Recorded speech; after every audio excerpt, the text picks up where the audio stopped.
do have a number who are online, but those here. My name is Godwin Jokoto. I'm a member of the committee. My name is Rena Kumpergia. I'm secretary to the committee.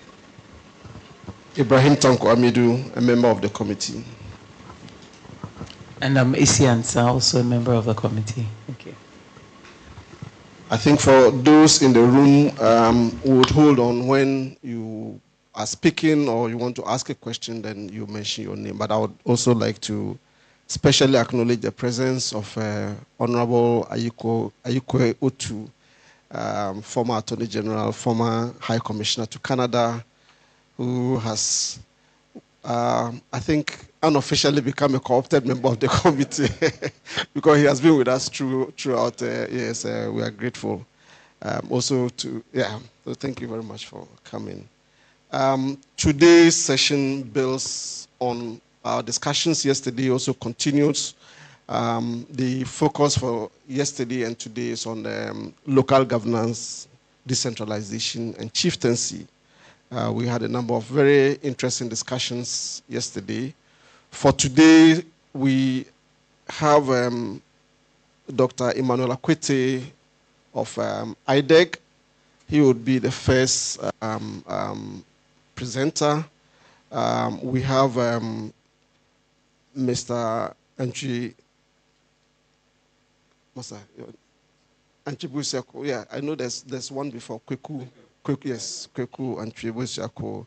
He would also present. And then we have the CSO platform on good governance who have joined us. They are represented by Alhaji Mohammed Awal of NOSAC and Alhaji Osman Abdurrahman of GDCA. They arrived this morning from Tamale, so you're welcome. And so we'll take each presentation. I think because today is Friday, after the presentation, we'll take specific questions dealing directly with the presentation. And then after we've had the three, then we can open it up for broader discussions, including maybe some issues that came up from yesterday's session. So without further distance, I would invite Dr. Emmanuel Akwete to kick us off.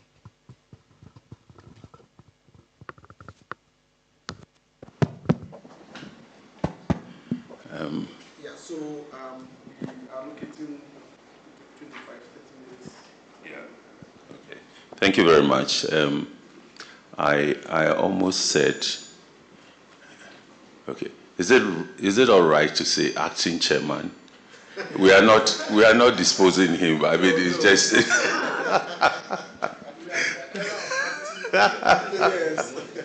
Yes. Thank you very much. We appreciate this opportunity to be here to talk about decentralization, and which is also connected to chieftaincy. Okay. Thank you. Okay. First of all, we've done quite a bit of work on this issue, and maybe at the appropriate time we'll give you some of the documents, not necessarily part of what we are submitting to you, but we've looked at 3 decades of decentralized local governance in Ghana, and working with one of the eminent professors, Professor Joseph Achuayi. And I think after 30 years, it's such a long time in any situation that it is the right time to review and see whether you're on track or we are deviating or new conditions have emerged, which calls for us to rethink the design, if it could be strengthened to deliver what we want or not.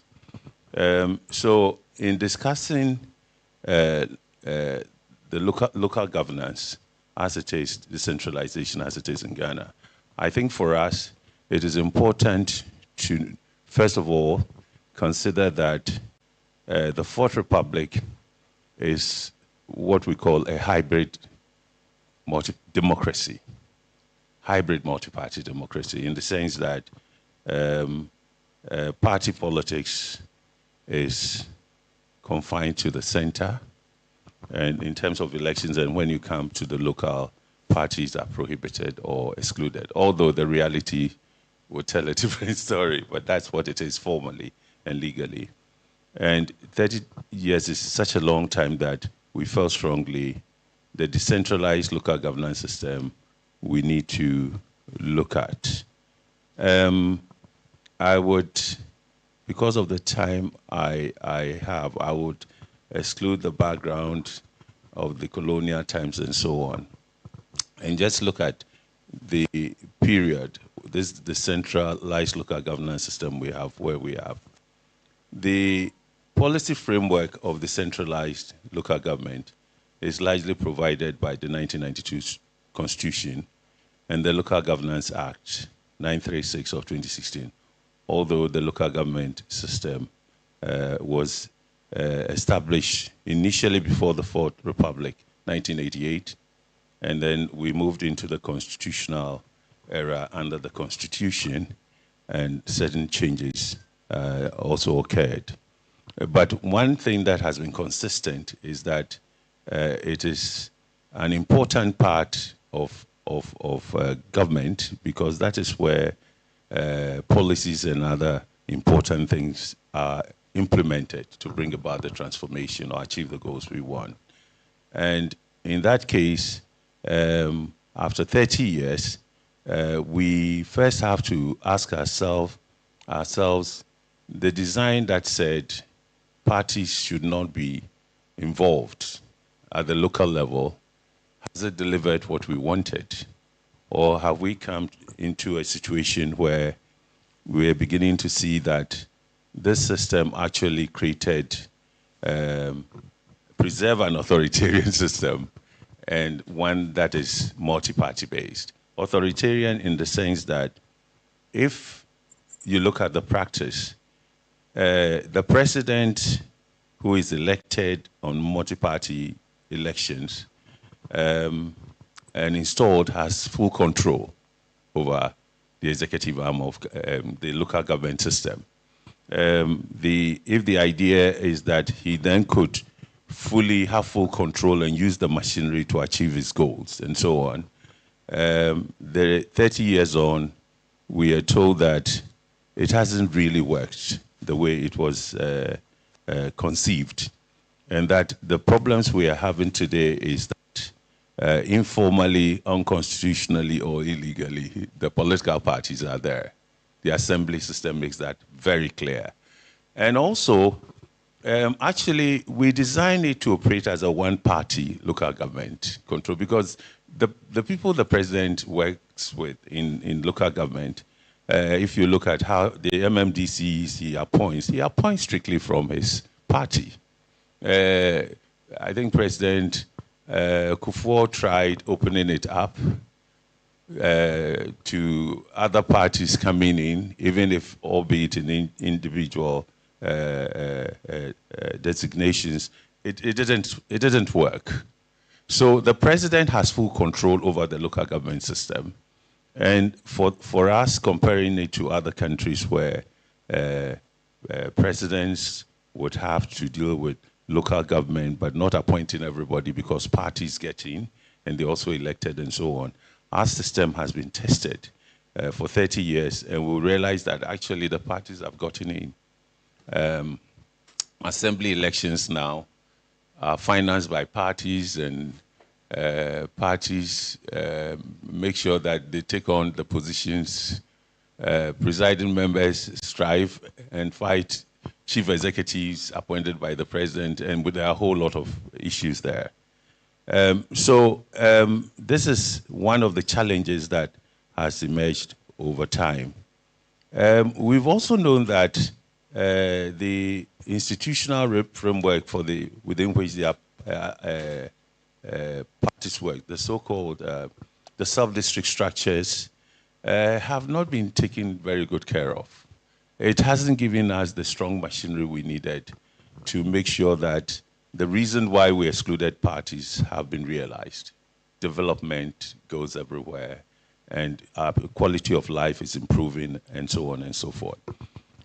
We've also had a system where the membership of metropolitan, municipal, and district assemblies themselves is problematic. The 70-30%. We thought that 30% should be reserved for nomination by chiefs, women, youth, people with disability. In the 30 years, after 30 years, those who are supposed to be represented there are saying they've been excluded. The women say it, and the youth, and there's the chiefs themselves. In fact, the exclusion, they found their own ways around the exclusion, such that in the last election, we know that before the 2024 elections, we know that some chiefs were supporting candidates openly, and they are not supposed to do that. And then you see that when these developments, we seem not to have any response to them. We just talk about them. At that time, it was the Asante Hine who intervened in a way in talking to chiefs within his domain and telling them it's against the law and trying to restrict them from doing that. And then you would also see that there are big issues with financial resources. Do they get the money at all? We've heard about the common fund and how a greater part of the common fund stays in Accra, and yet they are desperately needed, the resources to bring about the developments needed in the local areas.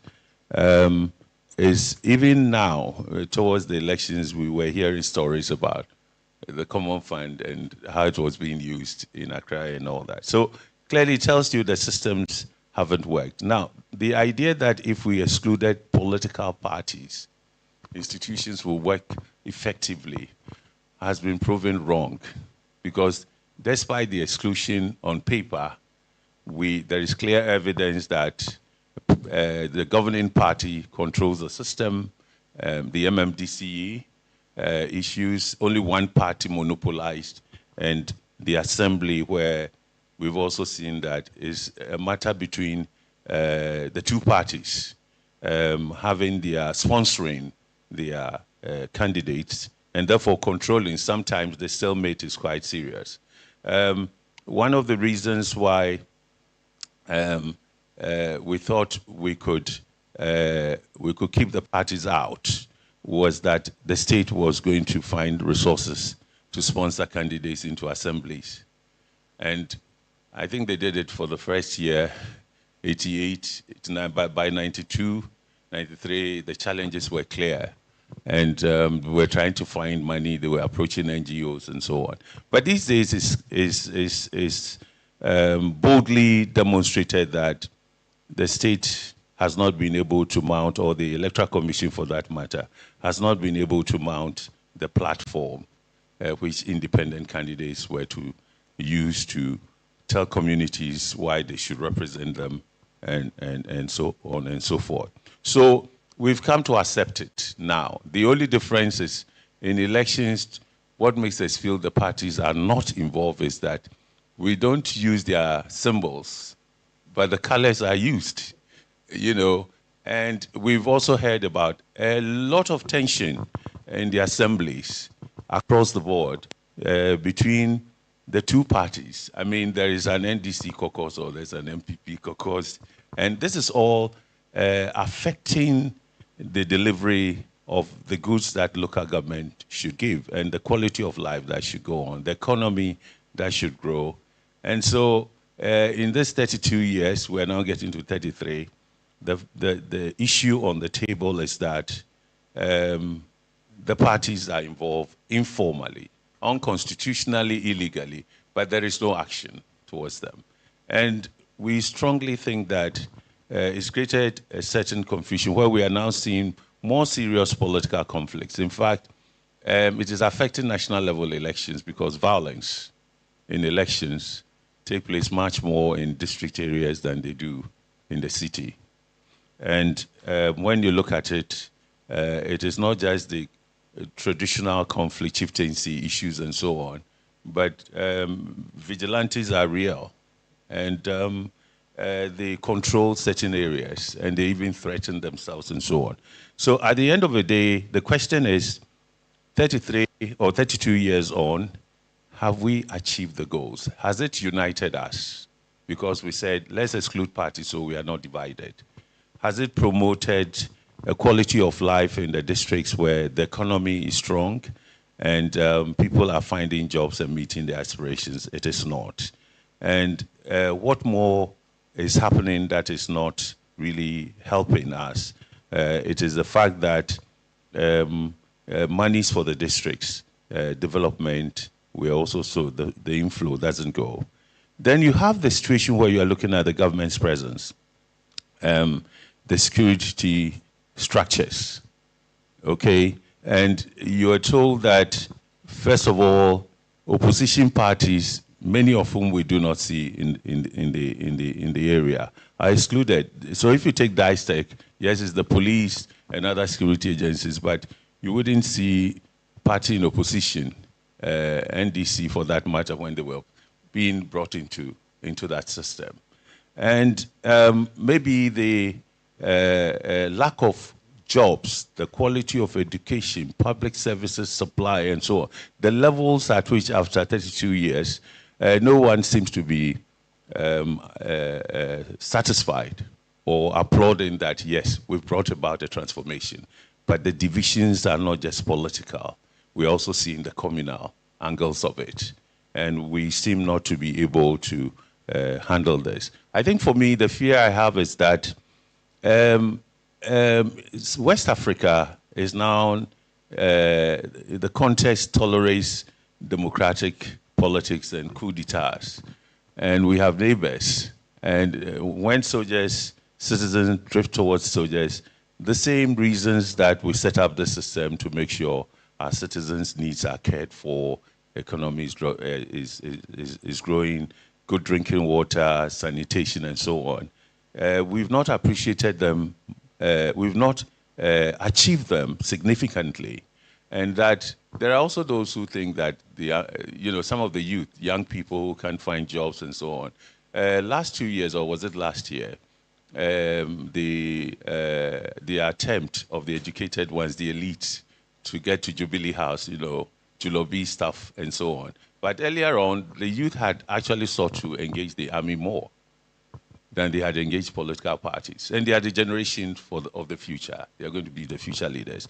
So all these conditions, I'm afraid, point to the fact that the inclusive system that we want, that we thought the system as established would evolve by now, and we have a certain level of prosperity, a middle income Ghana, a nation arising, and so on. We seem more divided even over the democracy now, and the youth are beginning to show greater confidence in maybe military coup, because they haven't lived under military coups. They think it's ideal. But we who have lived them know that something has to be done, that we don't go back there, and that's part of the challenge. Now, the fourth thing I would say before I move into recommendations is that in building a nation, the inclusive Ghana, and the mechanism introduced for this to happen, that in the assembly level where rules making, law making, or whatever, parties are out, but we can get social groups, professional groups represented. The 30%, where the chiefs were to be, women, youth, people with disability, and so on and so forth. None of the groups are satisfied with what happens at all the levels, metropolitan, municipal districts. And they're saying openly that they have been excluded. What would be the solution to this problem? It is difficult to say that we could just fix the system. We need transformation, an alternative model of doing this.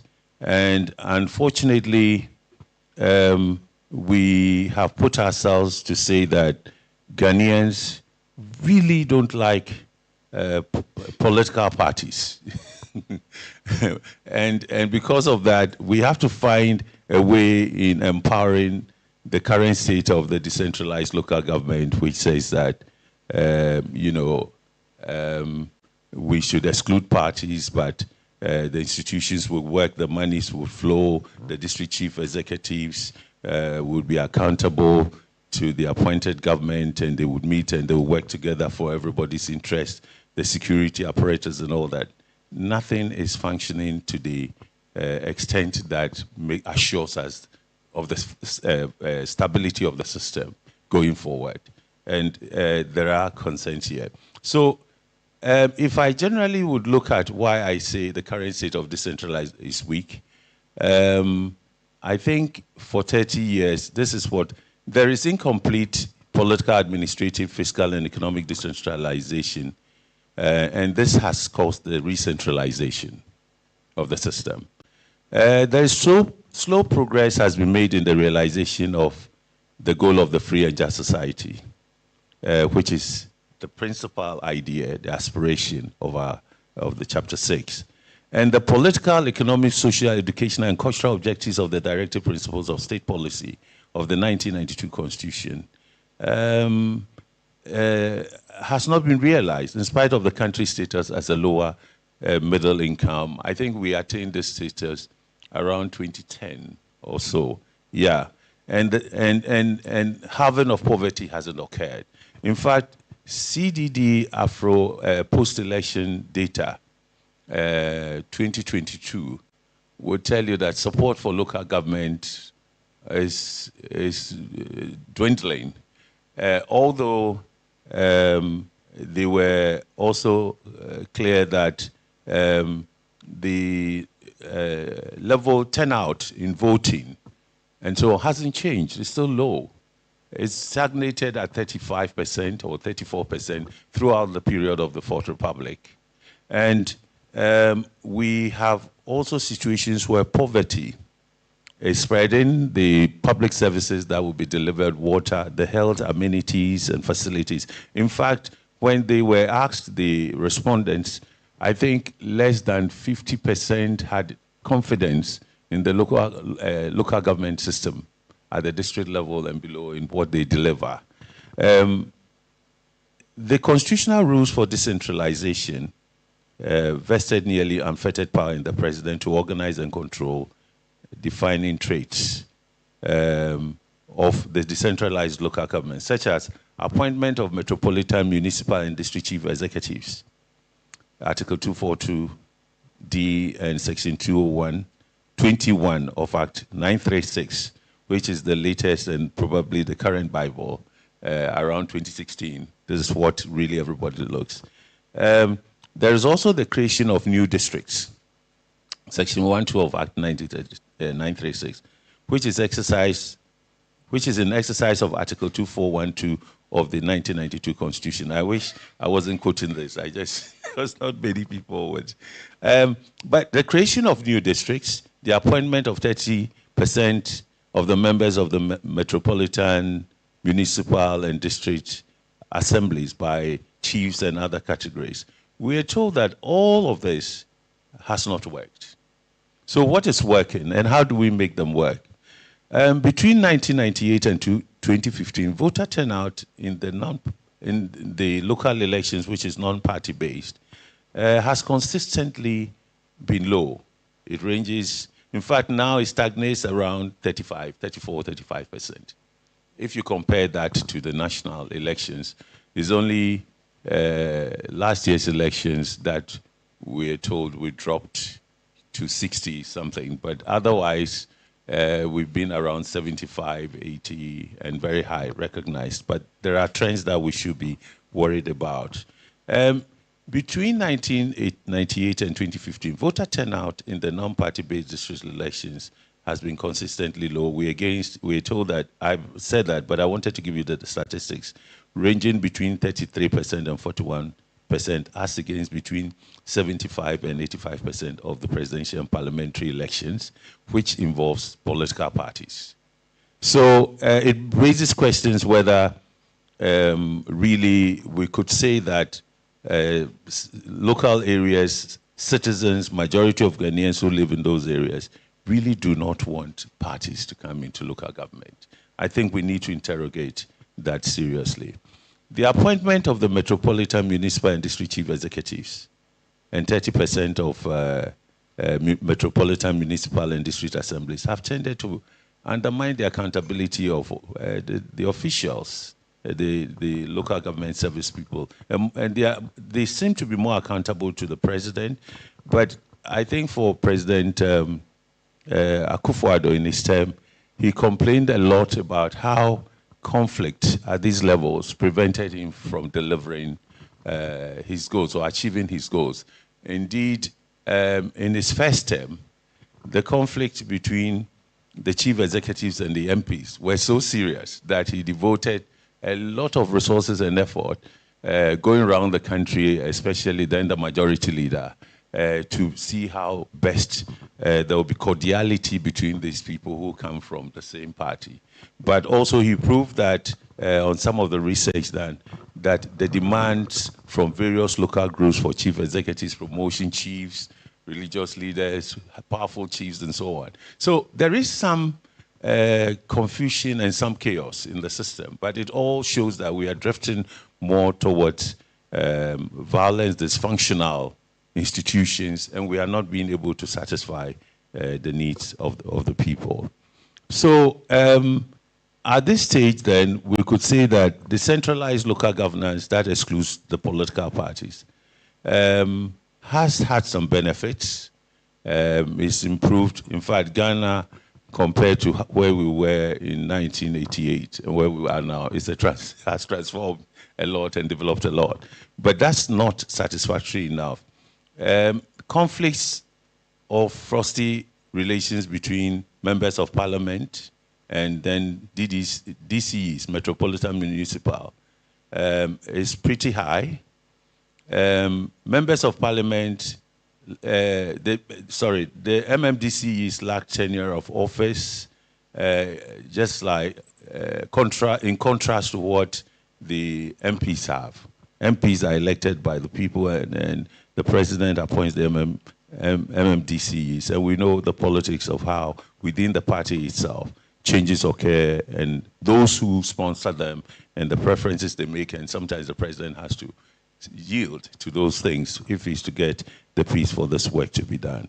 So with these examples I've given, I think it raises fundamental questions about whether we can sustain this setup, the local government system that excludes parties. We have achieved the dream we had, the quality of life, development under them is okay. It's peaceful, no violence. It's inclusive, not exclusion. Whether we can retain it as it is. If we think we cannot, we think that we are running risk where you're looking at communal conflicts, chieftaincy conflicts, and so on, and neighbors around us, the neighbors and the state in which they are, we could get into more serious trouble. And that consolidating our democracy is extremely important, and following the Constitution to make sure that every Ghanaian, in Chapter 6 especially, is made to feel and also live as the aspirations have been expressed, quality of life and so on, is challenging. Can we develop this? Can we achieve this in the same system in the next? We've done 32 years, 33, but it's long enough a time to critically review this and the impact, and to see how they can be reformed, or what reforms we need to carry out to make it stronger. So I'll just give you a few. I know I've just done about 20 minutes, but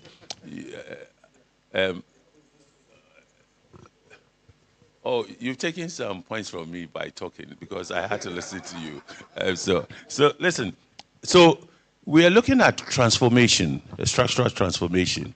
And as political scientists, we know that systems that parties are not involved often tend to have authoritarian tendencies. But we know that if you really want to transform a system that has operated for so long and the challenges that they have, then we should ask the form of government that will bring about these changes. Do we keep it as it is? Keep political parties out? What other means are we going to find to make the 80% of the common fund that President Mahama announces should go to districts. Where are the institutions that would handle it, given the nature of politics and even access to resources that has occurred in the last 30 years under the system that was, local government system that was established? We think that there is enough basis in science to say that the hybrid system, the local government where the parties are, we should begin to think about how we open them up to parties, but not parties in the state they are now. So we tend to use the word democratization. There's a whole lot of rules and regulations that do not exist in Ghana for parties to comply and obey.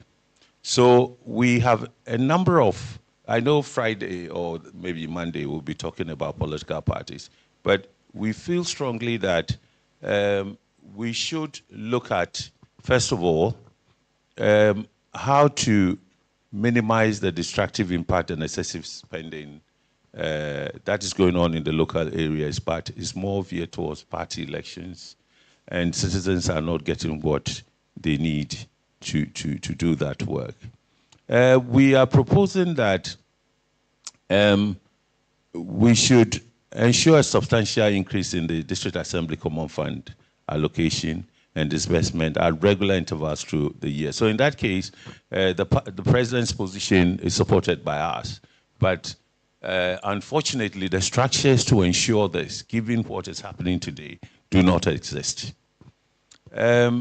We think that the local government service needs to be strengthened in a way that the professionalism of the service and their autonomy ought to be strengthened at the local area. We think that we should consider taking chiefs and other groups that were supposed to be the 30% group that were supposed to get into the assemblies, and who would then bring their competencies and knowledge and foresights into strengthening governance in the local area. We think they should be taken out.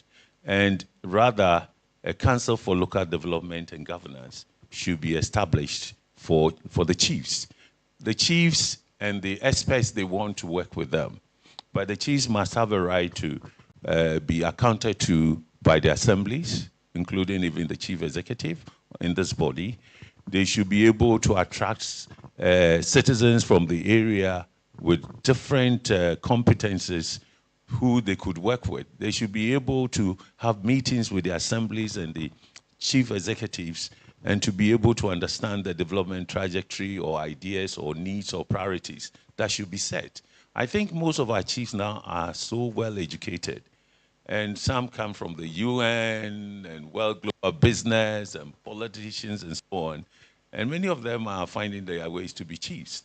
But the relationship between, the power relationship between them and the assembly and even the chief executive and the regional bodies, including even the security apparatus, need to be defined clearly and integrated, made an integrated part of the state structure.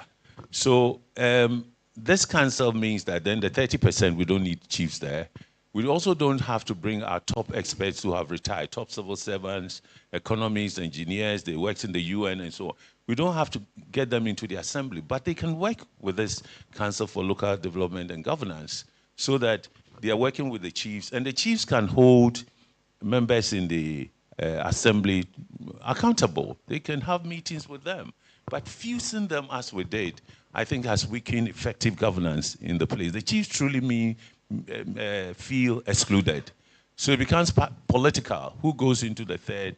You are sympathetic to my cause as a party, NDC or NPP, so you go, but you're NPP and so. I think we need to neutralize that, set up this council and let the chiefs play their role neutrally, political, non-partisan, but able to pursue the needs of everybody. We will give you the write-ups, and so there are more there. We also think that the women, the youth, children with disability and so on, we can't retain them in the system as it is. But we think, yes, I'm actually wrapping up, yeah. Because you look at me, it also distracts me, which is why I've lost some time. You see, so we are also proposing that, actually we're going to give you this write-up anyway. We're also proposing that we have to replace the 30% space in the assembly system where they are nominated and so on, women, youth, and so on. We should rather bring them into the assembly elections, but with a qualification. A mixed member proportional representation should be introduced. And that means that they can contest elections, but we know that once they contest the elections, these various categories would also have a way, after the first election, there will be a way in which their numbers will be increased. The mixed member proportional representation is in various countries, and you can read more about it. But it will strengthen, for instance, the implementation of the affirmative action law. The numbers cannot come through the appointment system as it exists now.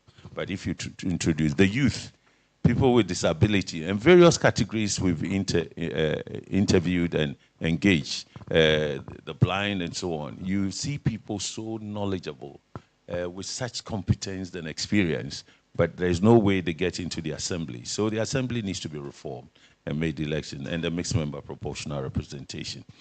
Finally, because we live in a democracy, we've tried this parties at national level and parties at local level. We think it hasn't worked. No parties at the local level. We think we haven't worked. So we think that what creates space for a more inclusive representation based on election and appointment or whatever is for us to democratize local government fully. It is important. And the fear of parties, we think, happens because we haven't really looked at how parties are also can be controlled under law. And those laws are not there. These two parties are monopolies. No party, small party now gets into parliament. And it's changed our democracy. It's become a fight between two. But everywhere, monopolies or duopolies are regulated. We've seen it in telcos sector in Ghana. Why can't we extend it? Why don't we create conditions for parties and others, small parties, to grow, to nurture them, and be able to compete? Because there are no grounds for them to compete. Conducive conditions do not exist. I think I would wrap that here and say that because we have the opportunity to speak about parties, we would present a model where the introduction of parties in local government will not just be something as we're seeing here and we are all afraid and so on. The fears can be cured.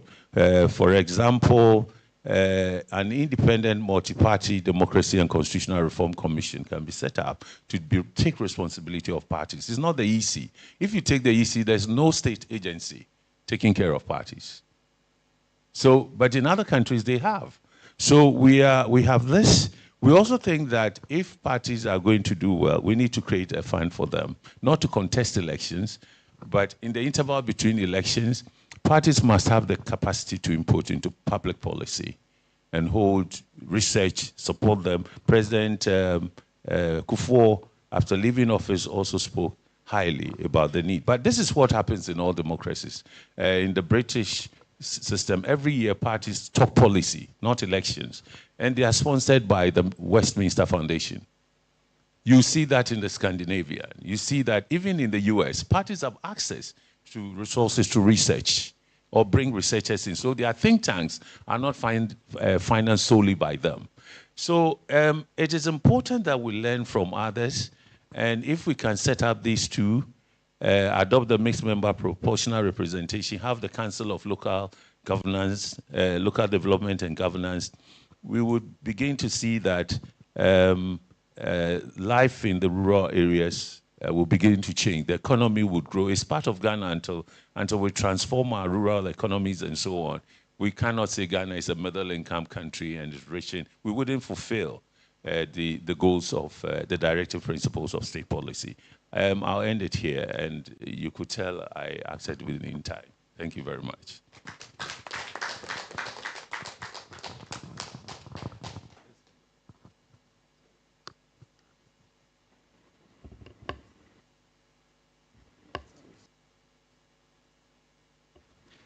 All right, thank you very much, Dr. Akwete. I've known Dr. Akwete since our university days in the 1980s. Today's presentation has been the shortest that he has given in living memory, and I think we need to commend you for that. This conspiracy. He was sending paper yesterday. Let him come in and write up. And then he promoted it. Then paper said it should be long. And I'm sure he wants to prepare. Thank you very much. You've added to the ideas that were generated yesterday, and I think we would open the floor. But first of all, I would ask the committee members, those who have questions and comments, before we come to the floor. Okay. Thank you very much, Dr. Akwete, for your very erudite presentation. I have just a couple of questions to ask and to take your reaction to them. The first question I want to find out from you is whether you think we should abolish the MPs as mandatory members of the district assemblies, from your experience. I know you have a wealth of experience in this area. If you think we should abolish MPs from being members of the district assemblies. Then also I want to take your reaction on whether you think that the 30% of members appointed to district assemblies by the president should go through a vetting process conducted by the Public Services Commission to determine their technical competence to occupy or to play their roles effectively in the district assemblies. And from yesterday's discussions, we saw that there is need for resource mobilization in the district to make them very effective. And I want to find out from you, would you say that we should consider as a criterion for appointing DCEs the ability to raise funds or to mobilize resources, both human and material? Then last but not the least would be whether you think if we start electing our DCEs, their tenure should be coterminous with the presidential term. In other words, should it start and end with a particular, or it can traverse the period? And then finally, if you think we should limit the term of the DCE to just 2 terms, because if the community or the district is happy with somebody going for 4 or 5 terms, should we stop the person? Once the person is delivering, should we say that go only 2 times? So the question is whether you think we should allow the DCEs to go more than 2 terms. Because if the district is happy with the output of that particular person, would you say that it should be limited to only 2 terms? Can they go more than 2 terms? Then you made a point about the increase in the district assembly common fund, but you didn't indicate what percentage you would expect of the increase. So if you can kindly help us with these questions. Thank you.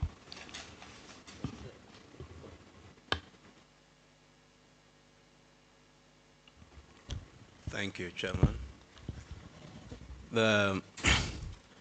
Doc, thank you for your presentation. I'm going to pick your insights on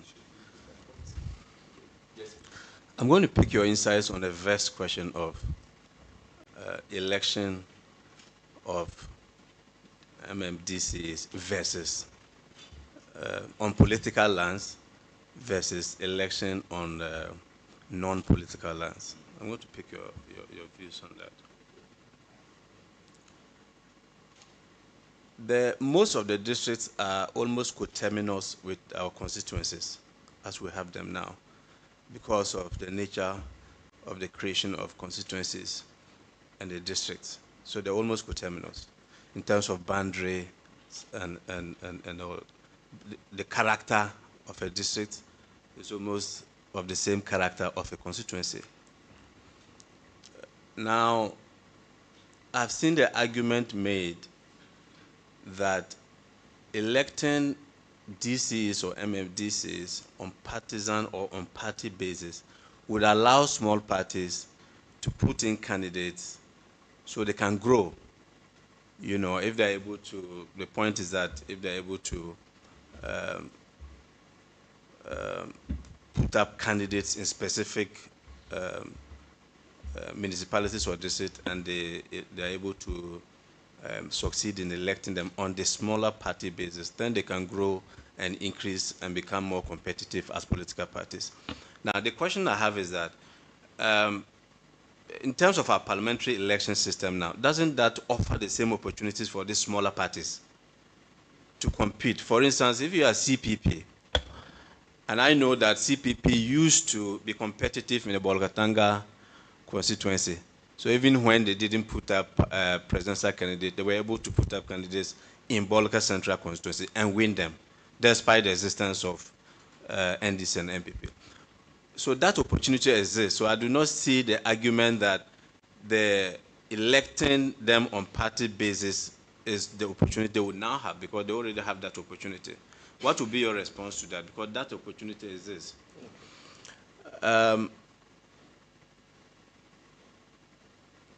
You've not actually told us what particular benefits will inure to the democratic system or our development process if we were to allow political parties to present candidates, or if we were to say that the election of MMDCs should be on political party basis. I want to be convinced that these are the specific benefits or advantages that the nation would have if we were to say that the election of MMDC should be on political lands. What are the benefits? What that can inure to the system of development of this country? I want you to respond to that. Thank you. All right, Doc, thank you very much for your presentation. Or you can take them all and then... Just finish with the table. Okay. You mentioned the Council for Local Development. I found that very interesting. And I'm wondering how you envisage the interfacing between the district assembly and then this council, especially when it comes to practical things like decision making. Ultimately, is it just an advisory council to the DA? I'd love to hear more about that. Thank you.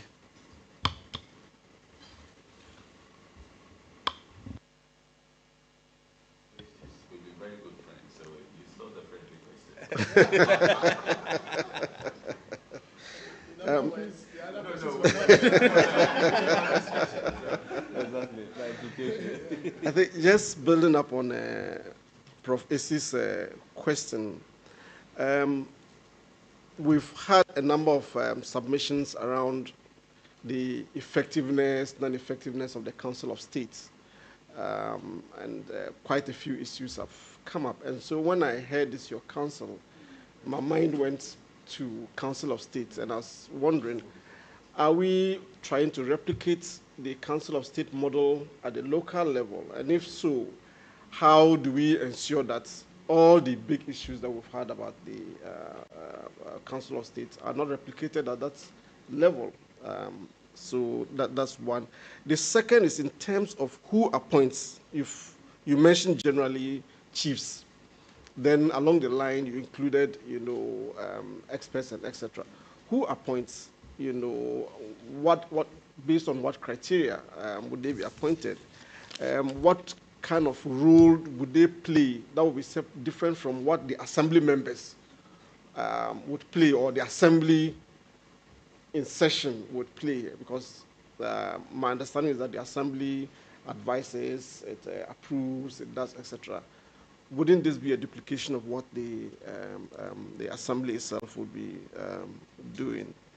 And then my last point is just picking up on a point that came up yesterday, that as soon as we touch one part of the Constitution, it has a knock-on effect on other parts, and therefore we need to look at the codependencies, So you touch the election of political DCs on political party lines. The question then comes up, in terms of the division of responsibilities between the president and the elected mayor. You know, which areas would you ring-fence? Because if a candidate campaigns for mayor on the basis of a certain platform, I will do this, I'll do that, I'll do that. The president of the republic also comes in with, you know, initiatives maybe that run counter to what the mayor promised during the elections. Who takes, you know, precedence, and how do we resolve that? So that's the end of my very extremely friendly questions.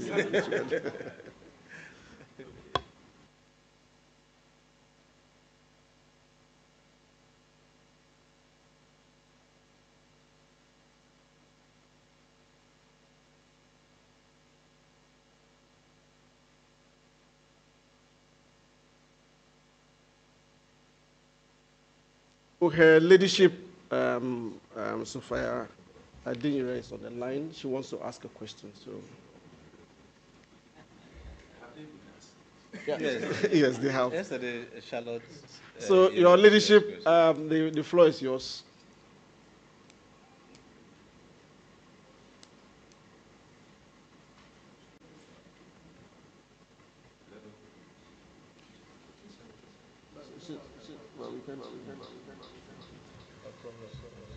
I sent you my comment. Franco, I sent you my comment. I agree with the idea of a misproportional representation at the district assembly. But the issue will be who appoints for those groups. If in the first place to identify those groups, and then who appoints. So we must do some research on that so that we know that if we want the youth, it's this group that they must be targeted. If women, it is this group. If they're disabled, then it's this group. Other than that, some group will say the youth you are recommending doesn't represent us. So we have to do some further research on that. So that it means all the groups too, we should be able to identify them easily. So that's my take for the moment. Thank you.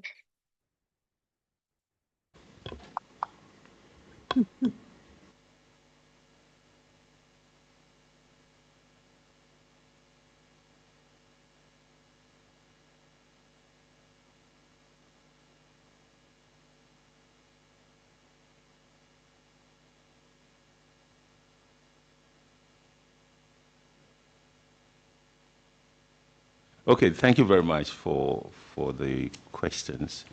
I think the idea, maybe I'll start with the first. MPs as mandatory members of the assembly.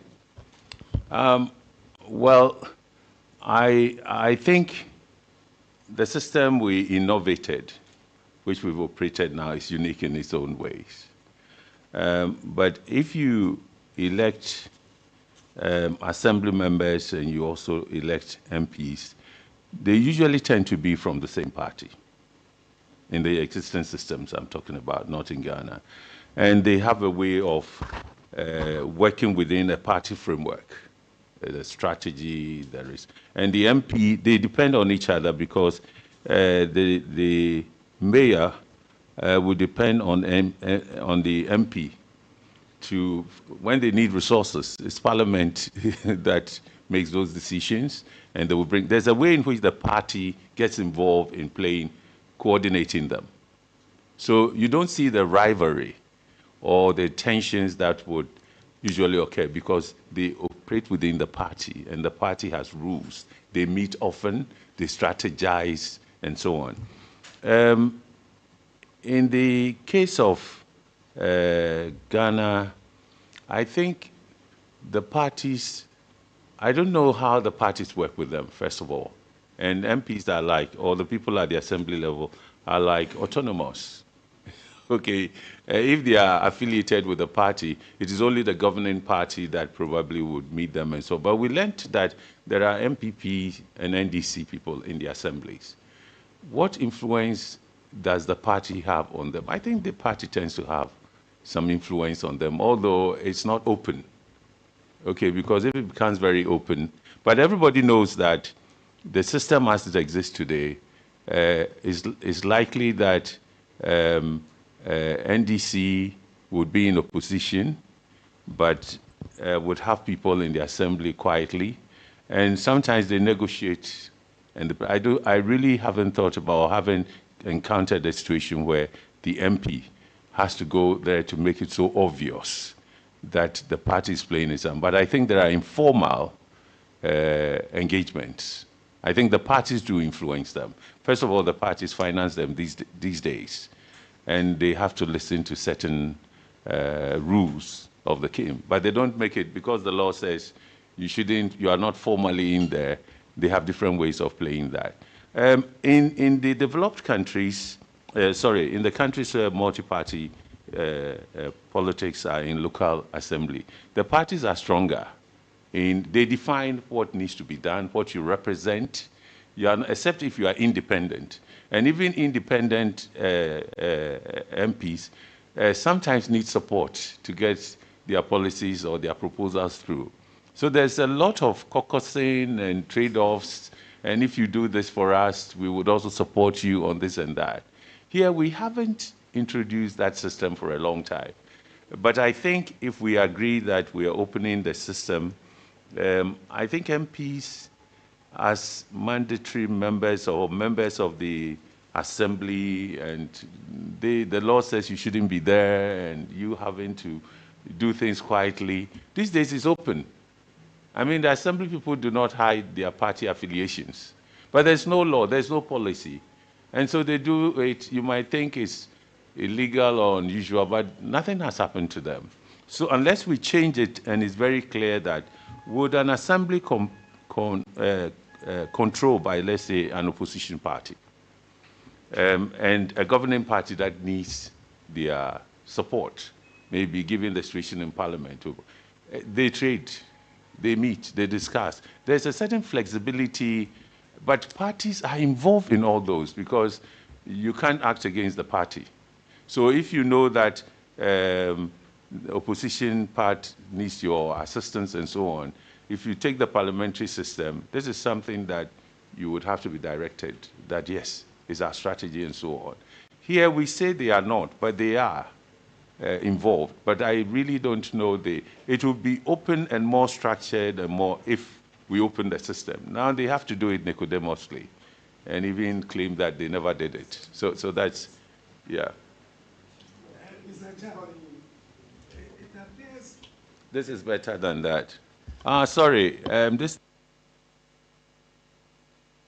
it on? Sorry. The lights.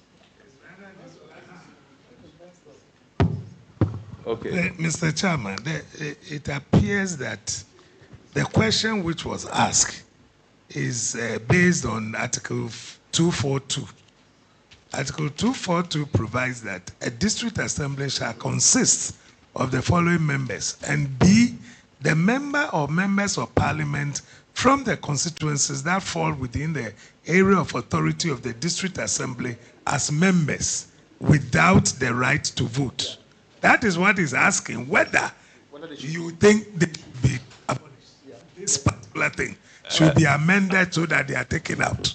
It should no longer be mandatory. That's rather what is asking. I think if you open it to parties, it follows logically that, it should be abolished. The party would determine what you should do in parliament, even at the local level policy. It has to align with their policies nationally, and they get you. Take out the restriction. You can vote for this, you can't vote for that, as law in the constitution. This wasn't under liberal government, and I think. Actually, if we open the system, the representation or the seat given to the MP doesn't arise. No, because they are elected. Currently, the Constitution says that they are members. They are members because they don't elect on party basis, first of all. And they are members because the party, if you take the assembly, is controlled mostly by the president's party. okay, in terms of the people he appoints or the MP himself. But most of the things are done where he says don't be. Is it really that they don't engage or connect or form? Tell them the president's preferences and so on. There's a whole lot of other ways of communicating. But if you open it to parties, unless you have very good reason to say 70 will be parties elected, but 30%, should come from certain groups that will be. We've tested that. The chiefs, women, people, and it hasn't worked. So we think that if you go to the mixed member you go to the council, okay, on local development and governance, the rules will be clear. Women chiefs, they are also called chiefs. They tell me, don't call all of us queen mothers. Okay, the rules will be made clear. You vote, and nobody then directs you like we are saying under the system. This system, you have to be a big Nicodemus. And yeah. I think Prof has a contribution. So can I just? No. Yeah. Yes. That given the time constraints, we deal specifically. This Yes. issue started since yesterday. Yeah. So when we open the floor, we can come back. We can come back to the implications of the. Yeah. Okay. I won't take even a minute. Okay. Because I normally hold his laptop when he's going to speak in public. No, my I would like to contribute to this particular question. The purpose of the MP being there is not to influence or change assembly decisions. That is why he has no vote. The MP has no vote. Because his constituency falls within the district, he must know what development, what is happening there, so that in case he raises a question on the floor of Parliament, he knows exactly what he is talking about. So so long as he doesn't have a vote, there's absolutely no harm in keeping him there. So in your answer is that we should retain the position. Yes, so that he knows what is happening. Which is slightly different from what Prof. Akwete is saying. No, the laptop, the laptop will be charged. No, we are not saying you should say the same thing, but just to be clear. So we are saying that we should retain them. I gave you, in the earlier question, I gave you how councillors elected in a system where parties are allowed are engaged by MPs and their parties. It's legal, although they are going to make decisions at the council level. So it's open and they engage. It's not that because your MP is only MP. No. If there are things that would affect your region or your district like here, there is a whole lot of groundwork done before they take a position. And the parties are involved because party elections are also legal. And what about they then consulting first before a decision is made?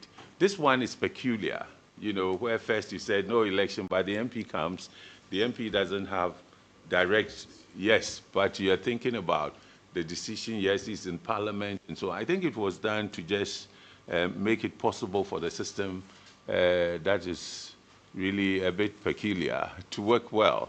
But in a fully fledged multi-party democracy, you will find out that the parties are engaged their local assets. The local party, the regional party, or when it matters, they come together. There is a certain interaction, a certain discussion, and so on. Because decisions at the local level must reflect the policies that the party has defined for everybody. You don't have that openly now in that system. Yeah. Okay, so 30%? The 30%, as we've said, I think should go. Exactly.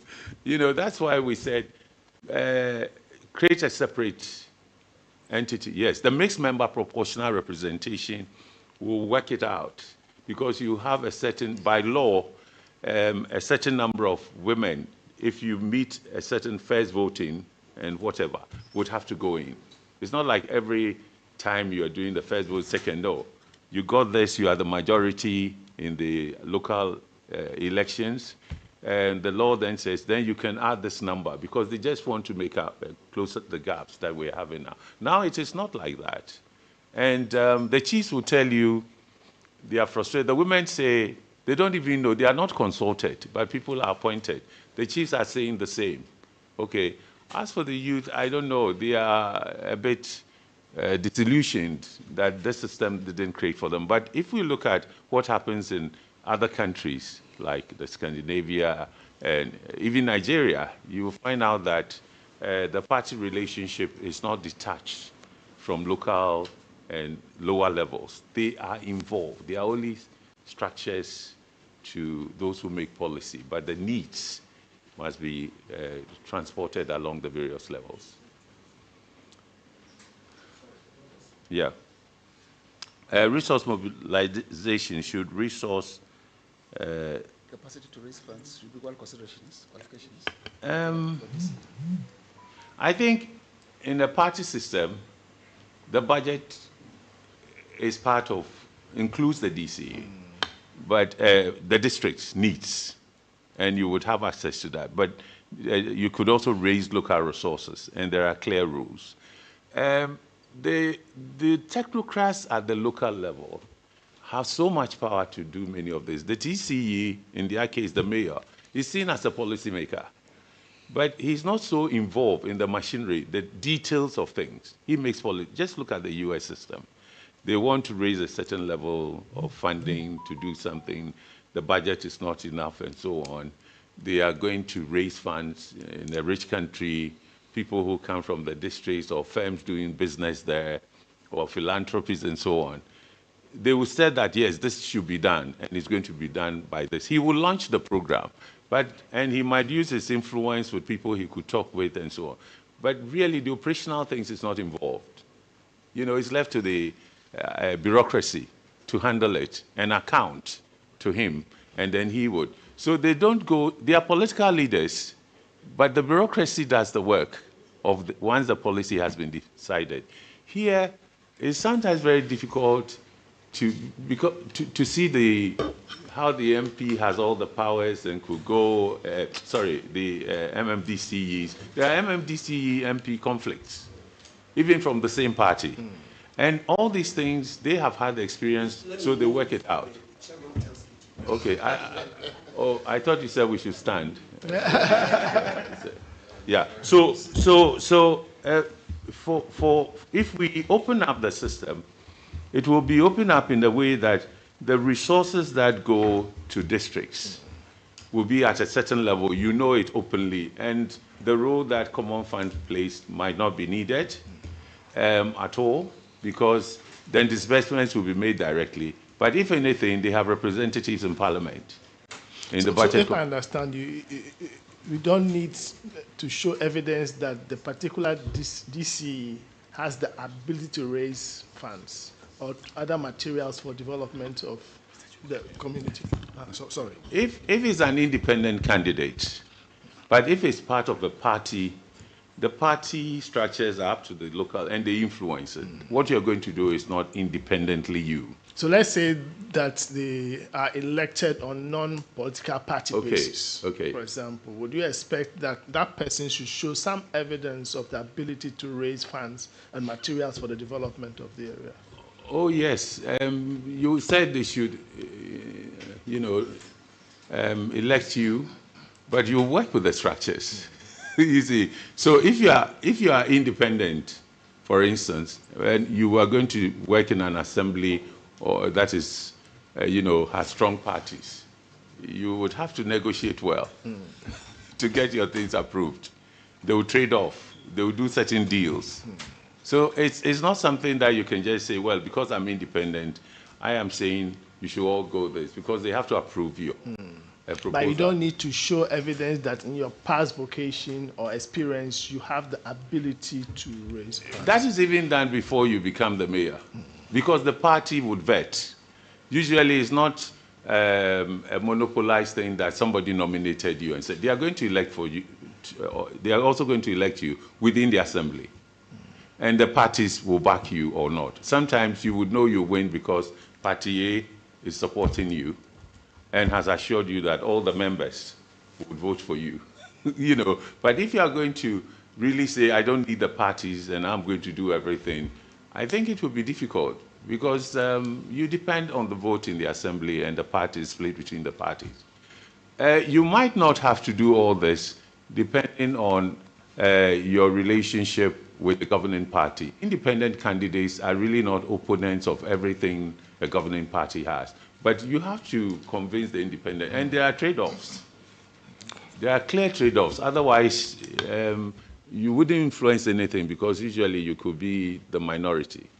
But deals are done. If you do, it's not like the bribe, go and buy a car for yourself, but it's like, if you could support us to achieve this, we would ensure that this project is completed on scale. It will be in the budget. And but it's not a bad system in the sense that you have a representative who negotiates. In fact, there's a lot of negotiation, who negotiates to ensure that, with skills and competence, to ensure that the district is not left out because they voted against the party. Okay, his number or her number, a stamp, a yes stamp, it will be so vital to a party that doesn't have absolute majority. Yeah. Term of MMDC should be co-terminals of the president. That's what operates generally. It depends on if it's a prime ministerial system or it's a presidential system. In the American system, what I found is that if, assuming a representative dies and you are, therefore elections are held and a new person is elected, you know, the question is, will the new person then say, you're only serving the term left of the late, you know, or are you serving a full term? I think in most cases, or what I know is that once you're elected, you have a certain tenure. But I don't know twice election that says, we elected you, but because the man who left had, or person who left had 2 months or 3 months, this is only for 3 months. You contest another election. So my question is, if we elect on non-political party basis, then there is no need to say that it must tie in exactly with the term of the president. In other words, there could be overlaps. Assemblies have tenures, you Yes, know. so I'm saying that in our work, for example, can we consider, let's say, a 5-year tenure instead of 4, Okay. which is currently what it pertains? Yes. Which can overlap because you are not taking instructions directly from the center. Okay. That's my question. Do we have to dovetail it into it, or we can just prescribe other tenures apart from the presidential tenure? Because I've been looking at, I mean, if we're looking at how it is now, it's similar to what we have. The only difference is maybe the MP is from a party or independent candidate. Okay, if the MP is an independent candidate and you know, you have to deal with, it's not like the party that really has a number of candidates and they know what to do. The party comes in to make decisions. An independent candidate sometimes will make a decision on its own. And so it falls within the rule. Who fills the candidate's position? Would this still be an independent candidate or a party will take it? These are intricacies we should look at. So if it's party... But the term, he's asking something about the term. Remember when we're talking Yes. about, when we're thinking strictly in terms of party elections, right? I remember that a leading party leader, his proposal was that if we had a 4-year term for the national government, that you could have 2-year terms, right? Or whatever, if it's 8 years, you could have 4-year terms, okay, for local government, so that the local government election becomes almost like a midterm election.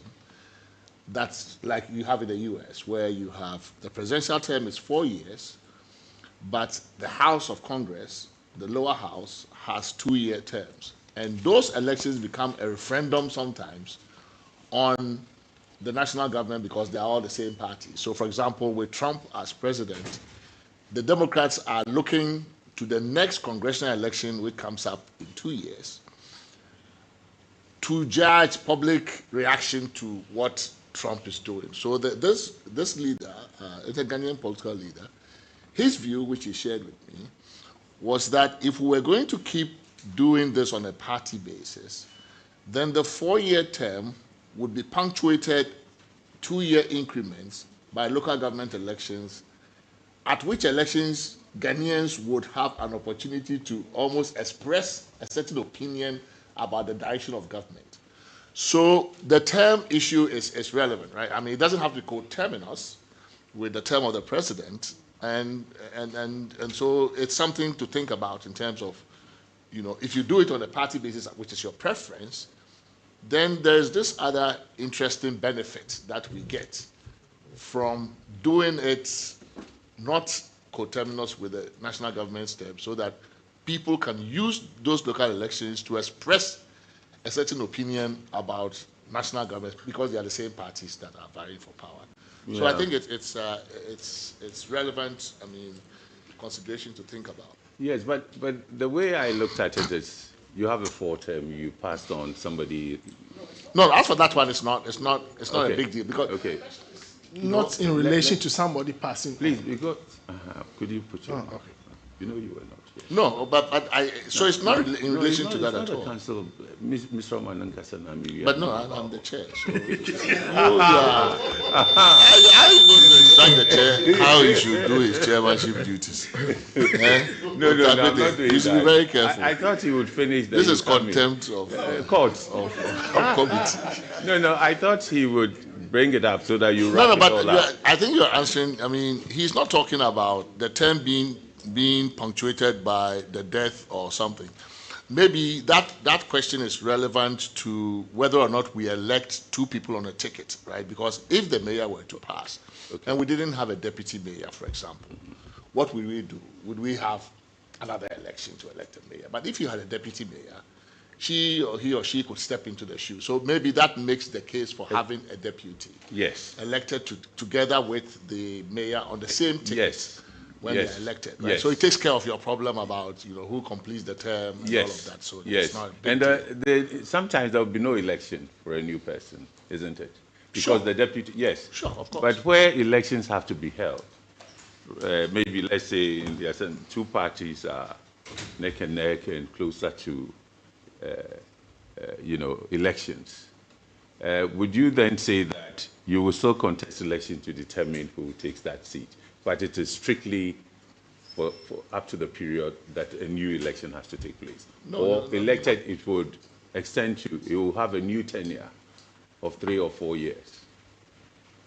Which means that they don't have to, when there's general election, they don't have to contest elections because they've been elected already. I don't think I understand. Now, just for clarity. Okay. My question is, the presidential term as we have it is 4 years. Yes. And it dovetails into what we have at the district assembly elections, district assemblies.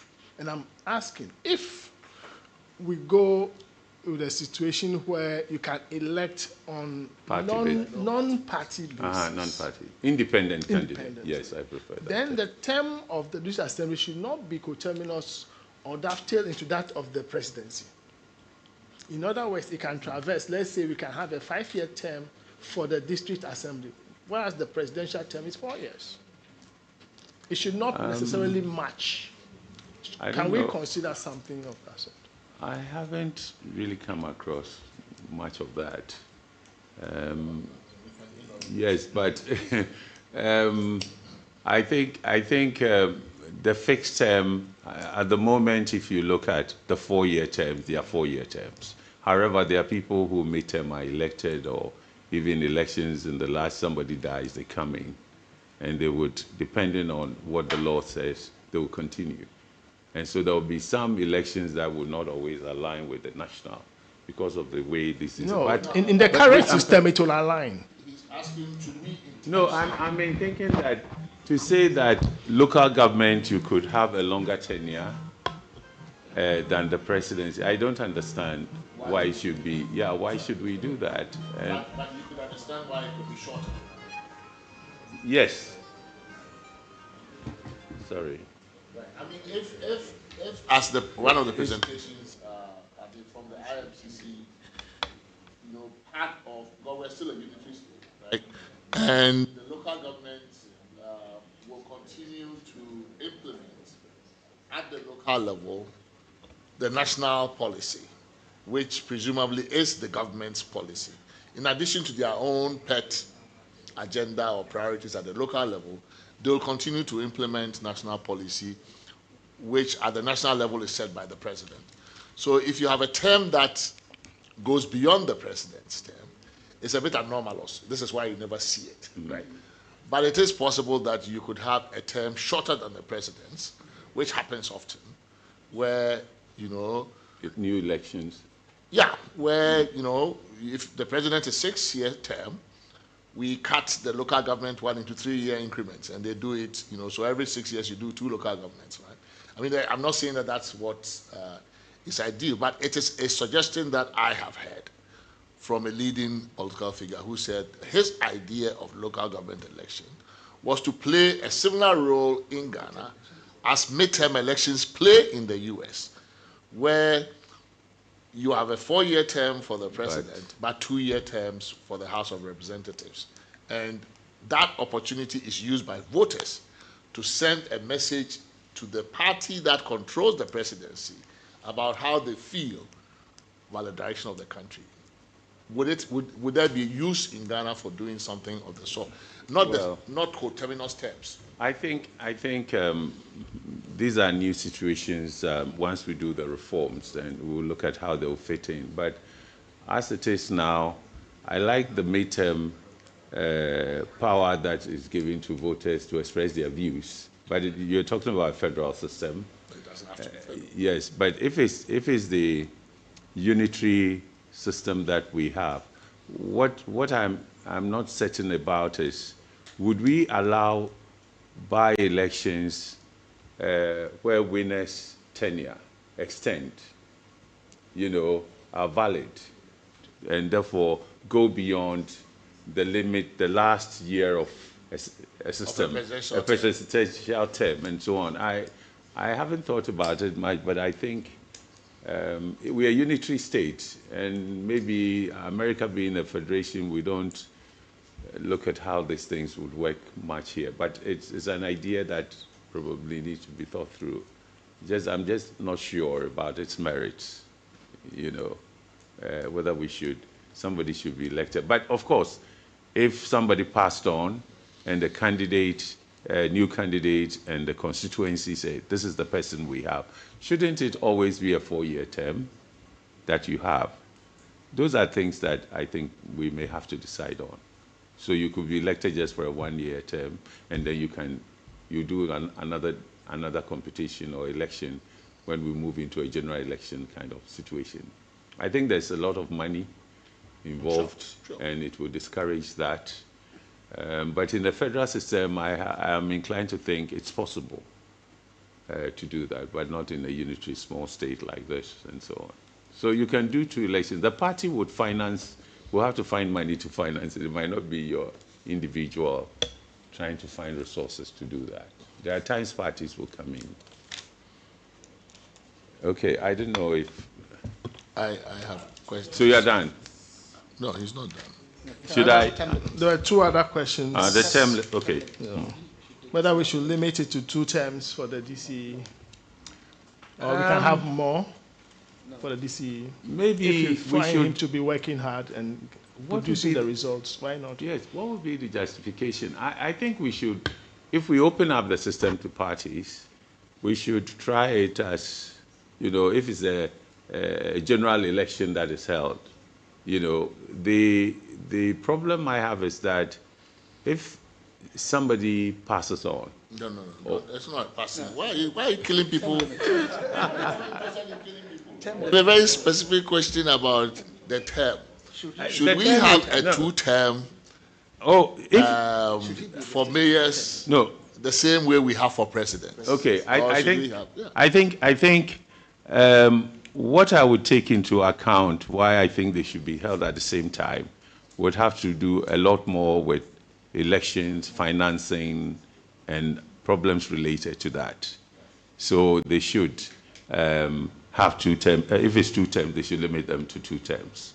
Can they have more? Can they have more? Let's say 3 terms, 4 terms, provided they are giving the results. Sometimes in the U.S. you have people in Congress, reps, having a lot more terms, but the president is fixed. But in Ghana, too, legislators don't have a term, right? So it's not. Yes. The fear is not about legislators. The reason why term limits are a big concern at the presidential level, at least in our African experience, is that there are tendencies that you can use incumbency to entrench yourself and become an autocrat. So based on our experience, we think term limits work. That same concern is not there at the local level, right? Because you cannot, a local autocrat, there are many ways we can get rid of you, right? The national government is still there. You are still not the boss. You're still not, so you can be mayor of Accra for 5 terms. If you're doing a great job, why shouldn't the people of Accra keep you for 5 terms? You're not going to become the dictator of Ghana by being mayor of Accra. We don't fear that as much as we fear a president staying on for 3 or 4 terms. So the same concerns for term limits at the national presidential level do not necessarily apply at the local level. And therefore, the question is, would you be willing to countenance a situation where a mayor stays on for more than 2 terms? Okay, Chair, I would not have been issued to say, yes, mayors should have 3. I want us to make decisions on the basis of evidence, the experience over time. But that's the evidence is part of what I'm telling you. The evidence now. That President, we limit them to 2 terms. I'm talking about Ghana. Where are we going to do we it? haven't it's elected. It's an experiment that you have to do. There is no evidence. Okay, yes, but I agree with them. Then test that system. Find a way of experimenting with it, and if that will give you what you think that mayors should not have their term limits necessarily linked to the presidents, that's fine. I am very cautious about systems that we haven't tested or policies that innovate anything. I mean, no, we can innovate, but in this case, even having 2 terms, if parties were to go in and so on, is part of an innovation that in our context. Why would you go to the 3rd term? Is what I'm thinking and struggling with. Because what is the justification? The 2 terms is arbitrary. The only reason we have chosen it is because we have discovered that when presidents stay long, they can use the incumbency to rig the game in their favor and never leave. And in Africa, that has been our experience. So we say 2 terms makes for peace, makes for everything. But that same consideration does not apply at the local level, where the person, how is the mayor of New Ebrim going to become a dictator in Ghana? It's not possible. The fear of despotism through abuse of incumbency is not as grave at the local level. So if there is merit to continuity in office and policy and programs, and we have decided to sacrifice that at the national level because we think the fear of despotism is a bigger worry. So we've terminated you at 2 terms. The question is, why should we do the same thing at the local level where that fear is not present, right? And if the mayor is doing fine in Accra or Takrady, why not let the mayor, the people of Accra, determine for how long they keep that person? I think that is the crux of the question.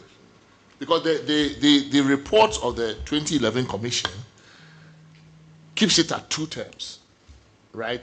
Which mimics the presidential term. And so the question is, should we keep it at 2? I would come to this extension empirically. Let's test a system that doesn't exist. Okay, 2 terms for all. If we come to a point after testing that and feel giving mayors 3 terms, and to enable them, because you may find some very good and effective leaders. I'll do that. But it's a new idea, and I think I like to see that some is put to some, test, and we have the criteria clearly laid. Would you do the 3rd term as some reward for exceptional performance. The people determine that. Yes, I understand, but how there would are you mayors justify it to the in people? other jurisdictions that have unlimited term. Anyway, okay. Right. The chair has spoken, is answered. No, Is it? but I mean, you have a different view. I have, well, I don't. Yes, go on, go on. Yeah. Mr. Chairman, if we are to... You are privileged to use this. Yeah. That's the, well, I'm sitting by my boss. Mr. Chairman, in our specific Ghanaian... Microphone. Okay. Okay. In our specific Ghanaian context, there is another good reason why the DCE should not have a term limit.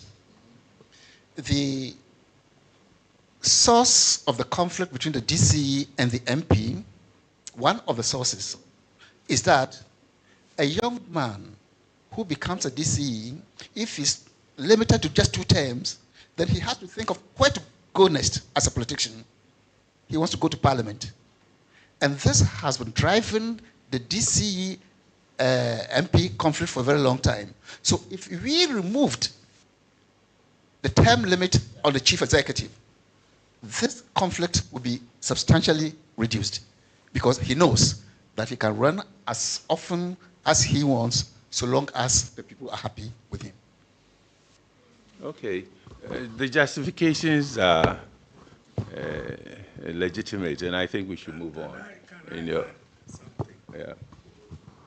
You see, I believe that because we are doing a constitutional review, we're always trying to look at what the Constitution provides. 246, election to the district assemblies shall be held every 4 years, except that elections and elections to parliament shall be held at least 6 months, unless he resigns or dies or earlier ceases to hold office under Clause 3 of Article 243 of the Constitution. The term of office of a district chief executive shall be 4 years, and a person shall not hold office as district chief executive for more than 2 consecutive terms. Is that not what we are discussing? So the question is, do we want a change here? Because this one says not more than 2 terms. Yes, that's what so that's the issue. Should we go beyond that? That's all. And it says 2 consecutive terms. Yes. And the reason why you don't have 2 consecutive terms with the presidency, but you have it with the DCE, is that the DCE and our current dispensation is an appointee of the president, right? So if your appointer president goes, you go with him or her, right? Even if your party is retained, and that party and that president you came with is not there, they can terminate you and you go with him. Yeah. So basically, and the question is once we change the system, the mode of appointment of the mayor, does this make any more sense? Right? Because you are no longer tied to the apron strings of your president. And that president is gone. You still have a local area to manage, and we have to take Dr. Jonas. I mean, that's also a very important consideration within our context, where if you are trying to encourage people to move back home and help run their hometowns and other places, and you've attracted talent back home, they are doing well. The local people are happy. Development is happening. But you limit them to 2 terms. What is the logic of the 2-term limitation if, in fact, the people like the mayor and the mayor is performing, and we in Ghana are not under any fear that this person is going to become an autocrat and imprison us and kill us? No local mayor will do that to us. Right? So the same fears that drive the term limit agenda for presidents is completely missing at the local level. So we can leave this person to continue to do good for the locality if, in fact, they want this person as expressed in the ballot box. How is he going to rig the elections? He doesn't organize the elections. We have a national architecture for running elections. We have guardrails. he doesn't control any of the levers that presidents control that allow them to, rig elections, possibly, so that fear is not there. And so I think to the extent that the current thinking reflected here is that we should maintain the 2 terms, that's what we are querying. Does it make any sense to maintain it? Okay, let's listen to... Any other body with an opinion? Yes? Yeah, go on. No, you. No, you. The lady.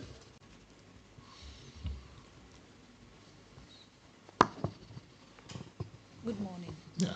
Please introduce yourself. I'm Gladys Yes. Tete. I work with the Center for Local Governance Advocacy. That's correct. I'm inclined to think that we should keep what we have in our laws. The 2 conservative terms should stay. And I also heard... Why? You yes, have to give us a reason. I'm coming up with my point. And I also heard Dr. Jonah saying, it will reduce if we allow them to go as the chairman suggested, provided the citizens want the mayor can continue. I have a different opinion. We all know in Ghana here, it's not about people loving you before you win elections. It's the money you have that makes you win elections. So if you allow them to go, as much as they have the money, they will continue to win. It's not about people loving you. Previously, we were saying people will love you and then they vote for you. But we all know what happens now. If you have the money, you win the elections. It's not about citizens wanting you because you are doing marvelously well. So I think that if we are not careful, we are going to give the rich the upper hand to continue to win elections, local level elections, when we open the gate for them to go as many times as they want. But if you are going to make reforms, comprehensive reforms to accompany this proposed reform of the MMDCs, one of the reforms that we are considering is around money in politics, right? So you can say that, okay, you can come up with a proposal that takes care of the problem you are worried about, which is the money problem, so that the incumbency does not necessarily mean that you are richer than your contestant. If that was true, no incumbent will be defeated. Exactly. Incumbent governments are defeated, MPs are defeated, ministers are defeated all the time, right? So, but it is a fair point. What is the remedy for the money in politics problem at the local level? We are also trying to solve that problem. Should we do public funding? Should we say no? How do we regulate it? So don't let that mischief that you are worried about remain uncured, right? So that you continue to have this apprehension about somebody using the incumbents. If you think it's a problem, propose something for us to deal with it, rather than say that because that problem is there, we shouldn't let the local community have the benefit of somebody who is serving them well into 3, 4, 5 terms, right? So if you do have a problem with the money issue and you think it's related to incumbency, let's cure that one, right? And we can find ways to deal with that one. But if there is virtue in keeping a person there for 3 terms, for 4 terms, at the local level who is doing well, because local capacity is not easy to find, right? If you have found somebody who is willing to move from Accra, go and live in Ofuasi or somewhere, right, and is doing well for the people and they are keeping the person, why do you terminate them so that they come back to Accra and want to look for a job in Accra, want to become MP or minister or something else, when they are comfortable in Ofuasi doing 3 terms or 4 terms? Right? But if your fear is legitimate, and this is why we are saying, if that is the fear, what is the remedy for the money in politics problem at the local level? Okay, thank you very much. My name is Douglas Quote, so with IDEC. I think, Mr. Chair, you rightly put it together in terms of what it is. The issue at stake, or the problem we have, is that we have a situation where DCs and MPs, there are conflicts both within the party and outside parties, and we are concerned about that. Now, if we allow DCs to contest for as many times as possible, as Prof. Jonah had indicated, it means that there is not going to be any rivalry because they have a turf, they think that they are performing well, and then that is where they're going to stay. Secondly, the issue about money and politics. The last elections had shown us that it's not just about the money, it's also about politics, it's also about citizens' own concerns about what is happening in terms of government policy. So I think that the problem at stake is that we have one conflict between MPs and DCs that we've not been able to solve because once their term limit is over, they think the next stage is to go to the MP-ship and all that. Allowing a no-term limit will help them develop their constituencies and or 3-term limit or 4-term limit. We're not saying no. The alternative is not between 2 and no. Okay. You could say maybe we should allow them a longer term. So maybe 4 terms. 4 terms. I mean, you could say anything, 5 terms, 6 terms. Okay, I think a longer term. We should. You could say a longer term. Yeah, a longer term. Maybe, yeah. Okay. Thank you. Yes, Mr. Akufo. Thank you very much, Chair. And with your permission, as a Wadimos project coordinator, I cannot be so quiet about term limit issues. And I must admit that I appreciate the position that you put across, that if you're comparing the two positions, presidency, local level, the attractions and the incentives are not the same. But in this situation, when you introduce elections, certainly it's going to change the dynamics at the local level. And I'm aware there are so many people who are very much interested in this position. But you also, Mr. Chair, you also built your arguments on performance. But if you look at the local level, it is not likely that performance alone will drive the outcome of elections. Sometimes, if you look at the configuration or the dynamics at the local level, you see that people show allegiance and alliance based on ethnic connections. And it's likely you can have an area where the dominant town or city will be the place where the DC is coming from. So the allegiance can sometimes be quite blind, not based on performance. And if you look at some of the resilience factors that we can build in to ensure that there is that kind of security, stability at the local level, I think term limit can give some assurance to people that at least the person will be there for 2 years. And if it's not even performing or if there's anything around the position, we can have an opportunity to move the person out. Because they will always find mechanisms to elongate and stay in power that are not democratic. But what if, I mean, given your scenario, so let's take your scenario, right? A dominant ethnic group will always be dominant. So if you take the person out after 2 terms, they'll bring another person from the same ethnic group. In fact, that's even worse. That we never win any elections here. This, after 2 terms, there's another person from the same group. 2 terms, another person from the same group. I mean, so that's the cure for that is not terminating the term of that person. I get your point about we must pay attention to the ethnic configuration of the place. But term limits hardly solves that problem. Maybe coupling, maybe this deputy mayor structure might help. Maybe you can say not just that it shouldn't be the same sex, it couldn't be the same ethnicity. I mean, I don't know how you do it, but there are ways in which you can force, you know, inclusion through constitutional engineering. You can say, look, you know, you can't choose your deputy mayor from the same ethnic group. If you can do it for sex, why can't you do it for ethnicity, right?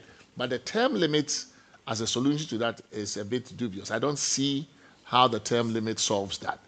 And you also made the point about attractiveness. We are trying to make an office that is not otherwise attractive to a lot of educated professionals and others, attractive. That is why we put in the 1/3 so that the president will appoint people from Accra or whatever to go to meetings in Ofuasi and other places. But if you have an opportunity to make that office more attractive so that people stay there and plant feet there and develop their areas, but if you take them out after 2 terms, I mean, they are still willing to work, they are still happy to live there, then they are basically displacing them and the next place is Accra, right? So if there is indeed an opportunity for us to make this job attractive, to attract people who have local interest. Why maybe 4 terms, right? I'm not saying indefinite is also the best thing, but I think it's an interesting. It's never occurred to us to think about it that way. This is new to me as well, but I think it's an interesting conversation to have.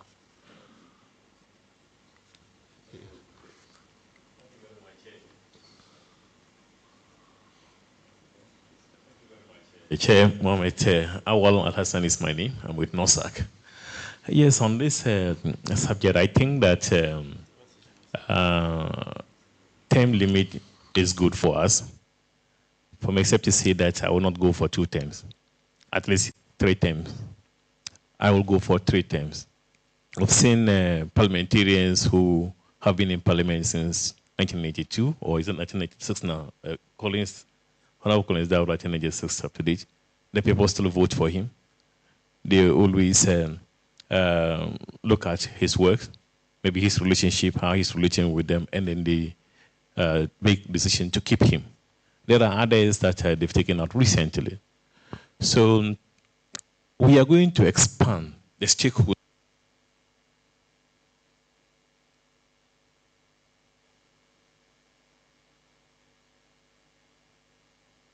Come on board to energize the system.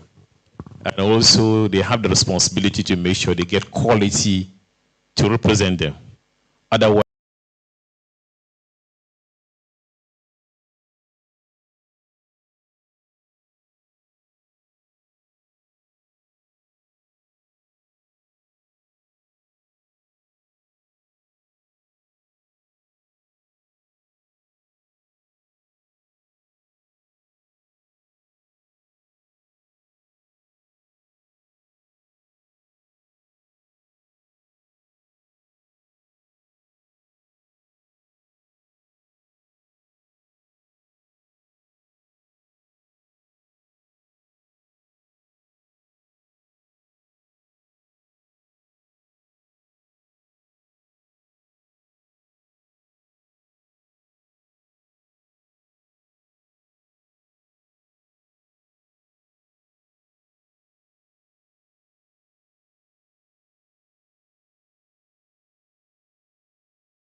and we've seen what it has done to us. And then we want to bring this down to the local level. I think this is an argument that some people have brought up. And so are we thinking about that, if impact that is going to have at the local level? My second question has to do with, the limits. Maybe we can still keep the limits to 2 terms, but keep an opportunity for a break so that somebody can come back after, somebody has come to replace, so that when people feel that, well, I think we had a better deal under this person, let's go back to him or her. And so that, yeah, that's right. Yeah, yeah, yeah, exactly. Yeah, yeah.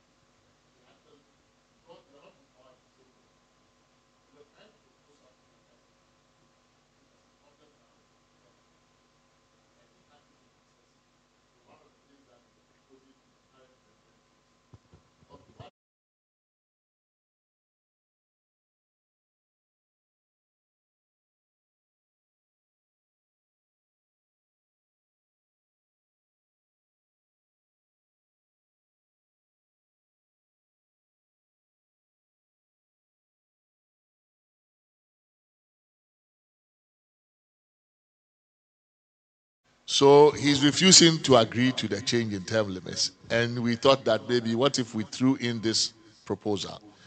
Okay, do your 2 terms, you go back, but you can come back to do a 3rd term. No, he doesn't want it either. Right? But it's actually an innovation that is common in Latin America. In many Latin American countries, you can do that. And maybe the way we have formulated ours, right? If you look at it, it said 2 consecutive terms. So basically, theoretically, an MMDCE can be brought back by a future president in our context, right? So you can serve 2 terms. A new president can bring you back and say, oh, Oko was great, so we want him back in Accra. So it's possible, your idea you are saying it's possible that you can do 2 consecutive terms, but then if you break it, you can come back. So that's also a good proposal, a good innovation. Yeah, so it's a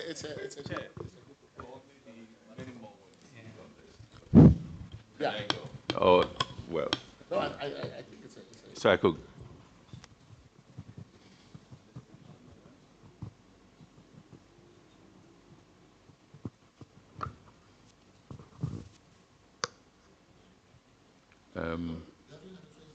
No. So,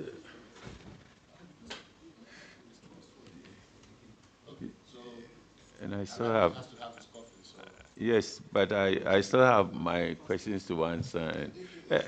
Chair, maybe to bring this thing to closure. You know, currently, if you look at what is happening in the local government, sometimes they have very good, technocratically speaking, politically speaking, mayors, but they also tell you about the capacity of the bureaucracy, the assemblies, and so on and so forth.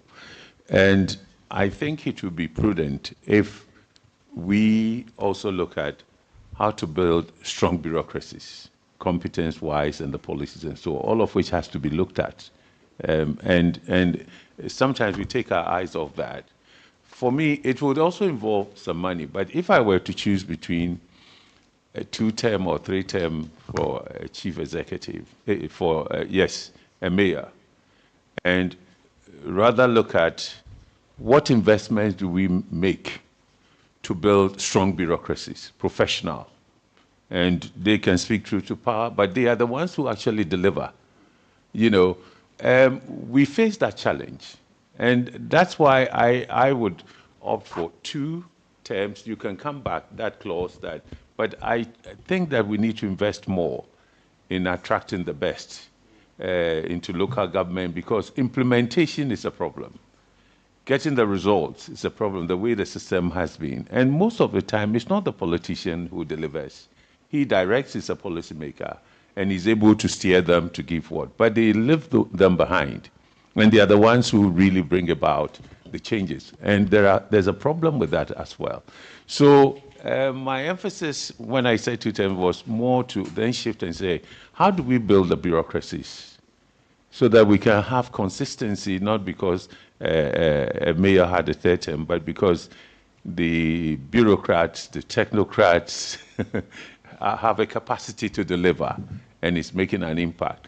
If in the course of that achievement and so on, at some point, the former mayor wants to contest again and so on, that's fine. But at the moment, I wouldn't put so much emphasis on the longevity of the mayor, because it's not the mayor's problem that many of the local government structures are extremely weak.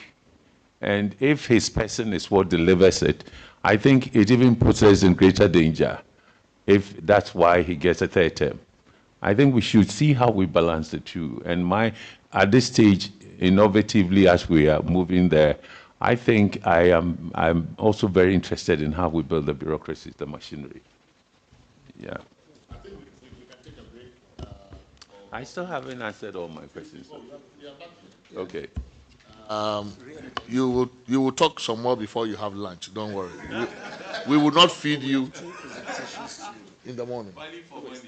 After. So when we come back, should we just do 10 minutes of coffee break? We don't, you don't need 15 minutes to drink coffee. So 10 minutes of coffee break, and then we are back.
the second day of our conversation around local government and decentralization.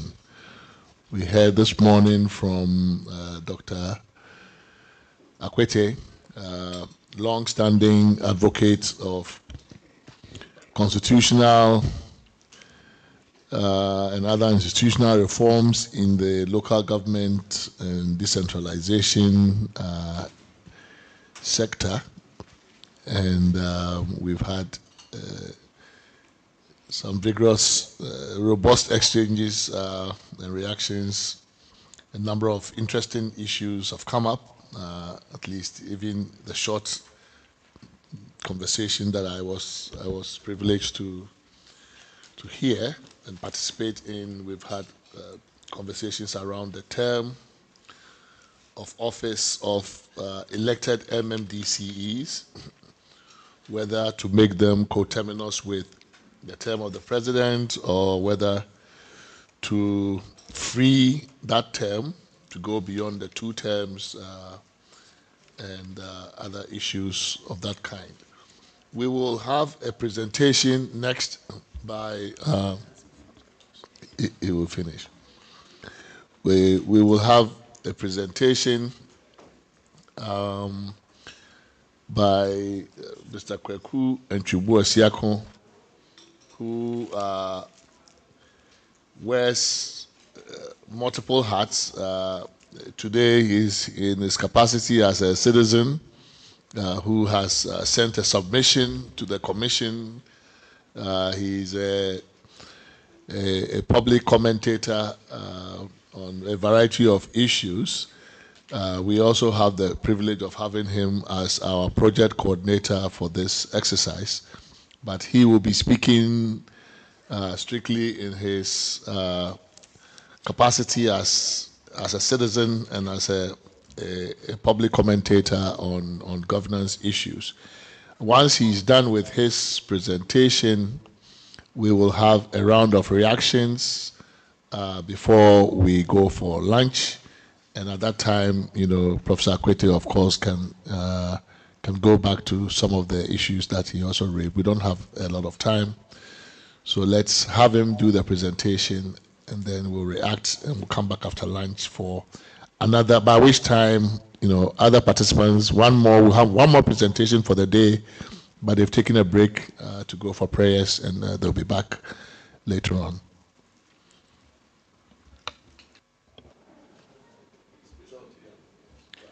Thank you. Thank you, Professor Prempeh, Chairman. Okay, so I read from Section 12, subsection 3 of Act 936, and it says that a district assembly shall be responsible for the overall development of the district. And then B, it says, a district assembly shall formulate and execute plans, programs, and strategies for the effective mobilization of the resources necessary for the overall development of the district. In 1998, when I had the privilege of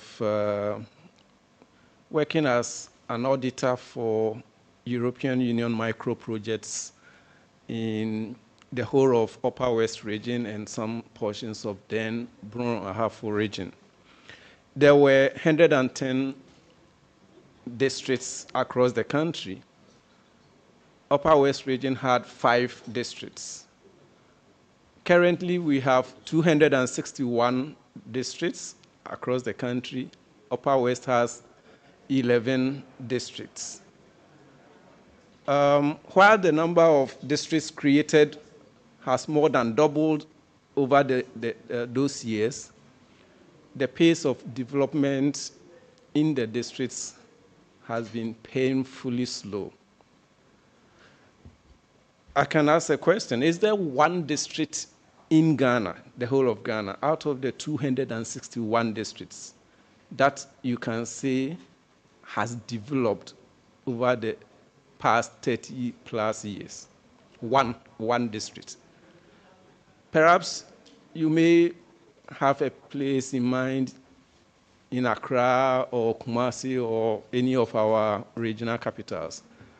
But then let me ask again, was the development of that district the result of the creation of that particular district, as opposed to central government intervention or private sector intervention in that district?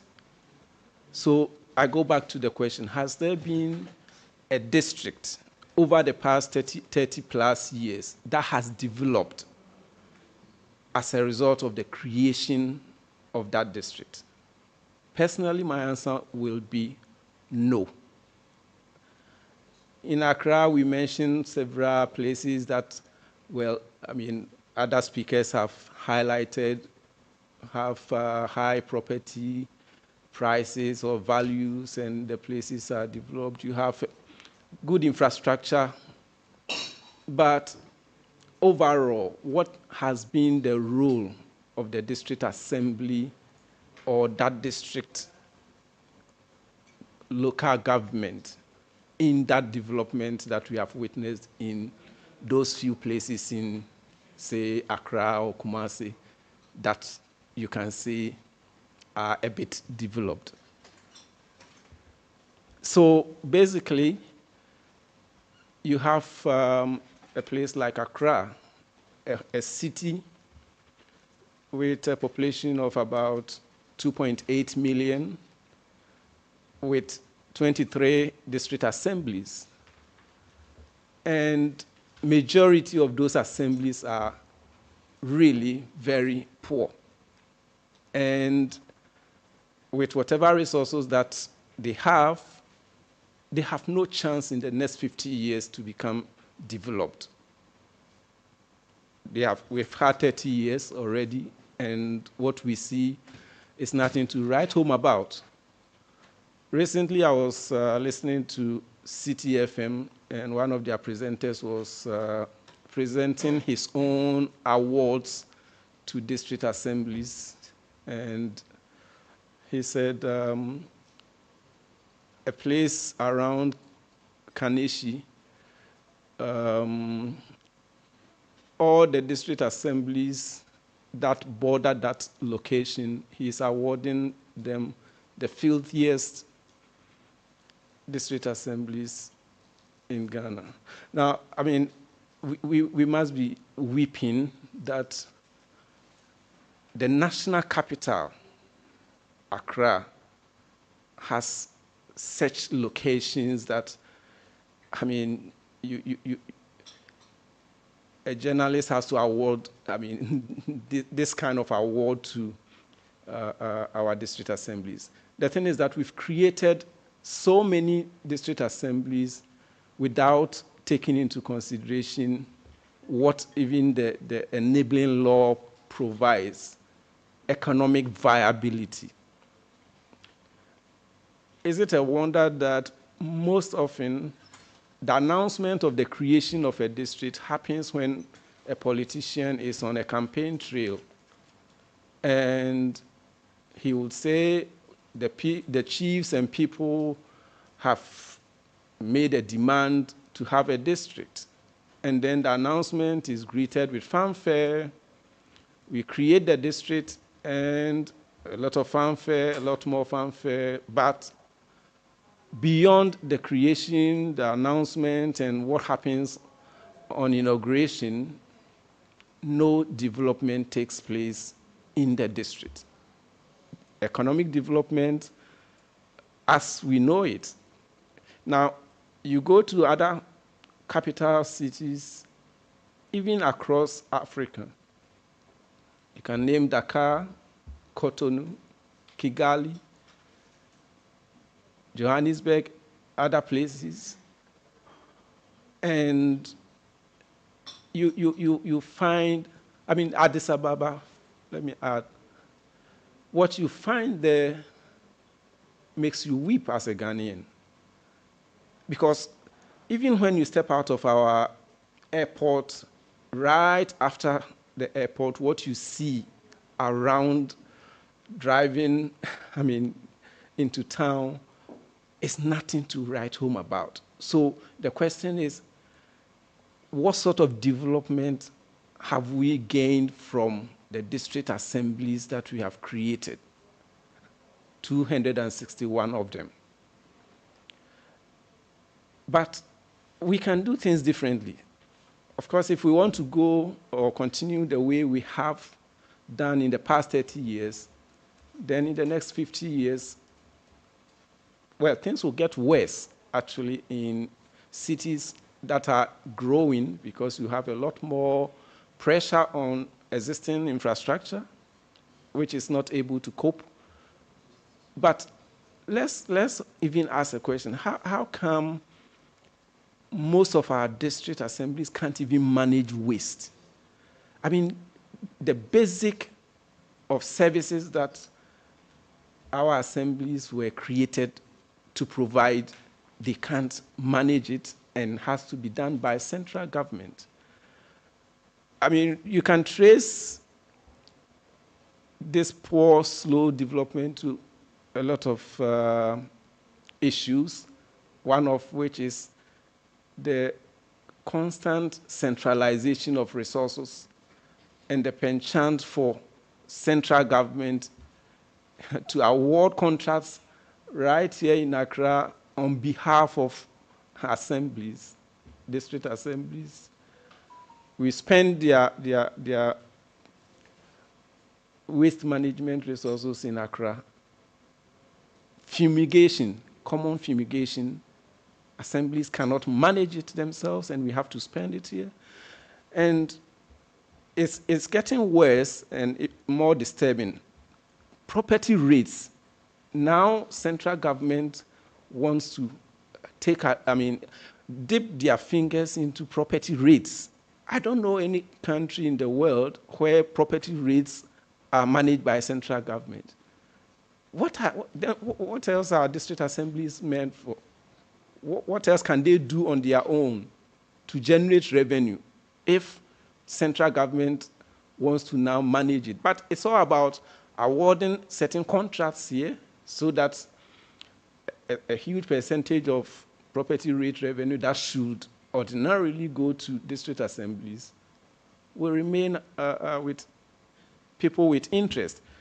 So let me buttress that with what the latest budget of government said. In paragraph 162, the finance minister said, Mr. Speaker, government will also strengthen the legal and regulatory regime for non-tax revenues and enforce the framework for improved service delivery. This will be achieved through the introduction of an overarching NTR legislation, amendment of existing relevant laws, and the development of a national NTR strategic policy framework. Now, this is where it gets interesting, 163. As part of the reform efforts to improve the NTR revenue streams, government will explore and operationalize a regulatory framework for the collection, management, and reporting of property rates consistent with the Medium-Term Revenue Strategy and Local Government Act. Why can't district assemblies collect, manage, and report property rates to generate the revenue that they need for development? So, for me, there are a couple of things that have to happen. Our district assemblies are too small. Many of them are too small to be viable. And it's about time we start to consolidate, starting from the cities. There is no reason why we can't elect an Accra mayor who is responsible for the city of Accra, with resources enough to be able to leverage assets, leverage property rate revenue from one part of town to the other. For instance, you have You can generate a lot of property rate revenue from, say, cantonments. Over time, use that to develop other places. I don't want to mention any place so I get into trouble, but develop other parts of the city. There are certain parts of the city at this point, they can't generate enough revenue from property rates. But if you use revenue generated from, say, cantonments to improve the streets, pavements, other infrastructure in those parts of the city, immediately the value of properties in that other place goes up.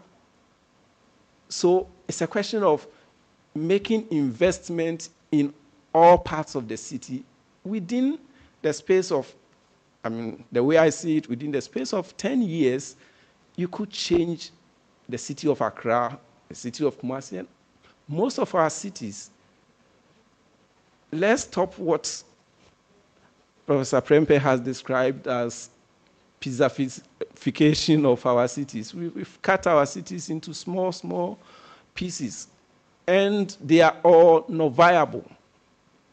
In the end, as I asked earlier, not a single one district in our city, say in Accra, has been able to develop as the mandate that the Constitution and the enabling legislation has given them. So why are we continuing to, create more districts? But the reason is electoral, because as was read by Honorable Aikweotu, we've created this link between creation of districts and creation of constituencies. And so the multiplication of, or the creation of so many districts from 110 up to 261 over such a short space of time is all political, because somebody wants to create another constituency. Sort of gerrymandering. But in terms of development, which is the core function of the assembly, nothing has happened in over 30 years. And we cannot continue like this as a country. There's got to be a change. There are a few proposals that I believe if this committee should consider, will reverse this trend. And the first, as I've mentioned, is that all our cities must have just one assembly or council, whatever name we call it. So Accra will have just one Accra City Council or Accra Assembly with one elected mayor. And that applies to all other cities across the country.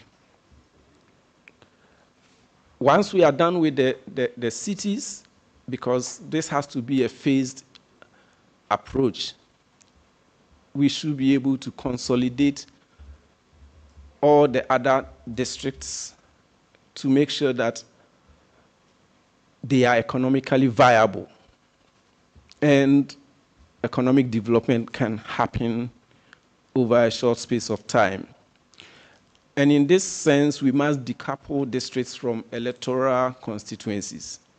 MPs should not be members of district assemblies.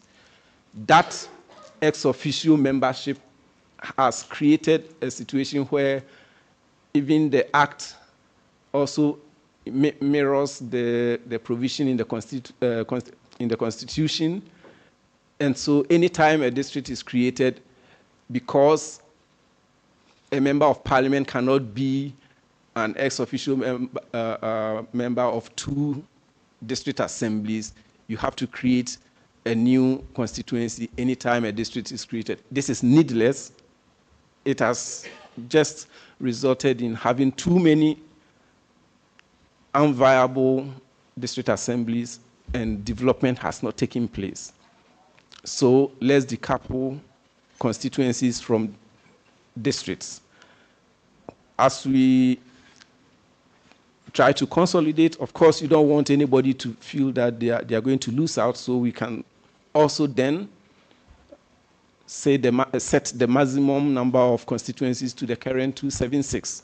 So we know that the current number of constituencies will remain the same even as we work on the districts towards creating the environment for them to be able to perform the function of economic development.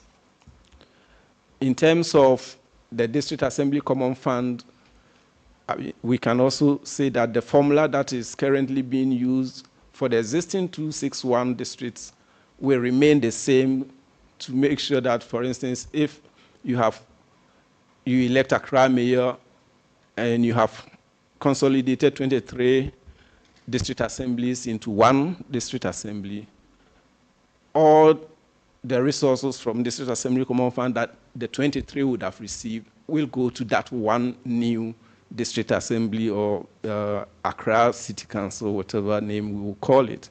So by that, no community will feel that they are going to lose out through the consolidation process.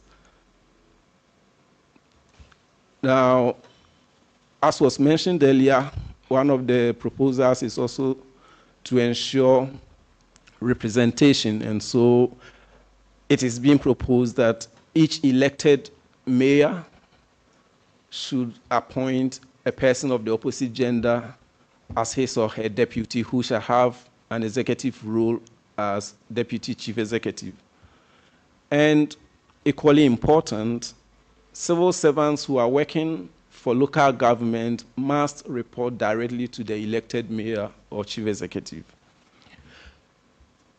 In terms of potential benefits of this redistricting, Accra, for instance, with the District Assembly Common Fund, property rate revenue, and other potential revenue that the whole city will be able to mobilize, you can redeploy, because central government has already invested so much in developing certain parts of the city. So if the whole city has a pot of resources, you can now redeploy to areas that need these resources most. And that will help to spread development of the city to benefit a lot more people. I mean, sometimes you wonder how many layers of asphalt the government wants to pile up in cantonments, whereas so many parts of Accra don't even have gravel on their streets. If you have an elected mayor of Accra with the capacity to develop these other parts of the city, we won't have this kind of lopsided development taking place in Accra and other parts of the country where you have this pizzification of our cities.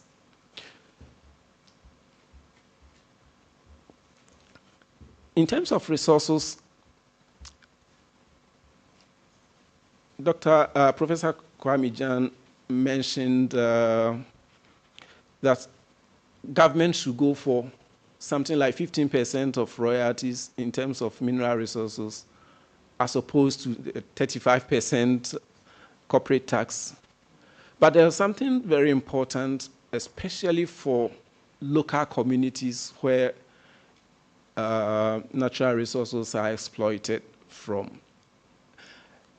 I'll take you back to Article 1858 of the 1979 Constitution, and there's a provision there that, Mr. Chairman, this committee should look at in terms of plowing back resources to develop communities. We always cite the example of Johannesburg versus Obuasi and all these other mining communities in Ghana that have not developed. In terms of resources for these communities, this is what the 1979 Constitution provided. Not less than 15% of the net revenue accruing to the government from dues, rents, royalties, or from the operations of any enterprise or undertaking of any person or body of persons howsoever described, operating within the area of authority of a district council in respect of land or mineral resources shall be paid by the government to that council for the purpose of development in that area. This is very, very important to ensure that where resources, mineral resources and other natural resources are exploited from, we give enough resources for them to be able to develop those areas. So that is one source of revenue to district assemblies, especially those located in resource-rich areas. The district assembly common fund, as has already been said, needs to increase. Some have mentioned 7.5%.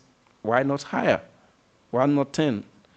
I mean, if we say that the district assembly or the district is where development, economic development is supposed to take place, why have we allowed central government to have all the money? Because if we have divided the whole country into districts and development is supposed to take place at the district, then why do we give the resources, all the resources or much of the resources to the central government that is not responsible for development? Because basically the districts that we have, if they all have the resources to develop each of them, then the whole country gets developed. So why are we not sending the larger percentage of our resources to the districts to perform this all-important function of economic development? So the committee may decide what percentage, but for me, the higher the better. And if we are to realize the development objectives of district assemblies, then they need the resources. One other proposal is that all natural resource-based corporate entities operating in the district must allocate at least 5% equity shares to that district as carried interest. In terms of property rates and why central government has been involved, the Act 936 provides that the minister shall, in consultation with the minister responsible for valuation, cause to be determined by the Lands Commission or by a valuer appointed by the Lands Commission, the rateable value of premises, and may cause a valuation list to be prepared for each district. All that central government has to do is to help district assemblies to be able to value properties. Alhaji Sule mentioned an effort in the past where they tried to create a base map for Ghana. As we speak, since 1974, Ghana does not have a base map. Strange enough. So whatever that Lands Commission, Survey Department, all those departments need by way of maps, we don't have that. Right now, a lot of people are relying on Google Maps, but those are not the type of maps that you need for these that these institutions need. What he was suggesting the other day was that with LiDAR and other technology, you can just fly over the country, generate a base map, but also be able to determine what even mineral resources we have across the districts. Now, beyond that, and I just wanted to add this, very, very important, because I know the capacity is in country, we have the capacity in Ghana. That one flight will provide that base map, will provide a geological map that will show the mineral resources that we have. But also, within a few hours of flying, you can generate current values of all properties that you fly over. The system is there. It's been tried and tested in several districts. This is the role that the central government has to play. That is all that they have to do, so that district assemblies can have current values of properties within their jurisdiction to be able to generate property rates for their development. It is not for central government to just award a contract and have somebody take 40% of property rates that assemblies are going to generate. That is not the role of government. And so district assemblies need to be resourced. And I mean, once we have elected mayors, they will be able to mobilize other resources apart from property rates, district assembly common fund, municipal bonds. They can engage in equity participation in companies operating one district, one factory, or whatever other projects are going on in their district. They can provide equity to ensure that they create jobs. For me, this is something that can happen immediately as phase one. Redraw boundaries for all current regional capitals, and you would have viable cities across the country to start with. Once the president approves or accepts the committee's recommendations, and if this is what the committee proposes, that can happen within a very short time. I would say phase two, within 2 years, if indeed there is proper mapping, a current map, you can do redistricting for the rest of the country within 2 years. And so within the next 4 years, we should be able to have viable district assemblies and cities that can perform the functions of economic development and be in a position to construct and maintain affordable housing, affordable communal housing, streets and sidewalks. I don't see why central government has to be responsible for affordable housing in any district. Leave that to the district assembly. Construction and maintenance of markets and shopping malls, why should that be the responsibility of central government? Markets. I don't understand. Assemblies should be in the position to provide sporting and recreational facilities within their jurisdiction. They can do it if we provide them with the resources and stop centralizing all resources. I can see within the next 10 years, district assemblies that have the capacity to create jobs, sustainable, well-paid jobs within the districts. They can create local economies under smart elected mayors who can manage resources for their cities and districts, leveraging whether it's earmarked or unearmarked revenue, and take advantage of the human capital that we definitely have, except, as has been said previously, our leaders don't like to work with such talents. They prefer yes men and that kind of thing. So for me, we need to empower district assemblies to perform the role that they were originally designed to perform, which is develop the district. So far, we have failed miserably.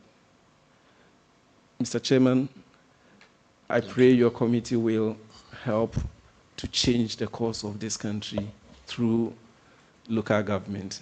Thank you. Thank you. Thank you very much, Mr. Nchubuasiakun. Very, very strong advocacy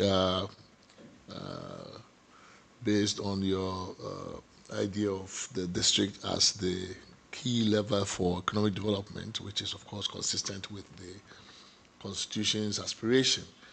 Now, of course, globally, and one of the things happening globally, including especially in Africa, is movement of populations, the fast urbanization.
So I think this issue is a very important one. Let me take you up on the issue of consolidation. In principle, I too think that, this slice cities to small districts or municipalities or whatever we call them to satisfy political demand really is taking us back as opposed to advancing the development of our cities. At the same time, so consolidation is one thing. At the same time, there's this principle of subsidiarity, which drives a lot of the conversation around decentralization, which is that you must take government closest to the people, where the people live. So there is almost like a tension between your proposal to consolidate on the one hand, and this principle that is universally accepted, that subsidiarity requires you to take government closest to the people. If you were to have a citywide mayor, right, for Accra, citywide mayor for Takra, the citywide mayor for Cape Coast, Sunyani, regional capital towns, and other big places, including Tema. When I was growing up, Accra Tema was one. It was Accra Tema City Council, ATCC, right? And the municipality ran bus services, and Omnibus Service Authority, OSA, and all of that. They had double-decker, and we've seen all these things in Ghana before. And they ran our schools. I went to one of the very beautifully built schools in Tema. Today it's completely vanished from the face of the earth. It's collapsed. So the deterioration is real, right? But it's been done differently before. If you were to elect citywide mayor, then what do you do? What kind of government would we have closest to the people? So in my neighborhood, because you also want the people in Dansoma would feel, okay, I live in, is Dansoma part of Accra? we'll do the boundaries and we'll see, right? But if I live in Dansoma, I'll say, well, the mayor is too distant from where I live. And there may be concerns that if you have a mayor that is resident somewhere in Tudu or Jamestown, that they would put the services there as opposed to in distant parts of the city. Right? So what kind of government, if you have one city council for Accra, one mayor for Accra, what kind of local government is there in Dansoman, or what kind of local government is there in, I don't know where the boundaries will end, in Teshi, for example, right? So I think that's one thing you have to resolve with your consolidation idea. Consolidation on the one hand, but what happens to subsidiarity? And do you have a sense? We all seem to be saying that 261 is just 261 too many. Right? And for the landmass and the population and the size of the economy, if you take a peer country like Kenya, yes, 261 just doesn't appear to make a whole lot of sense, right? If Kenya can do with 2 layers of government if they can do with 48 or so counties, which are the equivalents of our districts at this point, and they can do without provinces or regions, and they have much larger population, much larger GDP, much larger land mass, then I'm sure we could also rationalize the numbers a little bit here. Do you have an optimal number that you think we should have in this space of metropolitan districts? Then the last question, the last thing, I mean, the point was made, I think it was by former Chief Justice Sophia Akuf, about maybe putting a caveat in the Constitution against re-centralization of certain revenue sources, right? So we have seen that our central governments have an appetite whenever they are broke to look for resources wherever they will find it. And it doesn't matter that the thing rightfully belongs to the local government. They go and say, oh, but they can't collect it. You know, and I was listening just as I was coming. Incidentally, there was a conversation about property rates. And this person was telling us that in one of the districts in Accra, before it was re-centralized, they were collecting like maybe 2-point-something million cedis a year, which is really low. But after GRA took over collection, it went to 1.1, right? So the government, central government, proved itself a worse collector, a more inefficient, ineffective collector than the locals even. But I do get this function, so you would have the central government become like a technical assistance provider to the local government in terms of valuation. So they will help value the land, because that's a very, capital intensive project. That's a very, technical assignment, and maybe local capacity to do that may not be there. Would it be service that is rendered free? Should local governments not pay for some of this service, right? So that because one of the things the central government is reluctant to do is, well, if we're going to do this for you, it costs money for us to do this for you, or maybe it can be funded from part of your transfers. The money that we'll give you, we'll use part of it to do land valuation, periodic land valuation, and revision. So I'm just trying to help tease out some of the implications of your proposal. The GRA part, so currently GRA has anything that is income, GRA has the power to tax, right? So it doesn't matter how small the locality or the money. But we all know that there are some very small informal operators, who technically by law are subject to GRA tax under income. And yet we know that practically GRA can't collect. Should we transfer some of those very micro, local level informal taxes to the districts, right? Because we're talking about resources for economic development. And if the government that is closest to the people, maybe the person in Koforidua, or maybe Ajusua Estate or whatever in Koforidua probably would be more willing to pay income tax on their kiosk operation to the district assembly in New Jabing than they would be willing to pay to some famous bureaucrat in Accra.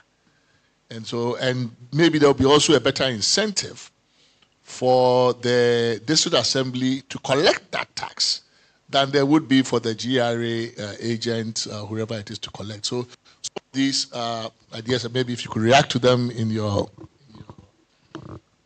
taking.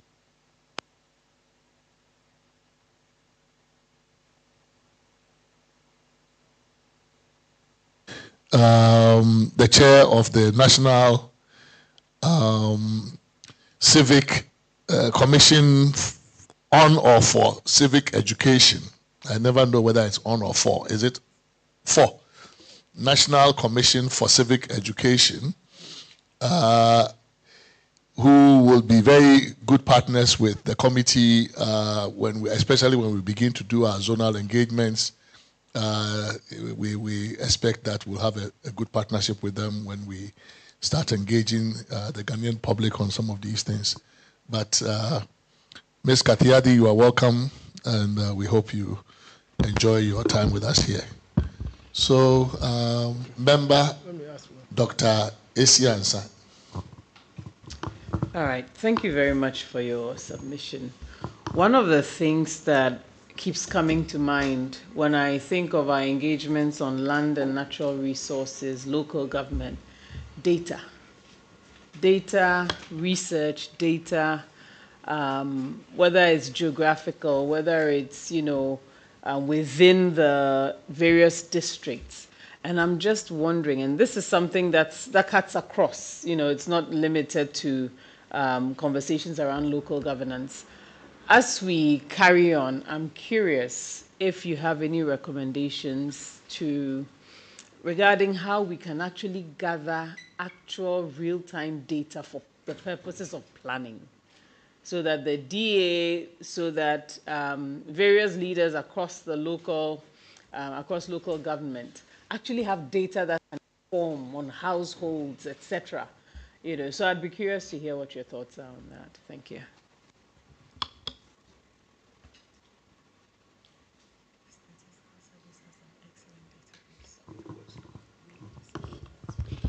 Thank you very much, Kweku, for those bright ideas. I just have a question to ask, and it stems from your idea that the bigger the better.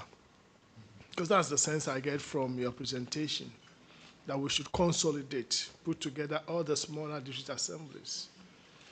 The first question I have for you is, do you have evidence to support the fact that the bigger the assembly or the district, the better it is?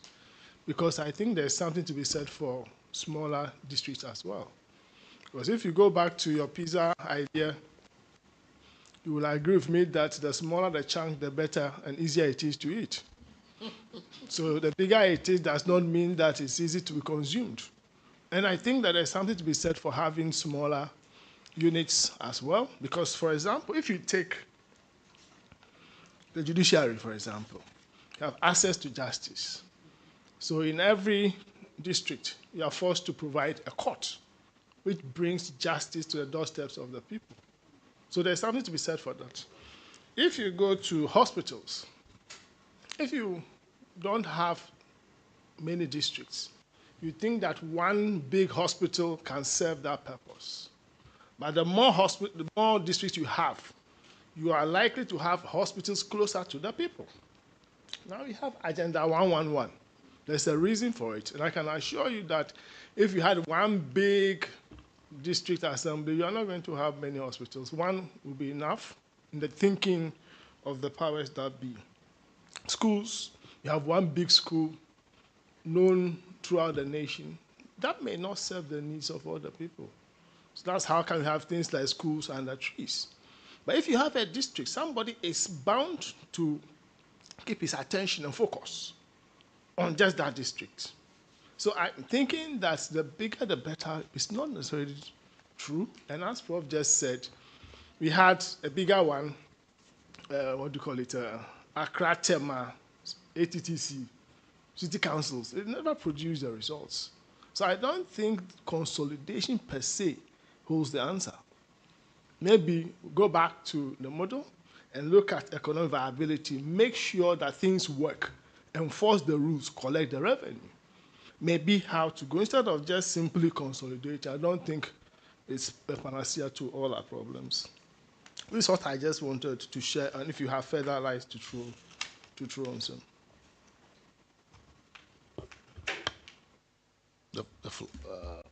The floor is open for questions.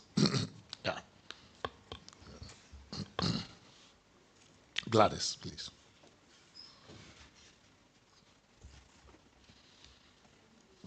Mr. Chair, for the opportunity. Our brother raised a lot of issues as a practitioner, I think, are inaccurate. The first one is assemblies have failed miserably, which for me, I think is inaccurate. The assertion that district assemblies have not developed is also inaccurate. They might not be moving faster as we all expect them to go. But for me, I think they have done so well. And let me use myself as a practitioner. Previously, as an assembly member, I used to drive all the way from Adenta to Tema because we were all under Tema. And so within the Adenta municipality now, we had only one school at Ajingano. The Sowadin school had a nursery, just a nursery session. And so we all had to move to Tema. And then the public school there was Ajingano and a few private ones. So imagine going for your permit from Adenta, we all had to drive all the way across the motorway to go for permit in Tema. All those at Oyibi had to drive all the way from Oyibi to go to Tema. And those days, Katamanto too, they all had to drive all the way to Tema. So imagine, we were not closer to decision making because most of the development were concentrated at Tema. When we got the new district, Adma, in 1998, during President Kufuor's time, then we moved to Adma. Suddenly, we started having new schools. So the assembly built a lot of schools. We had Ogbojo Hospital. We had several services, as the last speaker said, closer to us. So what did he do now? Now we are able to get closer to the assembly to go for our building permits. We now go to Ogbojo, to our hospitals. We have our children now having several schools. Now Adma has several schools. We don't need to go to Tema, to school. What has that done to us? We are able to have better. Those days when we were going to Tema as an assembly member, we didn't have any tarred road within the Suchuna letter. That's Ajingano areas. We didn't have tarred roads. There was only one tarred road from America House to in front of Rollins area. The whole place, we didn't have tarred roads. It was when we came back to Adma, we got our own district, that we started having tarred roads. So for him to have said assemblies have not brought development, for me, I think it's an inaccurate statement from him.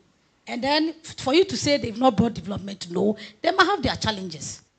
We can't sit here and behave as if all is well in America. I went to a place in Bronx and I was shocked. I asked myself, this America. If you look at the garbage packed in lifts, I was like, what? Am I in Choco? In America, it's the lift, in elevator. The garbage packed in elevator. I was shocked. The assembly can't go into the elevator. Yes. But I had to hold my nose, press the button, and I came out. So as for the challenges, they are everywhere. But for you to have said cutting your pizza into pieces will not facilitate you eating faster, for me, I think just like the last speaker said, having it smaller, for me, is more effective than having it bigger. Then the second issue... So you increase the numbers even more? Yes, for me, I don't believe in consolidation. After the consolidation, no. Just like the last speaker said, I think we should keep it as it is because then it attracts more funding even to them. Previously, TMA was getting only one funding. Now we are getting more because Tema has been split. We have Katamanso and Adma, so we are getting 3 bits. So we are getting more resources into the district now. Then he talked about common fund. Why is it 5%? The law says that at least 5%. So government can go as much as 50 or 70. So that is what he has to get clear. But the problem I have is we don't cost the functions given to assemblies. We say not less than 5%. So you can get a government to say, I can give you 7.5. Some will say 5% because it's 5%, it's 5%. But we don't cost it. What goes into that figure? You are telling me to promote development within my district. Provide, he mentioned a lot of things they were supposed to provide, assemblies are to provide. But have you costed to know how much I'm supposed to use to promote that development? We are not costing it. So for this commission, I think we should look at if you are going to have an independent body to cost the functions given to local government. We need to costing, have an independent body that will be doing the costing before government can say, I'm transferring so much. Government will just get up and they say, I'm giving you 5%. On what basis? So let's have an independent body within the constitution that if it's going to be a local board, local government, I don't know, costing or whatever it is, commission, that will look at the costing and ensure that the funds that go to the assemblies match with the functions assigned to them. Because we can't assign them a lot of functions without costing the resources we need to give to them. So we should look at getting an independent body that will be doing the costing to know the functions, the resources that should go with the functions assigned to them. Then along the line, he raised issues around central government taking charge of sanitation. Local government assemblies are still in charge of sanitation. It was President Kufuor's time that we had the Minister of Sanitation and at the top. But assemblies are still in charge of sanitation. There are few lapses along where sometimes you can have a contractor working with the administrator who say, well, I want to go and do fumigation. Who says assemblies are not fumigating themselves? They are. But sometimes for certain reasons, you get people using the office of the administrator. And so they are able to get their way through. And then they do some procurement at the central level. But assemblies are still collecting their waste money, their sanitary, their garbage. And they are still doing their fumigation as and when it's needed. There's one issue that I want the commission to look at. The reporting lines between the administrator of the Common Fund and the Minister of Local Government and that of Parliament. And that has also been an issue. It was an issue in the past. We need to look at, there's an ambiguity as to the working relationship between the minister and that of the administrator. We all know what happened in the past, where the administrator of the Common Fund was doing things without recourse to the minister. Guidelines to Parliament, minister didn't see anything. So there was in most cases unilateral decisions, which probably some of us think that also affected development at the district assemblies level. So in looking at all these issues, maybe we should also look at the reporting line, the working relationship between the administrator and that of the minister for local government and that of Parliament. So I think, Mr. Chairman, I'll rest my case. Good advocate from the for local government from the practitioner. Just to follow up on this point about matching the cost with the responsibility and having, you mentioned a commission doing that job, some commission that has to make sure that the amount that is being sent is adequate or commensurate with the responsibility. Then you mentioned the reporting line between the assembly, district assembly, common fund administrator, and the minister, which takes me to the 1979 constitution, and I think 69 too, had a local government grants commission as opposed to the district assembly common fund administrator. So there was not this one person with an office, there was a commission, and there were particular nominees from different bodies, including local government councils, regional councils, who were all members of this commission. They decided on the amount of the grant, the formula. So would you be in favor of a body like that taking care of the fiscal relationship between the central government and the local in terms of how much, who determines how much money goes into the pot for districts, so that it gets away from this relationship between Common Fund Administrator and the Ministry of Local Government? You have a commission consistent with what you said.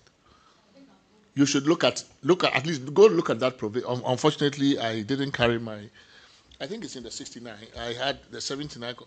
It's here too, but if I could refer you to the provision, you should take a good look at it and see if it is something that is aligned with your thinking on this new structure that you are proposing. I think it's Article 161 from 69, replicated in the 79 Constitution.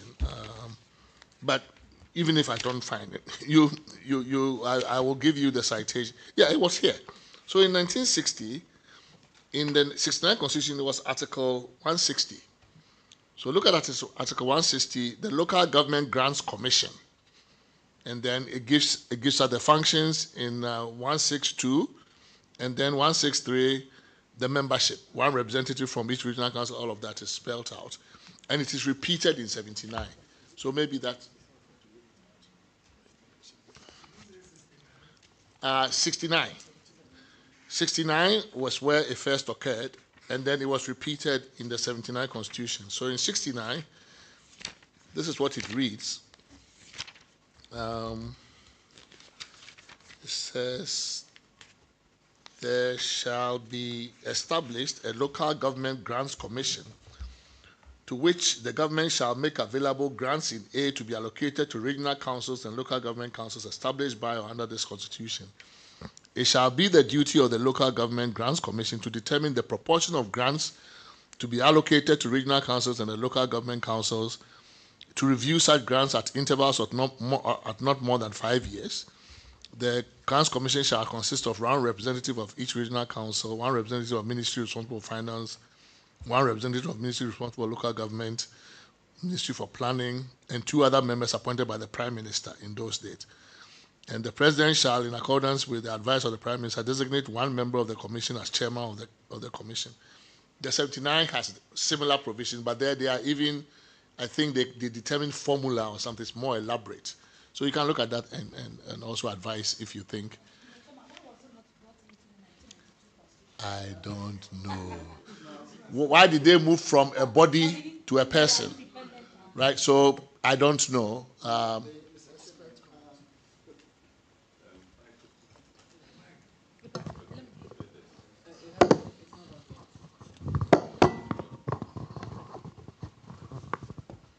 Yeah, Mr. Chairman, with all due respect, the transition from a commission to an administrator was informed by the fact that this administrator was going to be a professional administrator. Where in the Constitution did it say that? Wait, it doesn't say so in the Constitution. I spoke with those who participated in the process so that the administrator would be so non-partisan, professional, and so on and so forth. Unfortunately, the reason people are, like you are, looking for the Grants Commission instead of one person is that over time, our governments have started appointing politicians to this body. I really do not know empirically how this affects the allocation of funds to the various districts. But the Parliament is supposed to come up with a formula, and this professional administrator called the District Assembly's Common Fund Administrator only uses the formula to then disperse, so that there'll be no. But unfortunately, a disperser of the funds. Unfortunately, putting a politician there then puts everybody on edge. So how do you solve the problem? But otherwise, how would you solve the problem? I mean, it's not good enough to have. You are drafting a constitution and you have an idea, but you don't express it, right? So, and that's part of the problem we create, is that you have an idea that is going to be a professional manager. The Constitution says nothing about qualifications, eligibility. It's open-ended. So a president comes and says, I must appoint a district assembly common fund administrator. Oh, I was classmates with this person. Oh, he or she lost elections. So let me. Yeah, it's open-ended, no qualification, nothing. So you appoint whoever you want to appoint. That's. Yeah. So and I think that is part of what the job we're trying to do is close loopholes of that kind that create perverse incentives for the appointer to go against the idea behind the office. So if you have a way of, if you think it's okay to have one person, but then we can build safeguards around that one person, that's also fine. So the commission is only proposed as an alternative to this one person idea. But if you think there's merit in having one person, if we can build safeguards around that one person in terms of qualification, how they are chosen, then maybe that's also an alternative, right? But absent that, I'm just saying that we didn't begin this. We had 69 had a certain idea. 79 felt it was good, they kept it. and then we went to a one person. And the question is, why did we do it? Yeah, so you can fix the one person. And he's saying that the idea was not for it to be this open for all so that president can choose any and everybody. The idea should also be to establish empirically what are the defects that you have detected. Well, as for empirical, we are here now, we have 6 months. We are not going to do any study anywhere to establish empirically why that is so, right? I mean, we can determine the merits through this kind of conversation, right? We don't have to go and test every idea empirically. I mean, analytically, we can have that debate here and look at the merits of having a one-party office. Similar conversation ensued around the stool lands administrator, right? So a case was also made here from certain quarters that the stool lands administrator is a one-person office, and that there is merit in either rolling it into the Lands Commission or finding a board for it. I'm not too keen about boards sometimes, but the whole idea that people are uncomfortable with one-person offices in the Constitution, especially where there are no safeguards or guardrails at all. You do whatever you want to do, So doesn't that lead to a situation where, when you have a system like this, you would ask yourself, sorry, thank you. You would ask yourself, what comes first? Do you look at the institution that must, so that you avoid this one person control or interpreting things in a certain way? Or should we, and I think that's the tension that we ought to consider when we are looking at the current system, which we call the hybrid system, and one that you would want to look at to say institutions must be developed, where they are lacking, or where we've had this, how do we put institutions in place, the law backs it, and you're looking at, most of the time, it's not the politician who leads it that you're looking at. You're looking at a certain system with some really competent people to handle, technocrats and so on and so forth. I think it's one of the things that, if you're looking at democratization, you're moving from authoritarian. Authoritarian tends to also focus on individuals a lot. But is it not the institution that has professionals, trained and so on, with certain protection and so on, who would ensure, what's in the state interest, rather than the personal individual, who could yield to various pressures? Yeah. And I don't know why you move to a person model when you have a collegial body. Yes. That kind of. But we moved from an ombudsman to a commission on human rights and administrative justice. That's correct. Exactly. So justice. Precisely. If you remember. Exactly. So it's in the direction. The movement generally has been the direction of moving from person to a multi-member body, as opposed to moving from member multi-body to a person. Right? I mean, you don't normally make that move. Why would you move from a Land Grants Commission to an individual model, right? So it's an interesting debate, but I think, if there are no other, other reactions to Kweku's paper, or then he can respond to the ones that he has. We can take another round of questions, but you have the floor. Thank you, Mr. Chairman. Okay, so let me start with the issues you raised. You asked what kind of government will be closer to the people if we do consolidation. I mean, in terms of structures, we can learn from other places that have city mayors, for instance. I mean, we have a London mayor, but there are structures that allow people within communities to be able to still interact with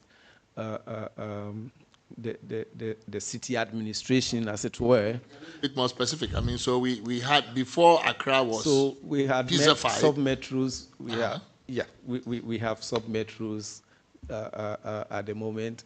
But what I'm saying is that my proposal has to do with leveraging the size of resources to be able to develop the entire city.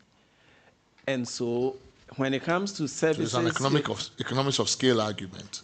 Economics of scale argument, but economic viability, which is in the law, in the Constitution, and in the enabling legislation. Economic viability is supposed to be the main criterion for establishing assemblies. And how you define economic viability, it looks like our governments or our political leaders have chosen a very narrow definition, which in fact is not economic at all, it's more political over the years. But then Gladys's point, I mean, the point by Gladys and Godwin is, okay, so fine, what is the use of economic viability for me living in Adenta? If the guy living in Community 1 in Tema, the mayor is located in Community 1, and that is really the economic hub of the metropolis, right? And they take all the money, but I'm too far removed from that, so they don't pay attention to me living in Adenta. And they put all the schools in Community 1, Community 2, Community 3 in Tema proper, and I don't get any. In fact, currently I even feel the same way. I'm supposed to live in Tema West. But because it's not Tema proper, right? Because I'm a Tema boy, so I know where Tema proper is. Right? I grew up in Tema. Once you cut me off from that place, and I'm somewhere in Spintex, and you tell me it's Tema, I think it's a joke, right? But I'm in Tema West. I haven't seen, I mean, when they were doing all the roads, whether the MP or whoever was doing it, nothing touched my place, because it's really not in Tema. Me, I don't even think I'm in Tema. When I get my bill, that's when I realize, oh, I'm in Tema. I'm still in Tema. But actually, I don't feel like I'm in Tema. I'm under Tema. Not in Tema. I'm under Tema. You missed the point. Right? But not.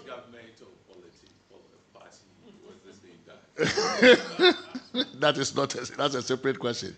You know, I voted against that MP. You know, who wasn't doing my area. So don't worry about it.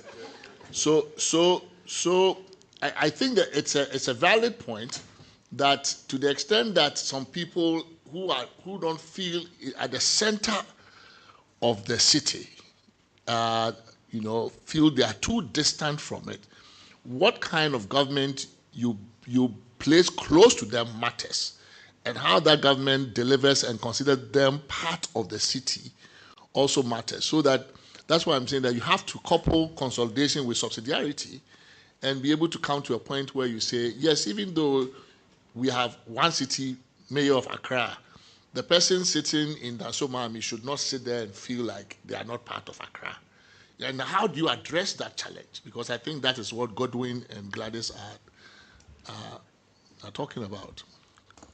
Thank you, Mr. Chairman. Okay, so the point really is this. As things stand now,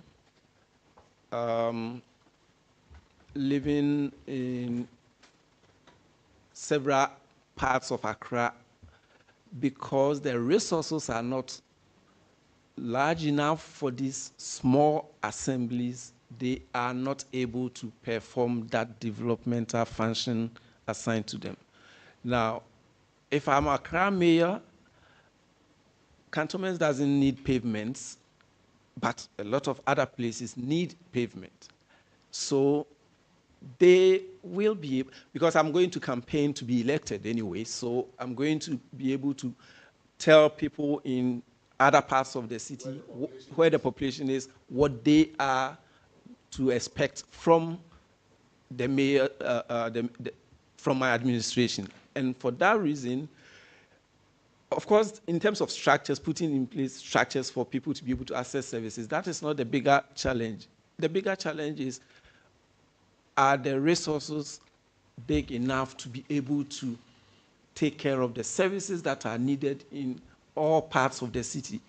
And how am I prioritizing here? Because, of course, you submit a budget, and the assembly will have to approve that budget. That will show where you're going to invest, whether it's District Assembly Common Fund or property rate revenue. So you should be able to provide that clear budget that will be approved. In terms of services, and I'll come to Madam Gladys, I think we need to move away from physical offices. We've reached a stage where a lot of services can be done online, and especially in cities where you have the infrastructure, people should not be moving from one place to the other before they can get certain services. I mean, elsewhere, once you have, let's say, your Ghana card or you have your PIN, you should be able to access certain services. It's not every service that you need to move from one place to the other. Talking about caveat against recent No, centralization. I want you to stay on this consolidation because okay. I think it's a big enough argument. Okay. The problem though is that we are having this debate within the context of the choosing a mayor that has not been democratically chosen, right? So the democratic incentive for a mayor to serve, so currently there is no democratic incentive for a mayor in Community 1. If Adenta was part of Community 1, there is no democratic incentive currently for a mayor who is appointed by the president in Community 1 to serve the Adenta community very well. So I premise this on elected... Exactly. So I think you should build on the democracy argument a little bit more as a response to this big objection. Because the objection is a legitimate one of a tension between consolidation and subsidiarity. And you're saying that the election of the mayor from the whole city will change this incentive so that the city mayor who is elected in Accra will pay attention to Dansoman and Mamobi because there are voters there and there are people there. And so that's maybe one response. And the other one would be, I think we have to know how we are going to constitute the city council. Whether everybody gets to vote from Dansoman and Teshi and everybody vote into that city council, and so there's representation of those communities as well. So maybe develop the argument, or we want maybe a fully developed plan. Okay, so every just like we have currently with the district assemblies, every city that has a mayor has a city council as well with elected members, and or probably appointed as the discussion has happened earlier, but with members representing various communities. So you're not going to just have an elected mayor with a deputy, but you're going to have an elected assembly that represents all these communities. So I have, say, an assemblyman who represents my community, and I have to be able to walk up to his office and make demands. So when he goes to the assembly, he will represent me there. And so the structures are already in existence, but the key thing is that the resources for the smaller assemblies are just not enough for them to be able to perform the developmental functions that they have. They haven't done it over 30 years, and I disagree, and it's subjective anyway. What are you comparing development, when we say developed, what are you comparing to? If you compare yourself to maybe other peer assemblies, you might say, oh, well, we are doing very well. We've built a few schools here and there. And even talking about the TAD road, was it TAD by the assembly or by central government? So you can say, well, we've done well. But I don't think back in 1988, when we set out with local government, and we talked about economic development at the district level, what we see across the country now is what we envisaged. I really doubt if this is the development we envisaged for ourselves 30-something years ago. I honestly doubt that. And if you can compare ourselves to peer countries. I mean peer cities, for instance, like Dakar or even even Cotonou, Addis Ababa. I mean, Lomé.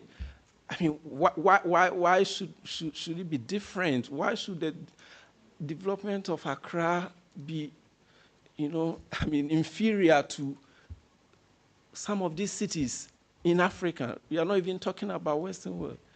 And I mean, should we not aim much higher than what we've already achieved? I don't think so. I want to answer Dr. Isiansa. So the law provides that the central government is responsible for providing valuation of properties, for instance. Data has to be the responsibility of central government, and central government should be able to provide this data for all the districts. As I said, the system, I mean, the technology is there in country to be able to, as Dr. Lewis mentioned, provide a base map, valuation of all properties, provide geological reports that allows assemblies to know what resources they are sitting on, which they can leverage to raise capital, and all of that. But all this have to be done by central government. Prof had asked whether districts have to pay for such services. Central government is not using, I mean, excuse me to say, their own private money. It is our money that they use to pay, I mean, provide those technical services to the assemblies. So if constitutionally, central government is required to provide these services to, I mean, to the nation, because a base map is for the nation. So if central government provides or acquires base map, I don't think, I mean, district assemblies should pay central government to be able to access those technical services. So central government can and should be able to provide base map, valuation of properties, that then elected mayors will be able to rely on to generate the revenues they need to develop their districts, their cities. Now, can't the district assemblies commission such data to be provided for them? The scale that you require to be able to, because, okay, I have an aviation background and also area survey background, and a similar thing has been done. You can do it at district by district, but it's more efficient if you do it on a large scale. And what does efficiency mean in this context? In terms of, let's say, if you commission area survey of the city of Accra, as opposed to commissioning it for Adenta alone, because the flight. Are you looking at costs? Yeah, or in terms are of. you looking at the actual picking of coordinates? Because it depends on what you mean. So in terms of, let's say, the flight, you take off from the airport and you would have to fly to Adenta to begin the actual survey work. Whereas if you were doing it for the whole of Accra, as soon as you take off, you can start your survey of all the properties along your flight path. So whoever is doing the flight, it can be overall cheaper if you do it for the whole city than just flying to go but and if do you it. don't But have the money for the entire country and you need data for a particular district, I don't think you should wait till you have money for the entire country. You should be able to commission data requests for a particular district. You can do that, but I'm saying as a country, why shouldn't central government be able to afford a base map for the whole country? Since 1974, we haven't been able to invest in getting a base map and to be able to provide valuation for the whole country. No. I mean, how else are we going to be able to develop as a country if we can't invest in something that will allow us to generate more revenue? So how does the land valuation, because currently land valuation does valuation of these land and assets, right? How do they do it? I mean, frankly, I mean, I think the property rate issue is a really a big issue. Right? You know, the quantum of it is just really just ridiculous. It cannot develop anything. You know, I give an example of my own situation when I first got a bill, you know, in my neighborhood. I saw somebody walking around and he was disputing things. And I said, where is mine? Jokingly. And I said, what are you distributing? He said, property rate. I said, oh, but where is mine? And he looked at me. He said, you must come from abroad. You are the only people who ask for your property rate.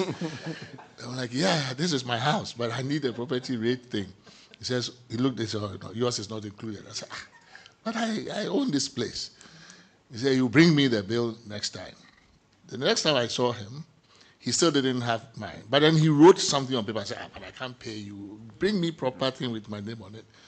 The thing comes, and that time was like 200 and something CDs. And I'm thinking, gosh, I just left a place to come back home where my property rate, after I had paid my income taxes for that year alone, was $16,000. And it wasn't like I was living in some mansion, right? $16,000, of course, is one of the very heavy property tax states in the US. And I have to pay it quarterly by myself, walk it to the county office, and if you miss it by a day, the penalty is huge, right? Meanwhile, I wasn't using the school service. I was using very few services in that town, but it was $16,000.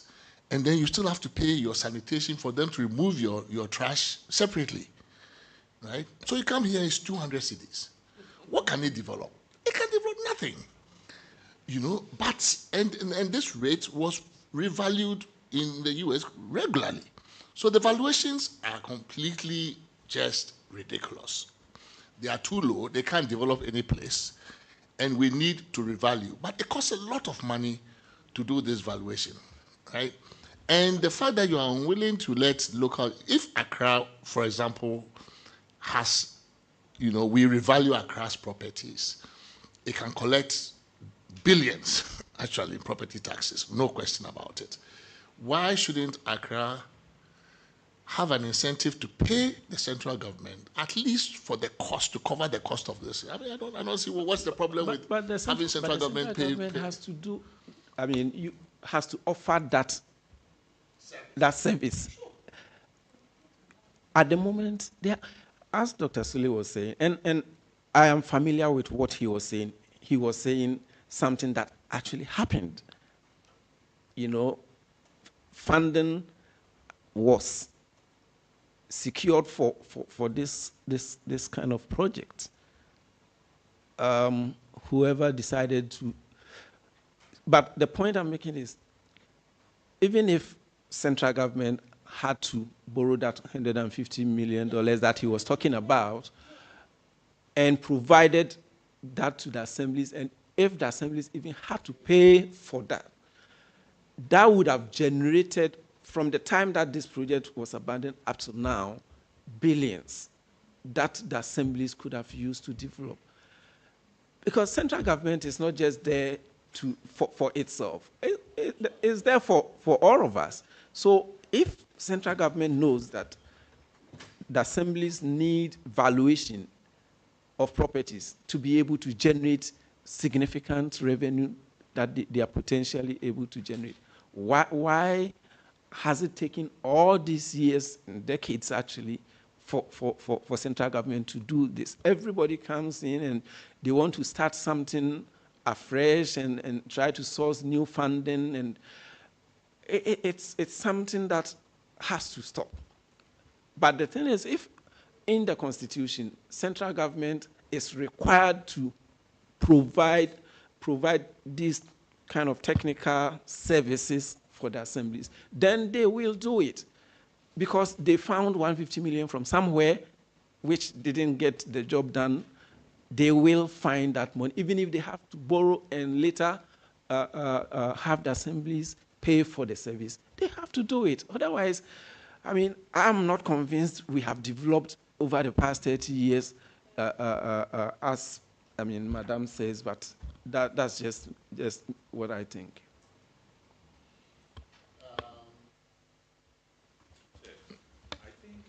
Raising a very important question here.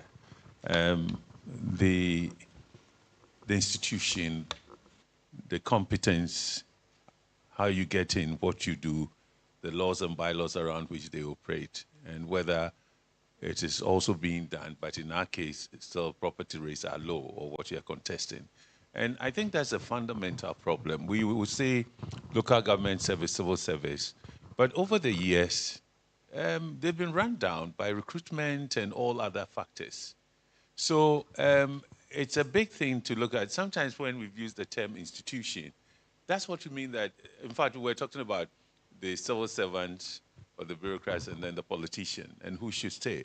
I think we haven't given enough attention to building the institutions and shielding them, protecting them, but also making it so competitive even for them to work there so that they will do the right thing. But the politicians have so much power that, and intimidation, and they can do anything, and that's where our emphasis continues to be, and we think that is wrong. Because the bureaucracy, you cannot touch the civil service. Yesterday we talked about this briefly. You cannot touch any civil servant or public servants or agency as a politician say, I'm removing you. They have courts to go to.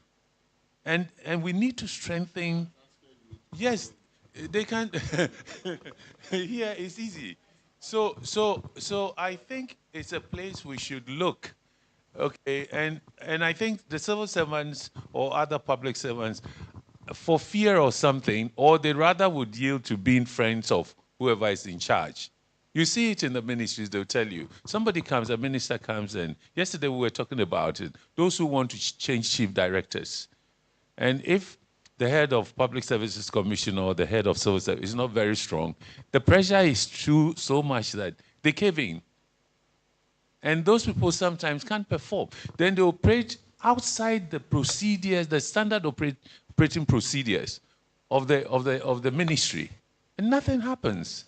So there is a real serious problem there. That's our conversation for Monday and Tuesday. Yeah. Public services and enterprises and code of conduct for public officers.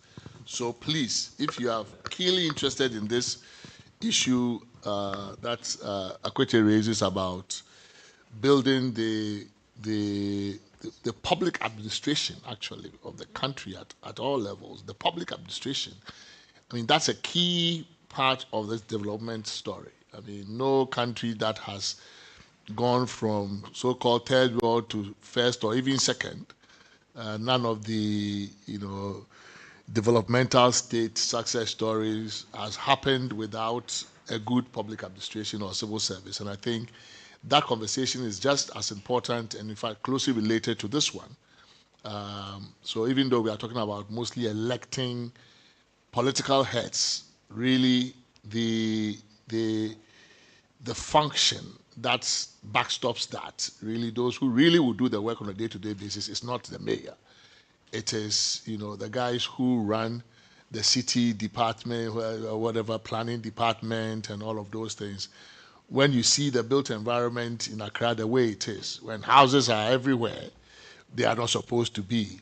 When, people are building on floodplains, when they are doing all of these things, there is a problem. Either the public administration has broken down, politicians have completely disregarded the rules and have imposed themselves upon the public administrators who are not able to make decisions professionally, or something has gone wrong. So it's a very important part of the story. It's not just electing the mayor or the deputy mayor, it's how the city functions on a day-to-day basis. And that is public administration. And I think that, we really need to, when we are talking about local government, we need to talk about public administration as well. I mean, when I see Aboboya, I always wonder, what exactly is the city doing? Where is the municipal government here? This is a service that is solving a state failure problem, a municipal failure problem. They are not collecting trash. These guys come with a market solution. Aboboya works, but the state entity that's supposed to do that, the municipality now then is put in a position of a regulator. You are not doing the services well. You didn't provide a service well. Somebody steps in to do it. Instead of you becoming a regulator and saying, okay, we couldn't do this refuse collection, you are doing a good job. It's creating jobs for you. But you are spilling the thing when it's littering the city. You are redistributing the trash around the city, more or less. You are collecting it from the central place and redistributing it on the streets. And if you can tell from the configuration of the cardboards, the way they've done it, that they themselves know the capacity of the thing is not the right configuration. So there's an opportunity here for the city to say, we like what you're doing, but please, can you fabricate it with metal and close it? The city should be able to do that as a regulator. No city has done that. And Abubuya is operating without lights at night, rush hour. Can't you just say Abubuya shouldn't operate during rush hour so that traffic will not stop? Or don't come on the main streets during this time, or at 5:30 or 6 o'clock when it's dark, because you don't have lights, please, off the road. None of that is done. Multiple use of Abubuya. You see, Abubuya is finished, the trash job is carrying water. Why can't we paint the ones that carry trash red, the ones that carry water blue, the ones that are multi-purpose green, so that when you see it immediately it's green, red and carrying water, you know it's a violation. So the city is doing nothing. These municipalities should be doing simple regulatory job of regulating Aboboya. We can't do. So there is a lot of work to be done, and it's not just about electing mayors. I think I'm happy that the conversation has gone beyond electing mayors, because we are too much into the politics of the thing, right? Not the administration of the thing. And I'm happy that the issues of administration have also come up, and of financing and resourcing, because that is really where services are delivered and where things fail. So we'll come back in the afternoon. We will hear, since you are here with us, why don't we break for lunch and come? Because it's 2 o'clock. It's 2:10. Our lunch is ready, and so we'll come back for the last session of the day, and I hope it's as robust and as engaging as the morning session has been. So thank you again for your participation. We'll continue after lunch. Let's hope that we can all get here at 3.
it relates to local government and decentralization. I hope that in the balance of the time we have today, or in the conversation that is engendered by,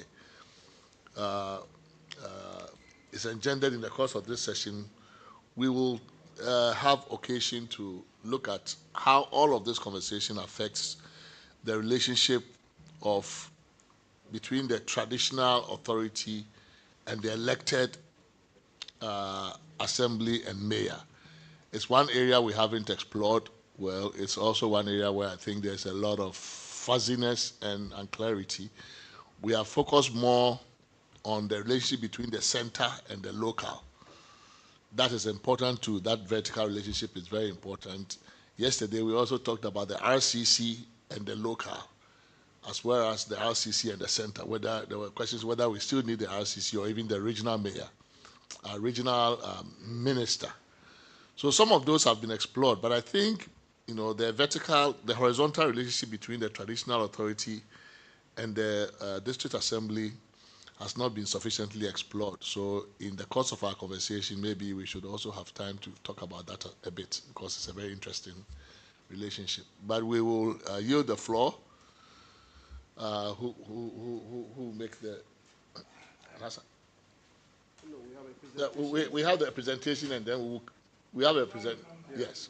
So let's finish the presentation, and then we have the balance of the time for conversation, for discussion. There's a microphone over there.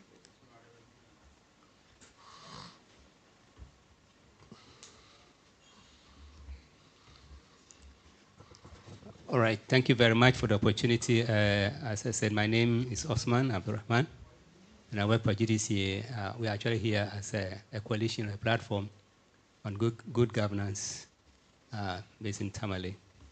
And we're going to have a conversation, just two of us. I'll start, and my colleague Elijah will come in at a point, because during fasting, at this time your units are getting depleted, so you don't have to engage for so long. So we have been looking at the issue of fiscal decentralization, and we know that if we have to have a local government system that really works, it means that we need to have a lot of resources that are coming in there. So we have looked at the current system, and especially focusing on the District Assembly's Common Fund, the issues that are associated with it, in terms of, first of all, the quantum that actually comes to the districts. Then the second issue is about the equity in its distribution allocation. Then we also talk about the delay that actually comes with it.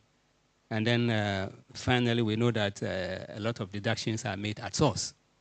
And these are all working against development at the district level. And so we have been working with assemblies, monitoring development projects. And we've seen a lot of projects, they hardly really complete them. They start and complete. Most of them are supposed to be done in 6 months. Others have, generally they have taken 1 year, 18 months, some up to even 3 years. And this means a lot for the resource that we have. And we've also seen that there's been a reduction in the amount that actually comes to the districts over time. Some districts that used to get about 1 million, maybe 8-10 years ago, today are getting about 400,000, 250,000. I don't know where the problem is coming from, but that's the reality on the ground. And we also know that it may be due to the fact that we have been increasing the number of districts, which also takes a lot of resources in terms of building the bureaucracies and functioning and having them functioning. So in the light of this, we have made some, we know we also in our jurisdiction there are certain that are happening which works very well.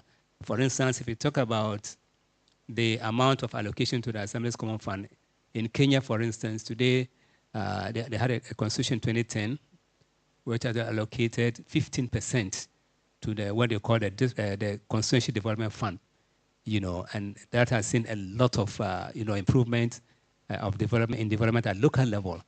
We talk about Uganda, we could talk about South Africa. They all have, and we started, very well, but then I think that things have deteriorated over time. Yeah, so we are suggesting that we need to have some changes in the system to allow a lot of resources to come to the district assembly. We also have issues of equity.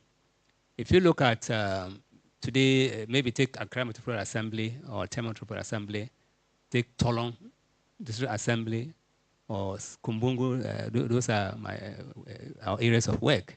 The opportunities are very, very different. So if you look at the allocation of resources based on what we have currently, there's no way those deprived districts can really make up. Because if you go to Toulon, the only maybe viable market, the revenue system they have is the market. I mean, the one market that comes only once weekly. And talking about property rates, I'm sure that it will be very, very difficult to find a really rateable, structure in Toulon and the whole district. The same thing you can talk maybe in Kumbungu. So we're saying that the opportunities are really, really, really very, very scarce for some of these districts. And so when it comes to the allocation of resources, all these factors should be taken into consideration. It's been done, but it's not enough. So we need to do something extra. For that reason, we are making some suggestions. That first of all, regarding the quantum that goes to the assemblies, we want to recommend that the Constitution currently has provided 5%. We want to suggest that it should be taken to 15%, as been done in Kenya today, because that will actually enhance a lot of flow of resources, from the center to the local level. Secondly, regarding the disbursement allocations, in order to ensure that things are done on time, there should be a time element allocated to, the disbursement that should come. Because the issue is, why should we have, DACF, disbursement in arrears, in years? Because you've collected the money. Why should you keep it somewhere and for a whole year, and then people, the assemblies don't have it, and they are starving. So we think that Constitution should be reviewed to include an element giving time limit for these amounts to be disbursed, so that maybe if it's 30 days or 45 days or whatever, at the end of each quarter, and it has to be mandatory so that this can be complied with. The third issue has to do also with the deductions at source. We think that this has become too frequent and too much, and so the Constitution to kind of have a provision to explicitly prohibit, at least to give a certain limit to what can be withheld, so that all the money that's supposed to go to assemblies actually go in there. We have a commitment from the current minister that 80% of the allocation will go to the assembly, but we still want to say, but if we can have an explicit provision to state this very clearly, so that these allocations are done as much as possible. We're also talking about the issue of the what they call equity. We should incorporate the privation index into the formula. Yes, it's there, but again, we have to make sure that, as we said, the opportunities are very different from one district to the other. Those ones should be factored in explicitly, so that it's not, it doesn't change from time to time. And for me, these are the few issues that we've come out with. So Elijah will continue. Well, thank you very much, Elijah Osman. Yes, we looked at 3 key things, and then we believe that administrative decentralization, we are doing quite well. But when it comes to devolution of power, and then also resource decentralization, these are two main areas that we have serious challenges. Alaji has presented some points that we raise under the resource decentralization. Now, the devolution of power, we've been working on this with IDEC, and so most of the issues that Doc raised are actually also captured, and then we share in those presentations. But we think that political parties' involvement at the local level is multi-party activities there would help all of us, and it will give power to the people. And so we are suggesting one of the models that we can look at is what we call the closed list proportional representation system. So which will allow closed list proportional representation system. This system will allow political parties to contest, and then we share the representation based on percentages they get at the elections. So before elections, all the political parties, if for example, local assembly has 50 electoral areas, so each political party will submit a list for the 50 electoral areas as if they are to win 100% of the seats there. Then they can submit that to either the Public Service Commission or a body. So all the political parties will submit. And there will be a criteria, of course. And then when they are submitting that, they rank. So they will have a list. And then one of the guidelines could be if you have 2 males, then the next should be a female. Then the next that count should be person with disability and all that. So even if a party gets 40%, and you're going to their list to take 40% of the list that they are submitting, then you will still be able to have some level of equity there. And so we can look at one of these. So people do not come out to contest as individuals, the political parties come in. So this is what we refer to as the closed list proportional representation. And so we don't think that the 30% should still be allowed to stay. If we are going with this kind of approach, then we just allow people to contest. Of course, the political parties in presenting it, guidelines will be given so that they present people with diverse expertise in this whole thing. Then they're also looking at the local authorities.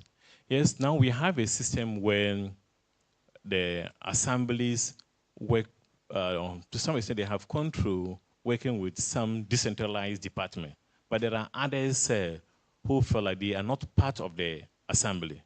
So if we want to give power to local authority, they should have that mandate to do most everything at that level. And so we should have a system that will, coordinate activities of other decentralized departments through the mayor. So that we don't have a situation where the mayor or the mayors are reporting to, the decentralized heads are reporting to their mother department. And then the local authority do not have hands in that. Even if they are going to do that, it must pass through the mayor. So I think this is also one area that I want to add to what Alaji has submitted. And now the district assemblies. Now we experience a situation where executive decide as I'm going to create districts. And so now we have around 261. So when a party realizes that they are struggling to have more constituencies, they just take the easy option, create more districts, and they know that constituencies will follow. So I'm just thinking that we need to also look at, should we make creation of districts some kind of entrenched provision in our constitution, so that we have to go for referendum. Then we tighten that a bit then we don't leave it open. Because I don't think that creating more districts will really help this devolution agenda we are talking about. For me, it's about resources there. It's about strengthening the system. It's about getting the laws to work at that level. So these are just a few that I have to add to what Alaji presented. Thank you very much. Thank you very much. Very succinct, very clear. On the last point, now this is something, so Article 2412. Parliament may by law make provision for the redrawing of the boundaries of districts or for reconstituting the districts. Now, if you read that provision, it doesn't appear to be saying that the president must be the one creating districts, right? So we have one of these situations in our constitution where the constitution gives a power to the to parliament, and then the parliament turns around and donates the power back to the president by passing a law that says, then the president, you go ahead and do this job. Of course, it's because it's the attorney general who drafts these laws. So the executive, normally when you say parliament may by law, even though it says parliament, in practice, it is the attorney general on behalf of the president who drafts the law, takes it to parliament, and parliament just, boom, and they give the power back to the president. It happens, there are many, many such laws, right? So it's important how we draft these things sometimes, because you have to take account of your practice as a country and your culture, political culture, and you know, so it's one of those areas where if you look at it, it doesn't say that you know the president should be creating districts, but in practice we have passed the law that has allowed that. So it's an act of parliament that has more or less undermined parliament's own power to do that. So I can understand why you are saying we should put it in the constitution and make it more difficult to do. So it's a proposal in the right direction. So this deprived districts idea that you mentioned, it's going back to some of the conversations we've had about resourcing districts and consolidating districts. If you have a deprived district that has at best a market, cannot reasonably raise property rates, should it be a standalone district? I mean, why is it a standalone district if it cannot even raise market tolls sufficient to even pay, say, the mayor's salary, right? So I think these are some of the questions that we have been actually grappling with. Why must that community insist on having a district, make a political demand to have a district when all they have is a market that is not even sizable enough to generate revenue? You know, so that's one issue, because there are a lot of emotional issues here that we have to deal with. You know, people seem to think that a district means something and they want it, and sometimes they want to be decoupled from the other people. You know, sometimes also all kinds of local things. We want our own district. We don't want to be part of these people. You know, so this kind of social engineering has all kinds of implications. So, you know, help us to reflect on that issue as well. The deduction at source. Can you help? I mean, what kinds of things are deducted? Is it, when you say deduction at source, it's not like, you know, if you're on payroll, you know, your employer takes certain deductions and gives it to the government at source. What are the things that the central government is deducting at source from the districts? And what is the legal basis for that to happen? When you talked about political decentralization, so you are in favor of parties, but you didn't say whether it should be election of parties into assemblies or the mayor, right? So currently we have a system at the assemblies where the assemblies are non-party, elected on a no-party basis. The debate has moved onto the chief executive. And I think it's very good that you are bringing back the debate in so that we look at both the local legislature and the local executive. Typically, the legislature is where parties are globally, right? So even in places where you have independent candidates, you usually allow parties to compete to get into the legislature, right? Which is the standard practice. If you want no parties at all, it tends to be when it comes to the executive. And in fact, even in advanced democracies, in the US and other places, some elections are no party at the local level. Are you recommending that we now lift the ban on parties at the assembly level as well as at the mayor level, or is it one or the other? Because it would make for an interesting dynamic, right? You could have a system, and I haven't heard more about it. I think that's close to Akwete's idea, where you could have a partisan, he doesn't like partisan, but you could have a party-based assembly and then a non-party executive who works with the party. That's not what we have now. We have no party, and we want to also have no party. But I think your argument is that we must have party somewhere, whether in the assembly or the executive or both. And I would like you to flesh out that for us, because I think that's also an interesting idea that we could explore. Mr. Chairman, I think the deductions, one key area has been the area of sanitation.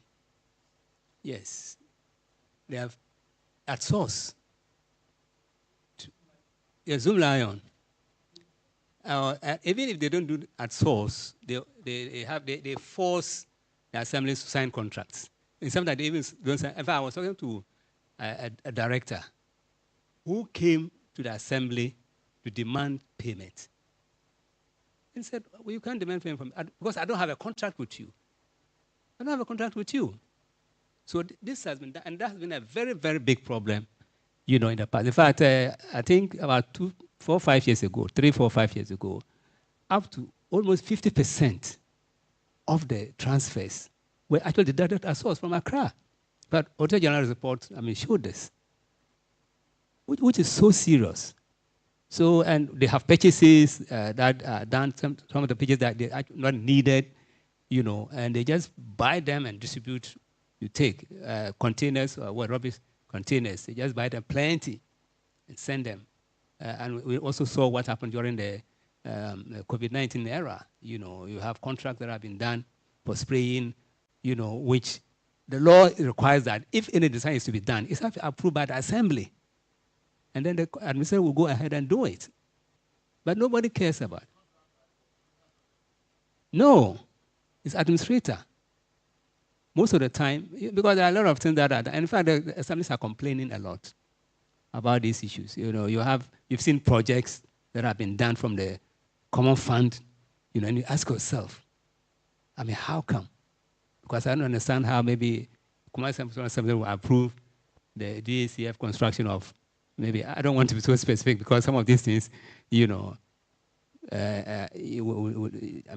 so a lot of deductions are done by, the administrator in collaboration with the executive somewhere. But you also mentioned that the law says it should be done with the approval, but by the assembly. So help us here. So it doesn't appear that it is happening in a legal vacuum. There is a law that says something should be done this way. That's right. And if it is being done the opposite way, it means that either there is no compliance or there is no enforcement. Exactly. If you put it in the Constitution, saying that no central government agency, whatever, may contract on behalf of an assembly, or right? Yeah. How do we enforce it? So the part of the problem sometimes is that you have these nice things in the law. It could be in the Constitution even. Yeah. And yet, if there's a breach, there is no enforcement. There's no follow-up, right? unless you go to Article 2, somebody go to Supreme Court, you go to find a lawyer. I mean, what are some of the simple things, easy things that you could do in the Constitution to prevent or to make sure that you put in the Constitution and it works? Right? Yeah. Because it's one thing saying that, because you mentioned it's in the law, but nobody is following up on the law, nobody is caring, nobody wants to go to court. You know, must we always have to go to court to do that?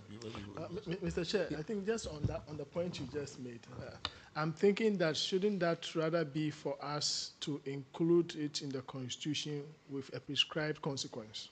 Yeah. So that if you do that, perhaps you could be censured, you could render it void, or be censured in Parliament one way or the other, which will be a way of dealing with, instead of putting the burden on him. I think we should rather carry the burden and put the consequence for breach in this case. So one way is to put the consequence, prescribe the consequence for breach. Mr. Chair, I think this issue needs to be looked at more broadly.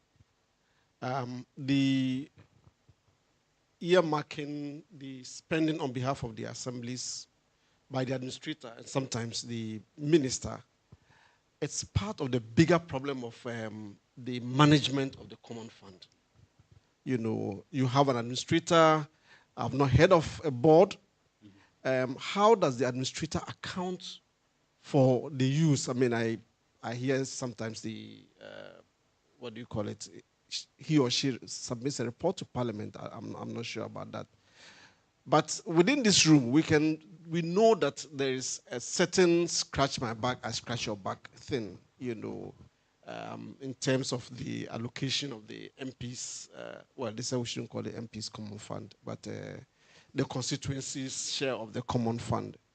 So until we're able to make the management more broad-based, more inclusive, but with very rigorous accountability mechanisms. So if it is the 79 constitution model of regional grants commission, local grants commission, you know, that has representatives from various systems, they can supervise. So we don't have the situation where the administrator buys school furniture. And that's record for the Zabzugu District Assembly. And by the time the furniture got there, almost all were broken, and they had to look for money too. At the tail end of, I think, was it last year or last 2 years, and while you were there, the administrator bought weedy sites. Yes, weedy sites, Wellington boots, and etc., and supplied to the district assemblies from their share of the common fund. It's ridiculous.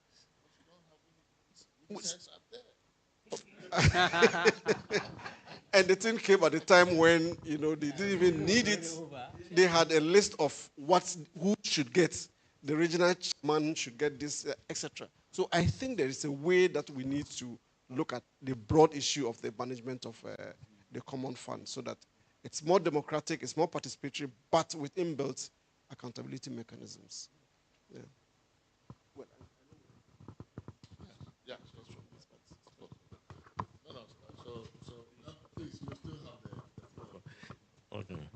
Thank you very much, Mr. Chair. On the type of elections at the local level, we hold a view that we should have multi-party based assemblies.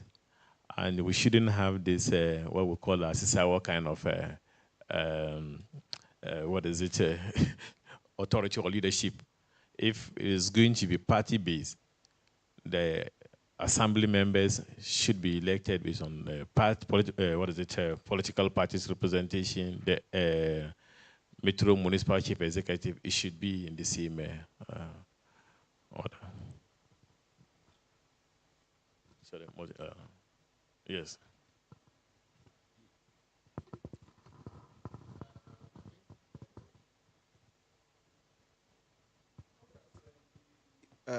Your closed, you call it a closed list proportional representation differ from the something that, yes, mixed member, yeah. Okay, all right. Because Emmanuel talked about the, yeah. So this issue of the money not getting the full face value of the allocation not getting to the local level. Is it not because of the cash kind of cash? I don't know how accountants call it, but our government operates on how do you call it, a cash whatever basis. You do the budget, but you only disperse what you collect, as and when you collect it, right? So isn't that part of the reason why nobody ever gets 100% of what it is that they are promised in the budget? Isn't one of the reasons that the government operates a certain cash, you finance people have this. It's called what? Cash flow. Cash flow. Well, yeah, there's a term, right? Okay. There's a term for when you do a budget, but you disperse the money on the basis of how much you have. As and when, yeah. And so nobody really, to the extent that we almost never get as much as we said we will get as a country. Nobody has. So there's a accrual method and then there's a cash method. We do the cash method, right? So nobody ever quite gets it.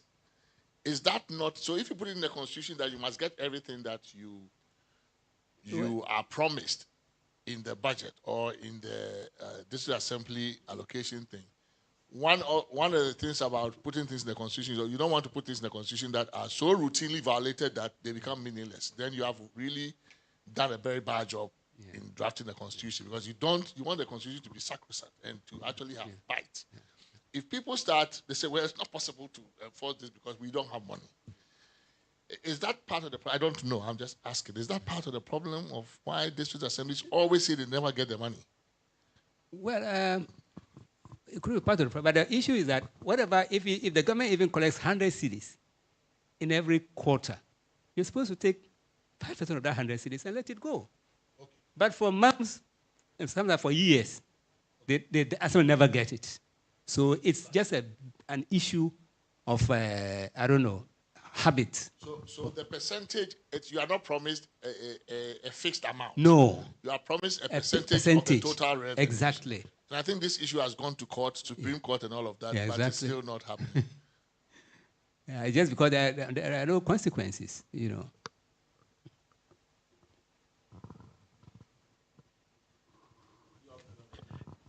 Yes, I mean, currently, the reason governments get away with it is because the chief executive is appointed. And so they will not even attempt to, fight for the interest of the district against what the central government is doing. But if it is in the constitution and we are electing the chief executive, even if the chief executive doesn't want to sue, a citizen, within that district, can sue the government for failing to provide what the constitution says should go to the assembly. And so I think they are getting away with it because, those who have the mandate of the assembly to be able to challenge government on these deductions, they have no motivation to do. In fact, they are busy protecting their positions because they can be fired any day. Thank you.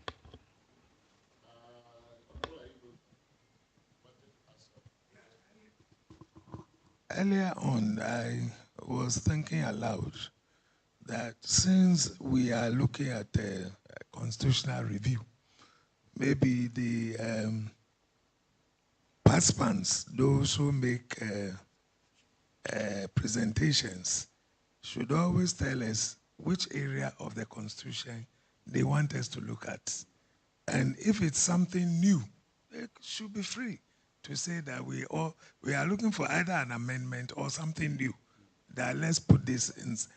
Because for example, after our friend had finished talking, I looked at 240 2B of the Constitution, which talks about Parliament shall by law provide for the taking of such measures as are necessary to enhance the capacity of local government authorities to plan, to initiate, coordinate, manage, execute policies in respect of all matters affecting the people within their areas with a view to ultimately achieving localization of those activities. So that responsibility has already been provided. Are we actually building their capacity? Why are we having difficulty? So it's there. Again, if you talk about districts 241 creation, it says, for the purposes of local government, Ghana shall be deemed to have been divided into the districts in existence immediately before the coming into force of this constitution. And two, Parliament may by law make provision for the redrawing of the boundaries of districts or for reconstituting the districts. So that power to redraw, reconstitute, whatever, is also already here. It might have been in the Local Government Act, because Parliament is to provide by law some of these things. But I think part of the difficulty when you put it in the Constitution, when you give an obligation in the Constitution to a multi-member body, like Parliament, 275 members, you have given really who is going to do it. The reason why the executive is so easy for the executive to seize that power is that the executive is one, and Parliament is 275 people who cannot move in unison with a common mind. So in the competition for power, the executive always wins, because the executive can move with this part. The president says, I want this bill. The AG will draft it and it will be presented. When you give power to Parliament in a constitution and you don't place time limit on when that power should be exercised, and there are no consequences if they don't do it, you have done nothing. Yes. So it's always easy. These provisions are very pro-executive. It might look like it's actually for Parliament, but it's for the executive. I mean, when you do it this way, this is what you have done. Because Parliament, 275, who is going to move? Who is Parliament? Yeah, I understand. So what I'm saying is there anything we want to do about this particular provision, this article and clause? Exactly. Is there anything we want to do about it? Because it's like it's already there. And it's not only this one. You remember the provision about spousal rights and division of property. Any time in the Constitution, you look anywhere in the Constitution where power has been given to Parliament to do certain things, to fill some void, to do some action. Either it has never been done, or when it has been done at the insistence and to the benefit of the executive. That's how it has always worked. So, based on that experience, when you are crafting something around this, you have to craft it very, very, either you give the power to some specific person who must initiate it, or knowing this, you just have to play around know the game that will happen, and you play around that. It's like a game theory. You play around that thing a bit. So this is a very regular kind of experience that you have with provisions like that, and I think it's something we must be mindful of because in this exercise you cannot legislate everything in the Constitution. So we would be by all means inclined to give some power back to Parliament, but if in doing so we are going to basically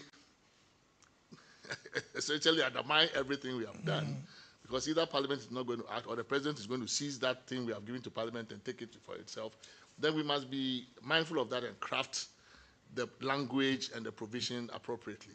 So it's a really tricky kind of. And then this issue of the monies being collected and they not getting to wherever they are. 252, if you look at 2522, says, subject to the provisions of this constitution, Parliament shall annually make provision for the allocation of not less than 5% of the total revenues of Ghana to the district assemblies for development, and the amount shall be paid into the district assemblies common fund in quarterly installments. Quarterly, it's already there. They have to collect before they can spend. So it's a principle of collect and spend. So as you rightly pointed out, if they are unable to collect, they can't spend. That's what creates a lot of difficulty. And knowing that, they actually said quarterly installments. It's already provided for. Yeah, but we do have situations, especially what is happening currently, where the fund can be in arrears of up to 3 quarters.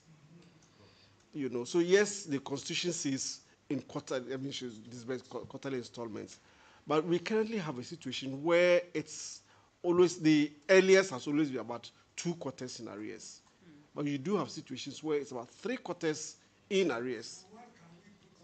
Exactly. Yeah. Yeah, that's the issue. Yeah. Yes. I mean, how do you do the sanction? I mean, so, it's, you know, so one way that I've seen in some constitutional text where if the power is given to Parliament or obligation is given to Parliament to do something and they don't do it, the Constitution provides for a default which will operate in the absence of Parliament's action, right? So if Parliament decides not to act, they put in what you call a poison pill, a result that Parliament itself probably is worse than what they would have done, right? And they put that if you don't act, this is what obtains. And I think our court has more or less craftily done that with the spousal thing. Because Parliament hasn't acted, they have gone ahead and said, this is what we are going to enforce as a court. Because you didn't do anything, so this is how we are going to enforce this. And sometimes that's how you do it, to force their hand. So you put a result in the Constitution that they ordinarily may not like, but it is up to them to change it by acting the way you said they should act. So there are ways that can be done, but it's tricky. Drafting that language is not very easy. But there are some few constitutions that have anticipated that and have provided for a default rule that operates in the absence of action. You know, so it's one way of the consequences that Goodwin was talking about. We should be able to anticipate that maybe they will not act. What's the sanction for not acting, or the consequence? Then you can provide the result in the Constitution. You know, so it's any other reactions to the conversation? I remember some work that we did in Yemen, where we were trying to do a federal constitution. And I think when it comes to fiscal decentralization, even in a unitary state, it's one of those areas where unitary states can learn a lot from how federalisms work. Because moving money from center to local is something that happens a lot in federal systems. In fact, federal systems have perfected how you do it. Because to hold the federalism together is all about how you move money to keep it as a cohesive unit. So there's a lot of work done in federalism about fiscal federalism, how you move money. So even as a unitary state, there is a lot of learning that can be gained from the fiscal federalism side of things, because you have to equalize, even in the US. You have to take money from the richer states, the mostly blue states, California, New York, and send it to the Mississippi. It's done. There are ways of doing it. They do that very well. You have to equalize within states, between states. So even though you may be thinking of it as a federal model, it applies also to unitary states, because you always have to worry about spatial development and how you equalize inequalities among different communities. So for those of you who have some time, and if you're interested in the fiscal decentralization, the federalism literature has a lot more to teach us than we actually imagine. Yeah. Yeah. Mr. Chairman, the issue that has been raised by Alaji regarding not enough money going to this assembly is so very important to the effective operation and the success of the assemblies that I think we need a little bit more clarity than we seem to have at the moment. So, question, why is it that money that should go to these assemblies does not go? 2 levels. For the administrator of the fund to have any money at all to distribute, the central government must say that this is the share, the 5% share, so you distribute.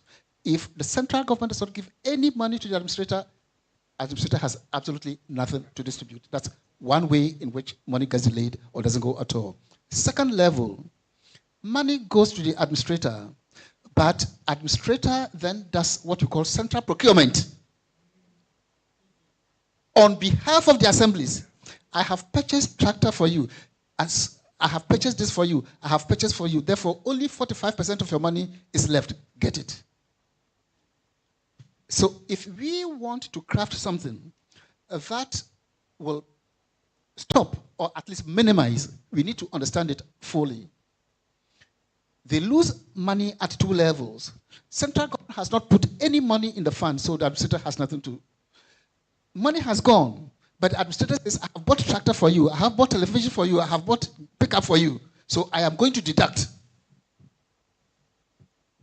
And if after deduction, only 40% of it is left, I bring it to you. So you cannot legislate or even put in the constitution that X, Y, Z should be done if you do not understand fully how the assemblies lose money. Now, with regards to the central government not putting the money there at all, the explanation that my younger brother here gave is part of the problem. The president who heads the central government is the one who appointed you. He is supposed to give you some money at a particular point in time. The money doesn't come, you keep quiet. Otherwise, if you try to do anything, you'll be dismissed even before you have finished speaking. With regards to the administrator delaying the money, the argument of the administrator has always been that the assemblies themselves have said that you should purchase X, Y, Z for them. Because if we do the purchases and procurement in bulk, there's some savings. You save money instead of buying the items one by one. So the point I am making is the big lawyers and constitutional experts around the table, we should know precisely where the problems come from before we can do anything at all about it. Otherwise, if you just say they lose money, the money doesn't go, and so on and so forth, let us understand the root cause of the problem before thinking about, should you put it in the constitution? Should you put it in some kind of legislation? Or should we just amend procurement or something law, and so on and so forth? But the way we're going about it, I do not get the impression that we understand fully why this kind of thing is happening.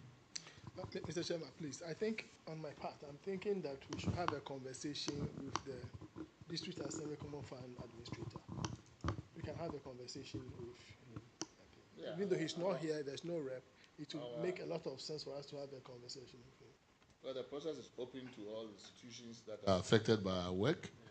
But if he doesn't come, we can formally invite him. Well, that is true. What is said, I'm looking at 25. Everybody, we can't go to everybody who's affected. 2523. The monies accruing to the district assembly in the common fund shall be distributed among all the district assemblies on the basis of a formula approved by Parliament, and the administrator shall have no authority to do any procurement on behalf of the assemblies. 2523. The monies accruing to the district assemblies in the common fund shall be distributed among all the district assemblies on the basis of a formula approved by Parliament, and the administrator shall have no authority to do any procurement on behalf of the assemblies. No, the law itself, the Constitution, 252. Article 2. No, that's what I'm proposing rather. Oh, no. That's what I'm proposing rather.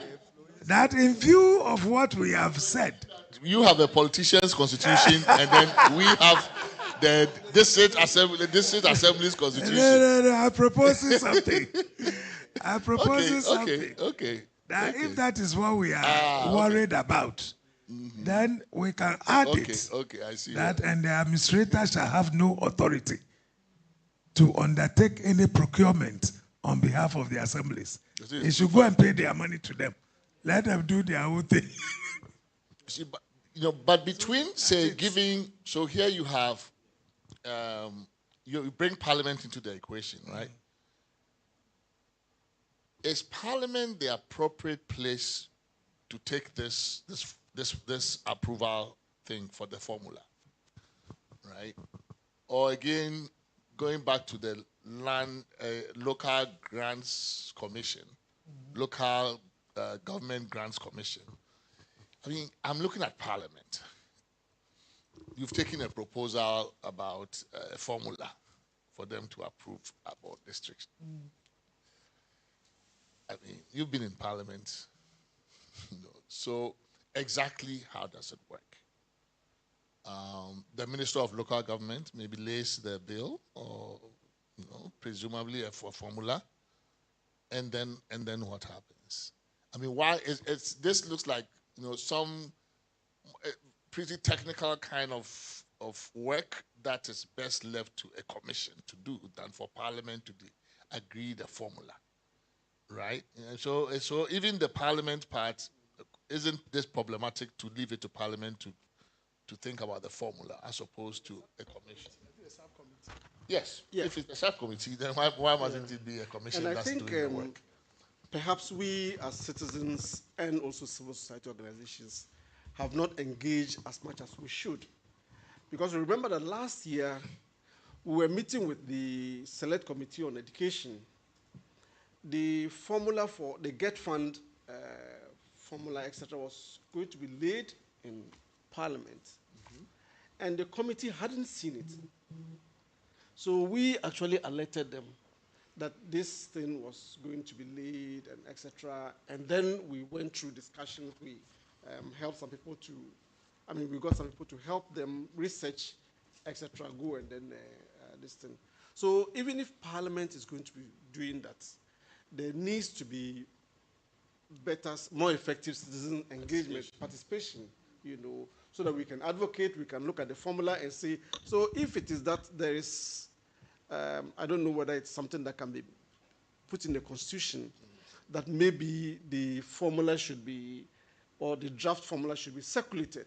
Sure, can be done. And public participation. Exactly, public feedback, so that then it gives us enough time to be able to engage with the process.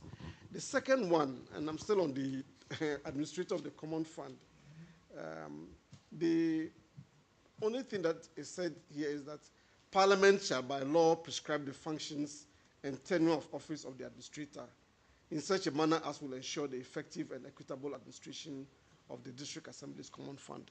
That's it.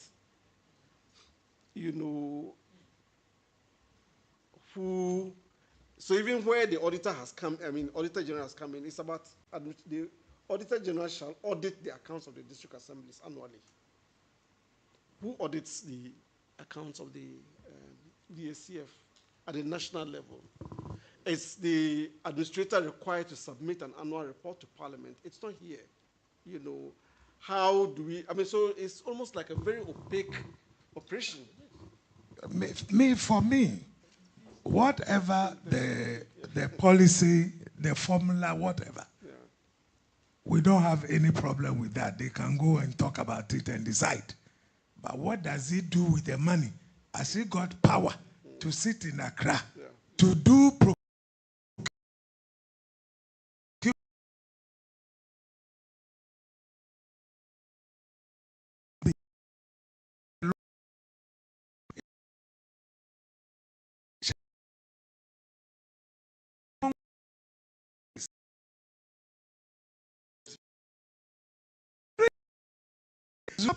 whoever from doing the procurement?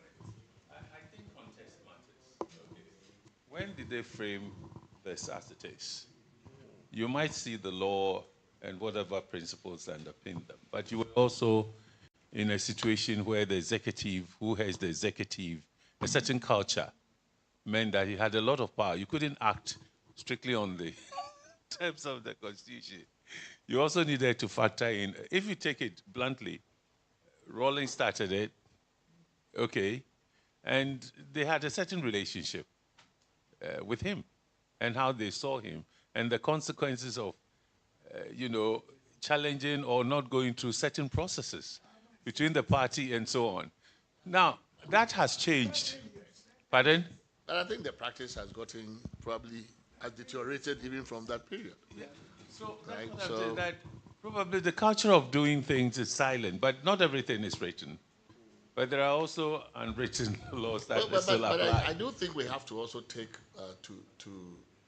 we have to also be minded by the point that the former Chief Justice made about prescription. I mean, the truth of the matter is that our Constitution is very permissive as opposed to prescriptive. I mean, there are a lot of things that are left unsaid. Exactly. And you must, the context matters. You must know your political culture, your legal culture. And if that is the culture you have, that unless you do things in black and white, and if there are too many gray areas, people will take advantage of the gray area. If that is your culture, you don't allow that many gray areas. And you don't, and so for me, this idea, and I think she pushed it very well, that we must not be too worried about the Constitution is thin and it's big and it's not, I mean, thin constitutions, the idea that constitutions must be thin comes from this US Constitution idea. Yes. But the US Constitution was written in 1787. And by the standards of those days, it was not thin. Compared to the British Constitution that it was coming out of, which was unwritten, it was plenty, yeah. Right? So you are coming out of a tradition where you have unwritten constitutions and you decide for the first time, we will reduce ours to writing based on that experience. We won't leave anything to chance.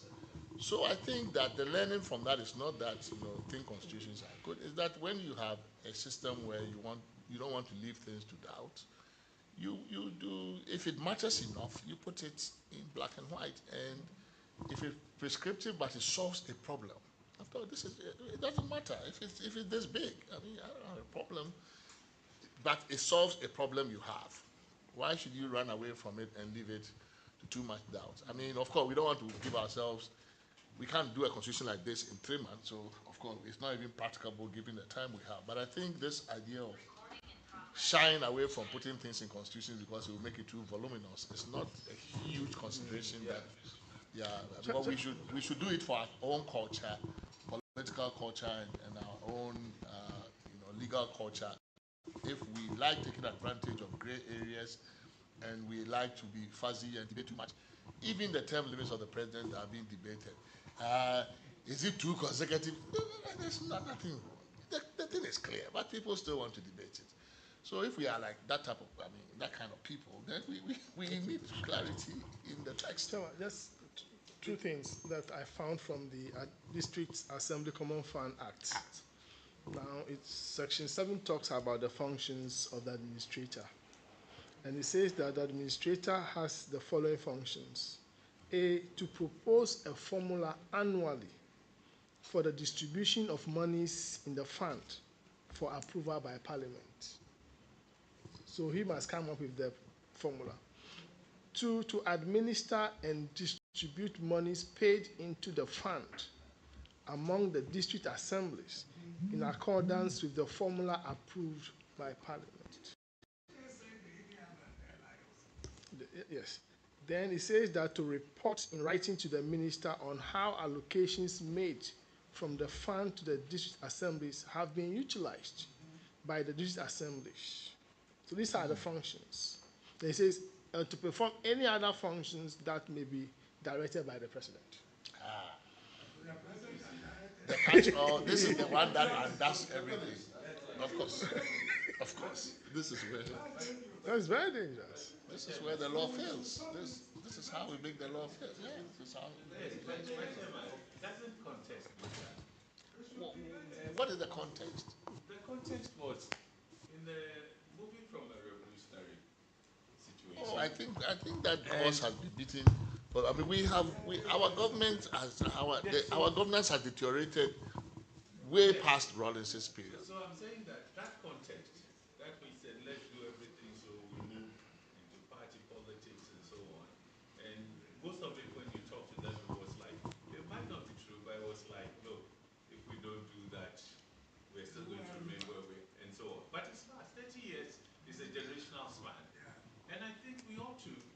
Sure, Let's sure. look at the context now and bring about the relevant changes that Oh, will okay. improve the I thought quality you were saying of that. governance.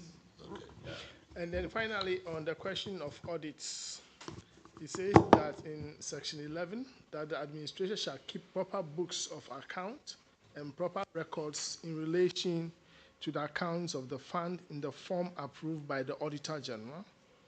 And the books of account of the fund shall, at the end of each financial year, be audited by the Auditor General. Then it finally says that the administrator shall pay in respect of the audit the fees that the administrator and the Auditor General may agree on. And then in terms of expenses, it says in section 12, that subject to subsection 2, the expenses incurred by the administrator under this act are a charge on the consolidated funds. It's a standard. Then that the charges include bank charges on transfers and charges on interest shall be charged on the fund. On the fund. So yes, a portion on the consolidated fund, and then the bank charges on the fund itself.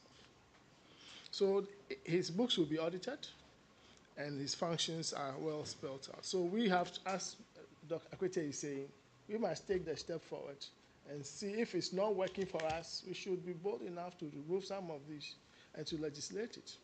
Because so far the experience is that it's not working. Because how can you have an assembly which has not received money in 2 years? Yeah, Thank you very much, Mr. Chair. I've listened to the conversation and I think much of the problem also has to do with the position. Because the position seems to be under the control of the executive, and here under the control of the president. So the independence of the position is a big issue. Because if you want to really enhance the office, then we should tackle the independence of the position. Otherwise, it will still be subject to the control of the executive. Why is it that the president will find it difficult to direct the speaker, direct the chief justice? Because the office is clothed with some level of independence. But here the president appoints, and the president can remove easily. So for us to be able to solve this problem, I think we should enhance the independence of the office. Thank you very much. So it would be one of those, you think it's one of those offices that should become like an independent, like the Auditor General kind of protection.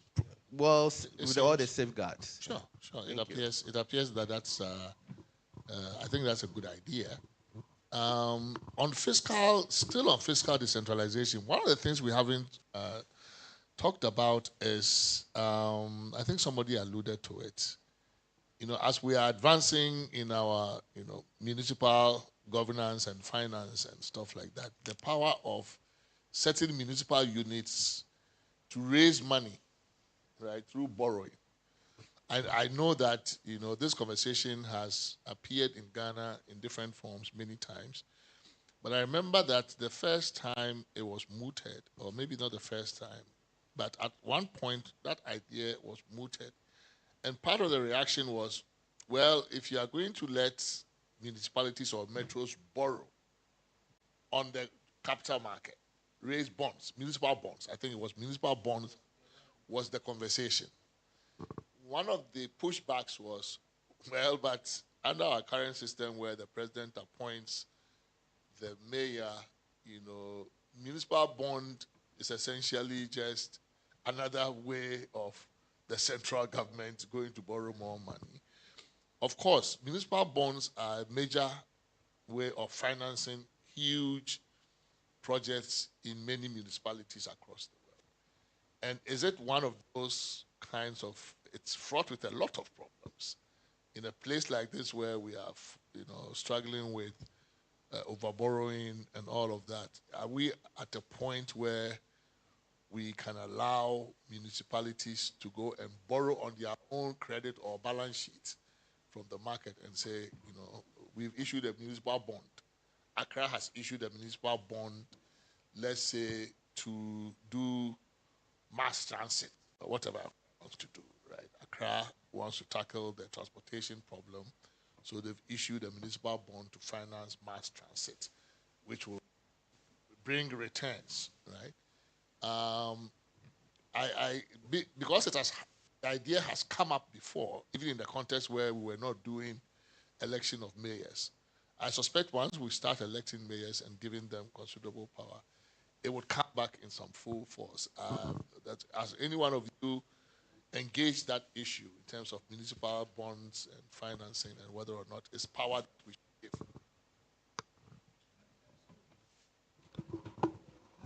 I think so. It's possible.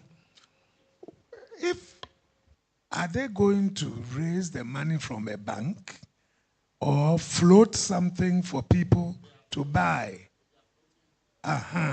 So if there are people within the municipality, I think it's a good idea. We've been sitting here fighting over Kole Lagoon dredging. The stench and everything going on there. If it's possible to raise money to do that kind of thing, why not? Would that change, would we have to change something about the legal status of municipalities? Right? I mean, currently, I don't know, really. I mean, I don't think those, they have the power. Normally, you have to be a corporate personality, have all of the features of a corporate person, A legal person. to be a legal person, to be able to do that on the market. Our municipalities, I suspect, are not currently. I think there's a provision somewhere that assemblies can really borrow. They can borrow, but yes, it's a different kind of borrowing, right? They can borrow okay. Where? They can borrow from a bank. They can have an overdraft. Okay. That's not problematic, right? Having an overdraft is just a cash flow management problem. Your money has not come, so let's have some money to tie over. But borrowing of the kind we are talking about is to finance projects, infrastructure projects, on your own balance sheet, separate from the government, right? And a number of our companies are able to do that, right? ECG, GMPC, they are all able to do that because they are part, they are corporate legal entities, legal persons. They have their own balance sheets. I don't know if even Accra AMA can do that. AMA doesn't have the legal status to be able to do that. Is this something to consider in this process too?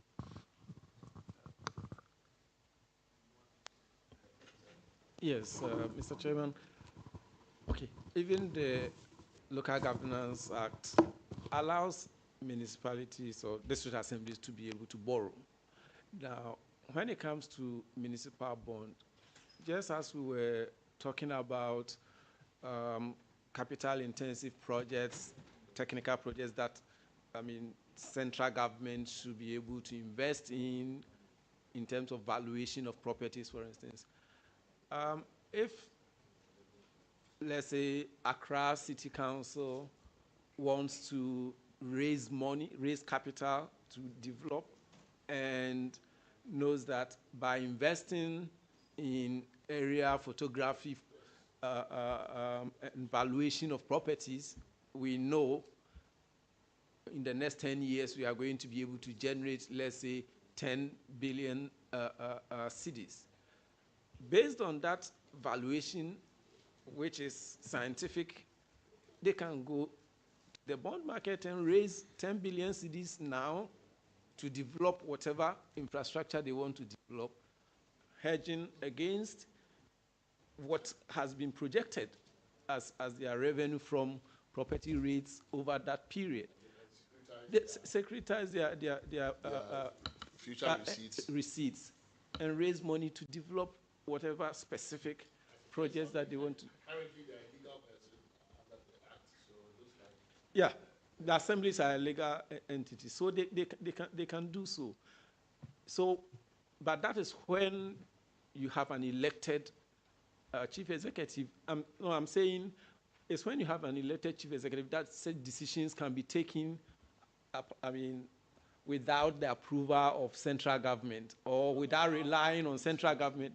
In our system, how can you allow a city to go on the capital market and raise bonds without the central government being involved?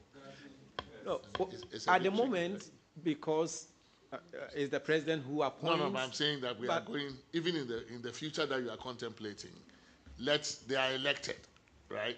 Accra mayor is elected. It's a citywide mayor.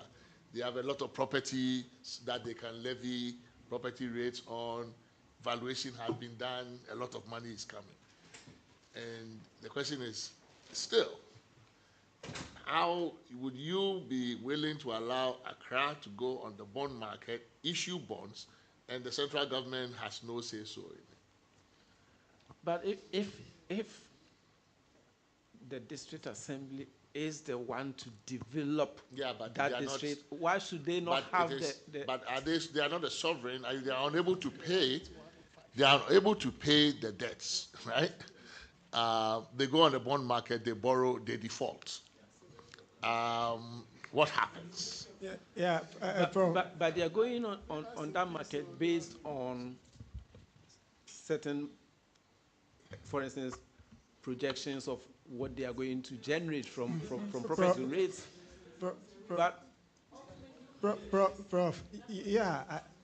Prof, I think we have to deal with the empirical, what has happened, what records we have. Let's take central government as an example. Let's look at the issue of the Belt and Roads, China and all that, Zambia and all other places, and the stories we hear. When you look at the Ghana gas, at the time that it was going to be set up, it was going to be Chinese loan, it was the papers and all that. What happened? Even central government itself is unable to go on the bond market, take money and use it for what it intended to do. In 2008, one of the challenges we had as a country is that we didn't have much money. There were challenges. We had to go to the bond market, Eurobond, first time. How did we pay it afterwards? So you look at it that, in a sense, that the sovereign guarantee that even the central government gives itself, we are unable to sustain it, let alone giving it to municipalities and small districts to go about. It's going to be chaos. Let's even end it there. Like I've said, I've been to several district assemblies where court judgment, default, they are tractors. I mentioned it the last time. They are unable to pay. They are waiting for DACF or something to be able to pay. Just come on and you can do the studies as you go to the district. You ask them what are some of the issues that they lock their offices and all that. And you are sending them to the bond market. The example of central government itself in terms of its failure to manage the bond market, sovereign rating and others going down, it's one that we need to look at and to say, Unim Uwa Shenda. Thank you. Or is this something you leave it to Parliament to sort out in some future time? But if you look at Article 181... Maybe. I don't think Parliament itself would, because if you look at Parliament, most of these bonds and whatever that, they are the signatories, they have given it out, and then yet what do we have? And we are paying, now we can't even pay some of them. Yeah. Article 181.3 says that no loan shall be raised by the government on behalf of itself or any other public institution or authority, otherwise done by or under the authority of an act of Parliament. So only by an act. Yes. So, Mr. Chair, and they said, we did some work on this, didn't we? yeah. Please call him. Oh, he will. I mean, the NDPC will be. Okay. Do you want me to report, to repeat what I said? No, we have already had. I've already had interaction with Dr. Thompson, and they will make a submission and he will participate in this process. So by all means. Sure.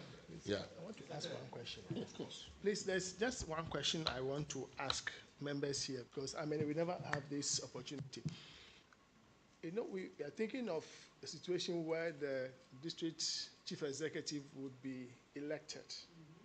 And I'm thinking, should he be or she be an indigene of the place, or must he live in the place, or any other person can come and be a DC? You want to answer that? Let's add something to the finance issues and then we'll come to the... Thank you very much. So, Mr. Chair, sir, when you indicated that the law stipulates that no organization can borrow except the central government in 2015, I think Parliament wanted to address this issue through the passage of a local governance financial bill, right? So the indication of that bill was that you are going to set up the regulatory framework so that if you want to allow district assemblies to borrow or to go to the bond market, they will meet some minimum thresholds. So the bar will be set, and you are going to borrow using your own balance sheet. So you need to produce the necessary eligibility documents for you to be able to do this kind of arrangement. So that framework is what needs to be done. And if you look at it, I read it at a point in time. They wanted to put in place the necessary checks and balances. I remember there was going to be a national bond market committee. So that we need to go back and look at all those documents to see, because the idea of allowing them to borrow, for me, I support it. The mere fact, and I agree with you, my brother, the central government, if we really want to use the central government as a benchmark, there is little we can do. But I'm sure we can put in the necessary safeguards and guardrails if you want to really innovate and make the district assemblies much more resilient. On the issue of whether it should be the indigents, if you look at the setup of the district assembly, you have assembly members being elected from electoral areas. So at least that representation issue is addressed. For the position of the MMDC, personally, my view is that we should allow any Ghanaian that meets the eligibility requirements, whether age, paid your taxes, to contest for the position.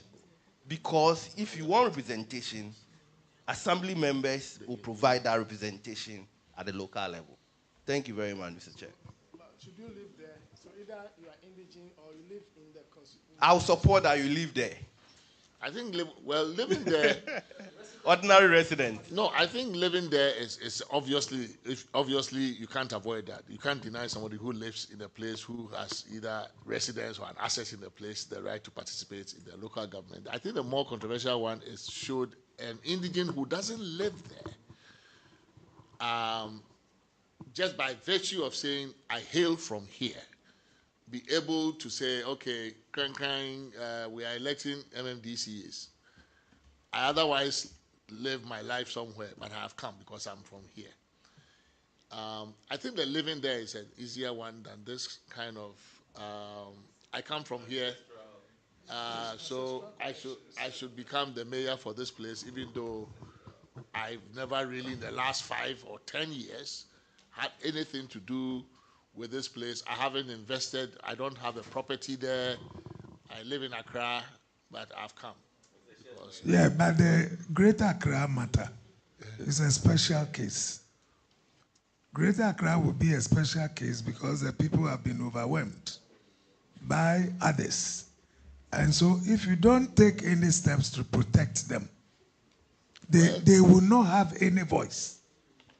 So in other jurisdictions, we hear of attempts at reserving seats, for local people. Those are the things. How would you do it? So very important point, because I think sometimes we but you won't win mayor of Accra. Don't worry, you won't win it. So the example I want to use. I will not go to contest. Let him throw more light on it. I will contest in Tema. Let him throw more light. I will contest in Tema, but not Accra. But no, this is a very important point because of the special case you're making for Accra. So how would you reserve? Let's do it at the assembly level. Is easier, right? Because at the assembly level, maybe you can find a formula to reserve something. But you are electing a mayor, right? One person out in the population to represent Accra. How are you going to do it? How are you going to reserve for an indigent? We have to bring the law to say that these people are endangered. No. And therefore, we think that they ought to be protected. It's like affirmative action.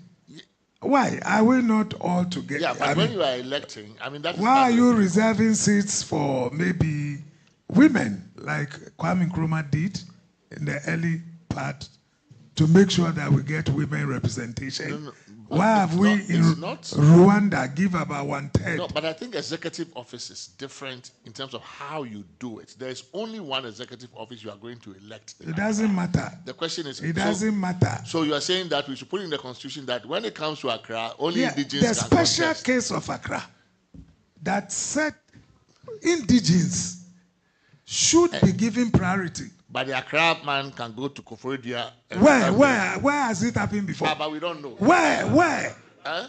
Where you are? But you it are, doesn't mean that you it are cannot either happen. above 60 or above 70 or near 70.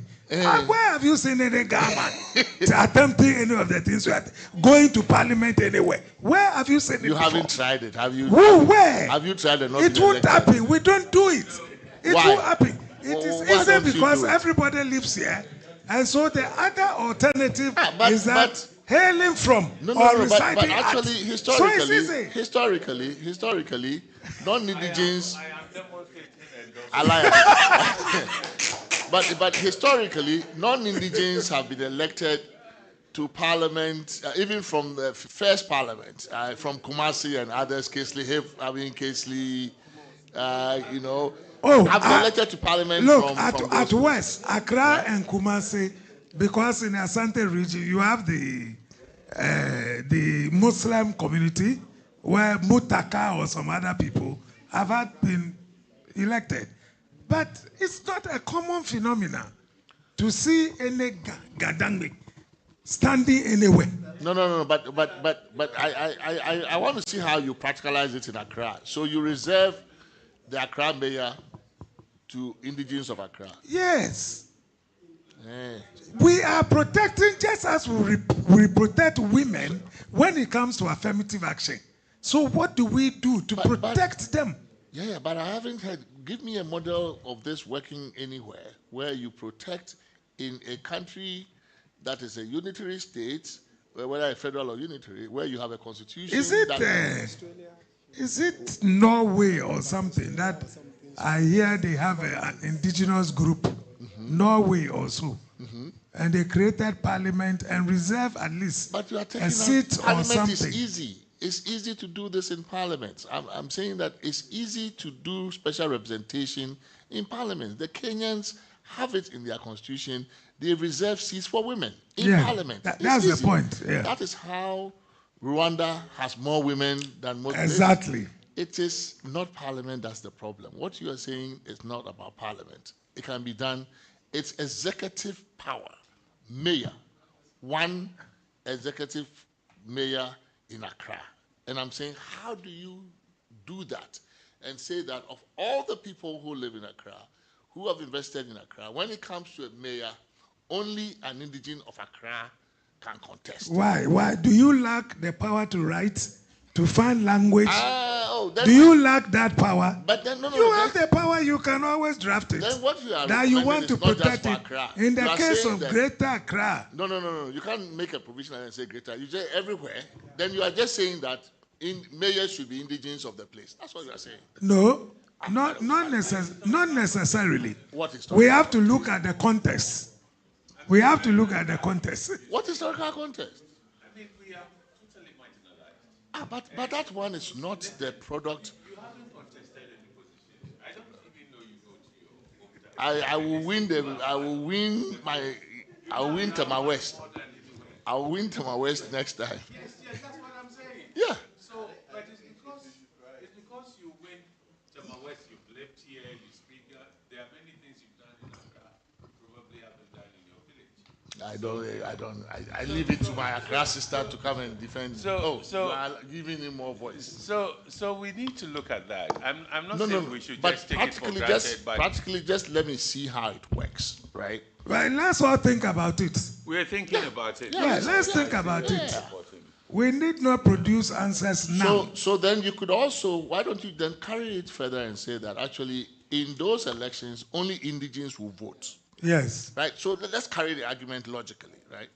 Let's say in the election for Accra mayor, only indigenes of Accra, then we become a question, who is an indigene of Accra? We'll have to define that one too.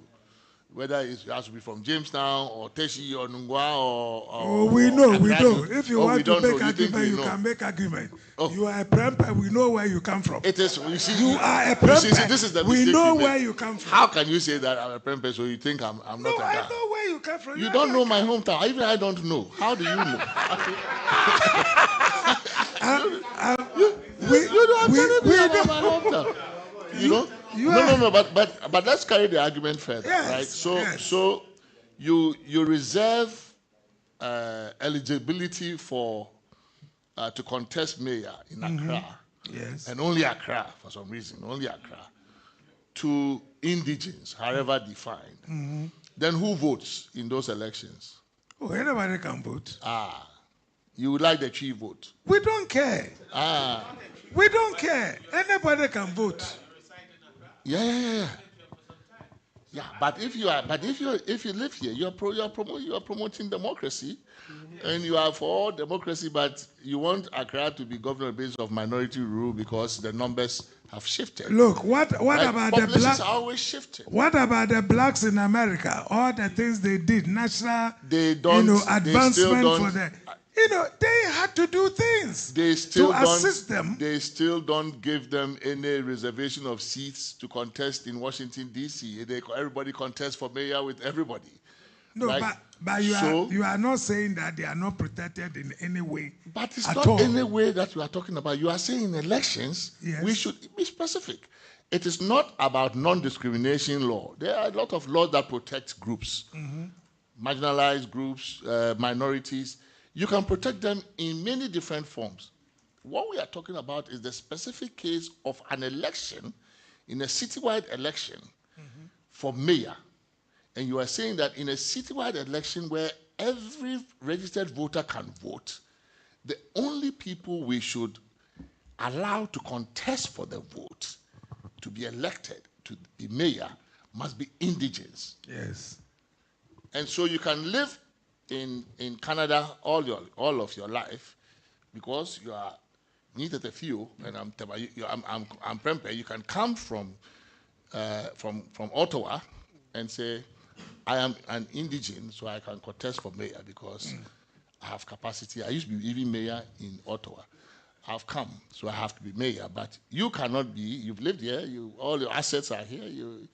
Your property here, but you can vote for me, but you can't contest for me. No, exactly. What is the principle? I can't interpret what he's saying. Oh, why can't You've lived in Accra all your life. You don't know where I live. But listen, you've told me some. Okay, so assuming we call you Prepesoa.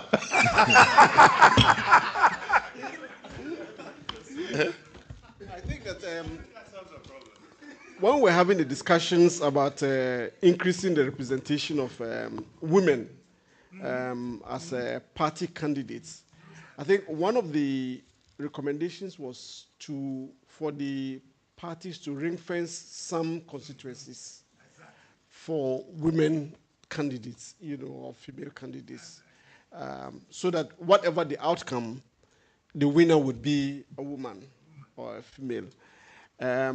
Could something like that work? I mean, because the chair was asking how. So could it be that, but if we're going for multi-party elections for mayor, it means that the final decision as to who stands in any constituency or assembly would be the political party that's fielding the candidates. So we've done that before. Okay, so for instance, yes. So if it is a non-political party, elections, then that is one that we could say. Well, but even I just wonder how. No, with a political one, I think we've done it before.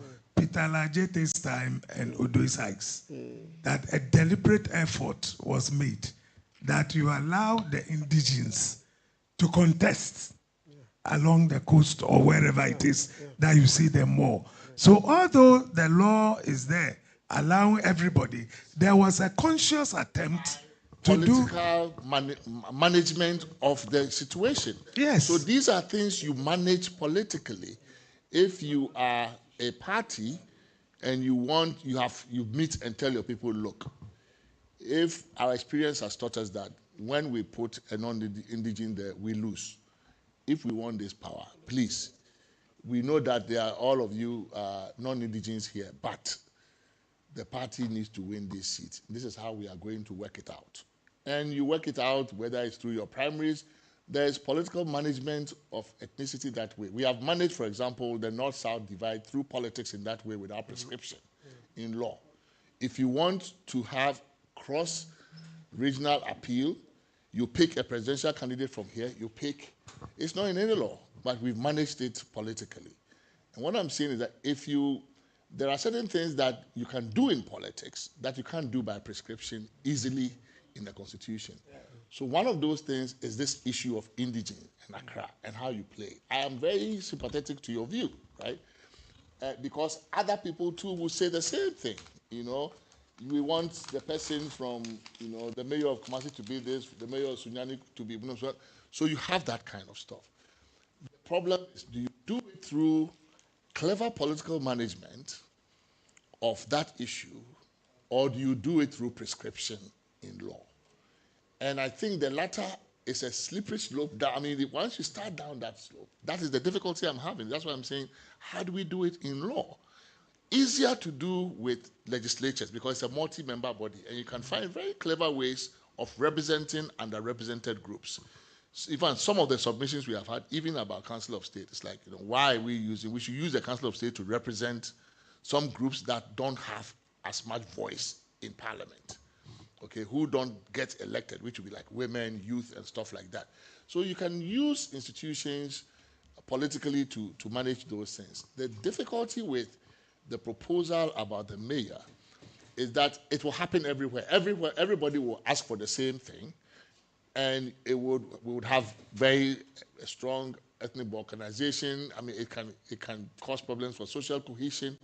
So you don't want to use the Constitution to create more problems for yourself in social cohesion that you already have, right? So while I understand the logic and where you're coming from, and the outcome itself is not something I have a problem with, how you move from here to produce that outcome is what I'm afraid of in terms of prescribing it in law, in the Constitution, saying that indigenes should be the only people who can contest a mayor, and that if you are a long-term resident, no matter how many years you were born there, you went to Dynasty, Saito, you can university, you can say proverbs in Ghana. The guy even from Ottawa who is coming, Ni Bakpo cannot say even a word of Ghana.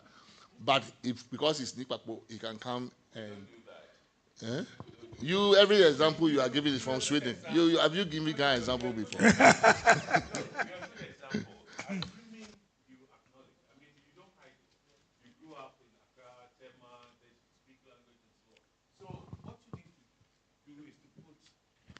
A Ghana name to your prempe. That's why, you see, it's all, look, gas accommodate.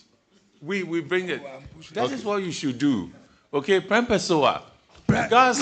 Prempe. You've lived here all the time. You are the only dark prempe I know. Honestly, all the prempers are fair. Then it means I'm the only authentic one. But the point of the matter is that we are writing a constitution unto ourselves, isn't it? Absolutely. Nobody is imposing anything. Absolutely, of course. And if you think that for all the other regions, they also requires indigenes to contest, why not? Why not? No, it's we can look at that possibility. Yeah, we are writing a constitution unto ourselves. It's not anybody who is doing it for us. No, but apart for example, immediately what problem will it solve, right? So the question is, what problem are you seeking to solve, and what larger problem might your prescribed solution lead to? Is the net better than what we have now? Because you don't want to make a move from the current to the next level that exacerbates a problem. So in this exercise, among the principles that we have set for ourselves as a committee is that whatever it is that we do shouldn't create more problems. This is why we, for example, on the local government issue, this is why we are interested in interrogating all aspects of the problem so that we don't miss anything that could create a problem. and this is a very interesting issue, but I think it's a legitimate issue for you to raise because I know it comes up often.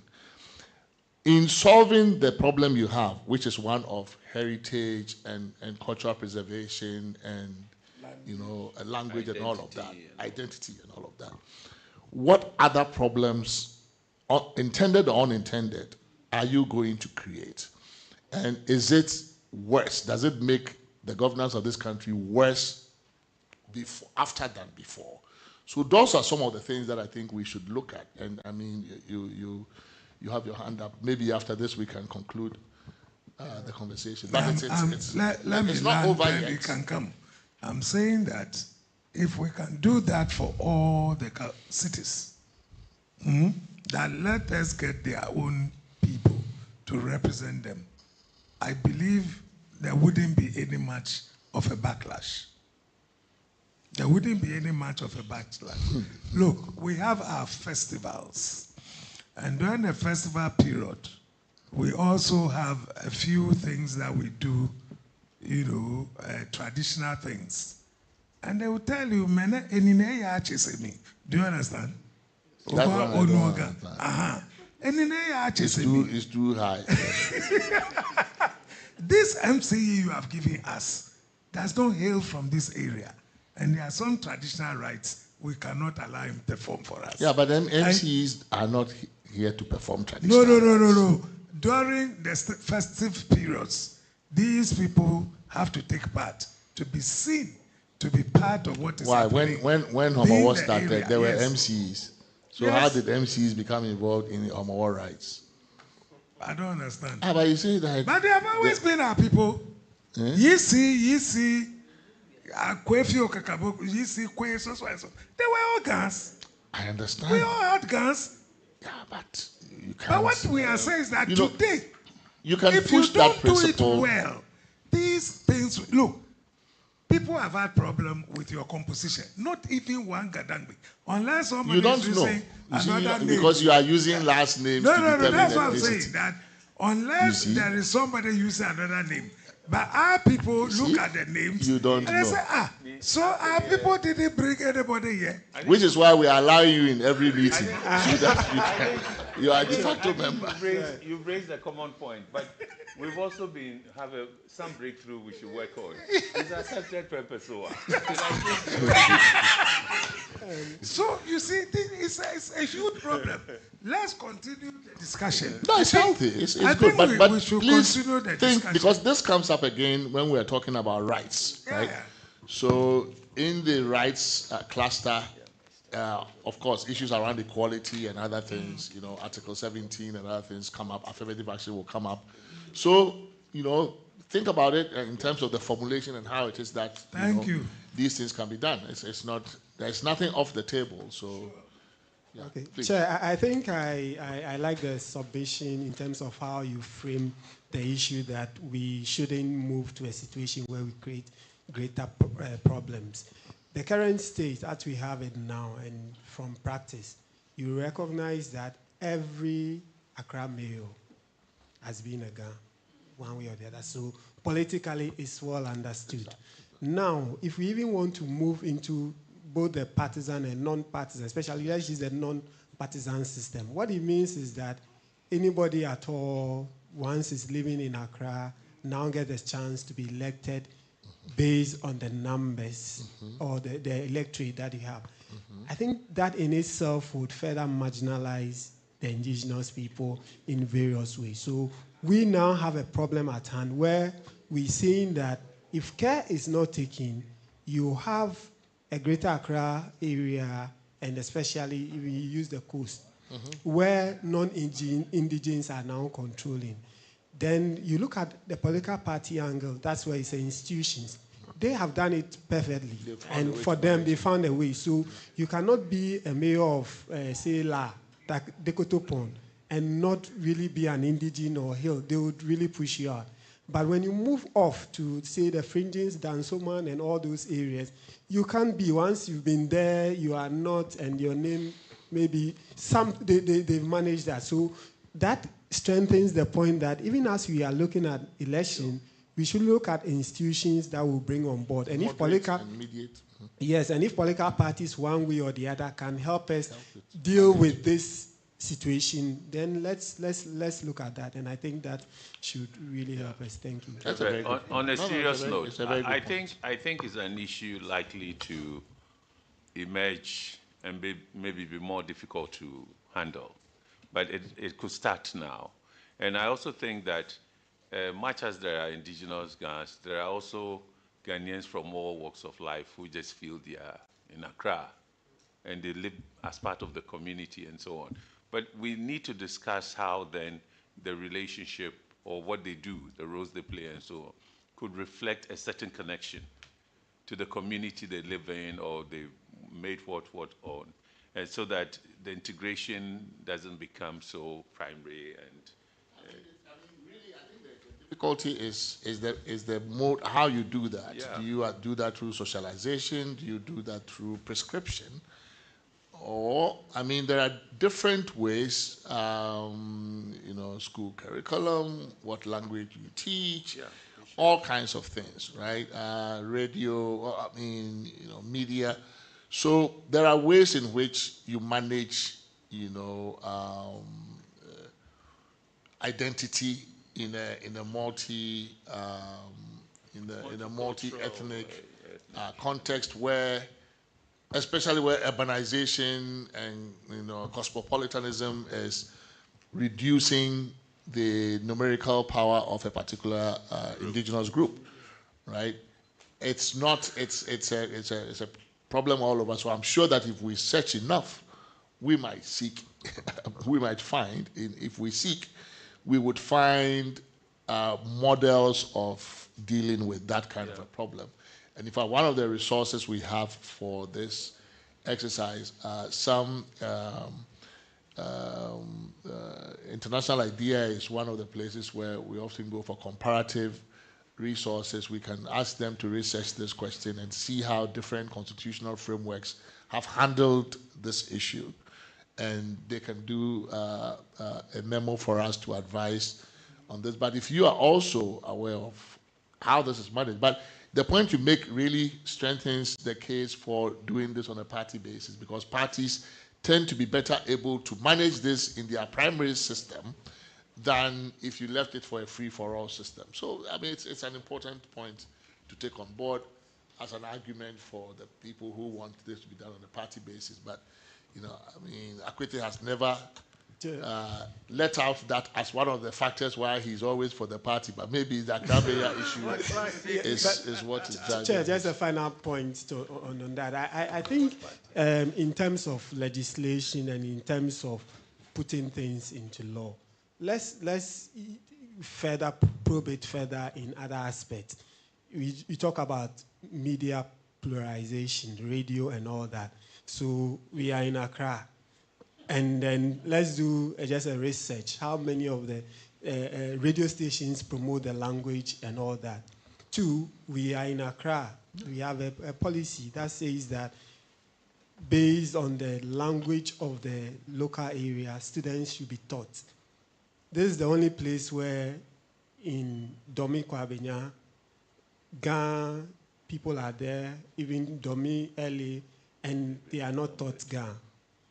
You get to even Ayawaso Central, places where there are Ga communities and they are not taught, unless you get to maybe Labadi and all that. So we've prescribed some of them, but we have not enforced it. Exactly. So to the extent that we have this opportunity and we don't, what it means is that you could have a situation where the mayors and every whatever will come from Accra will not be Gans. The Gans will be marginalized. And when is the Omowo and Alagbemias is being said, like the ban and whatever, it will not be performed because the mayor thinks that it's not in law, it's not law that. And these are things that, like you rightly said, politics and socialization, we've found a way of do what we call the co-governance, a system that has helped us live together to build on the national cohesion that we need. So this is a model that we do. And maybe I think... the media one is a very important point, right? Why is it that, that is,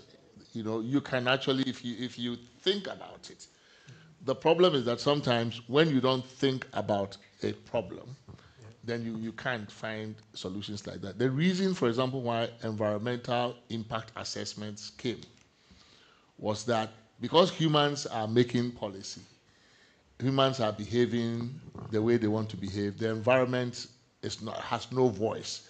Trees have no voice, rivers have no voice, nobody speaks for them. If you don't make it intentional for the policymaker to factor in the impact on the environment or the decision they are making, they will never think about the environment, right? Because the environment is not represented in the room when you're making a decision. So to force us to think about the environment, we created environmental impact assessments and stuff like that, so that every decision maker by law or policy would be required at some point in the decision-making process to consider and quantify or assess how is this decision I'm going to make going to impact the environment, the trees, and you can do the same thing even for race, right? So in a multiracial society where particular groups are marginalized, you can force racial impact assessment. This decision I'm going to make, how is it going to affect minorities? How will this decision affect women? You can force a gender impact assessment, because otherwise decision makers who are largely male or who are actually even could be female but have been socialized in a patriarchal system where you don't think about these things can make decisions that exacerbate the conditions of women. So there are ways in which you can use policy tools to force policymakers to decide. If you are allocating licenses in Accra, why can't you, as part of the allocation, require a certain segment during the day to be devoted to Ghana language, whatever, right? This is our own natural resource we are allocating, right? The spectrum is ours. We can do that for every place. So, okay, for particular local areas, reserve a certain time for local language in the language of the locality. It's our spectrum. So these things can be done, right? But where they can be done and how they can be done may be what the issue is. And I'm saying if you elevate that to the constitutional level, be careful about it because it could have huge ramifications across the board. But in principle... Let me end on a constitutional note. Article 39(3) provides that the state shall foster the development of Ghanaian languages and pride in Ghanaian culture. Did he say Ghanaian language? Yeah, but exactly. It said Ghanaian languages. Yes. But it also didn't say So, particular ethnic languages. Exactly. Or but it said languages. So what are we doing when we give frequencies that only speak one particular language? When you were Attorney General, what did you do?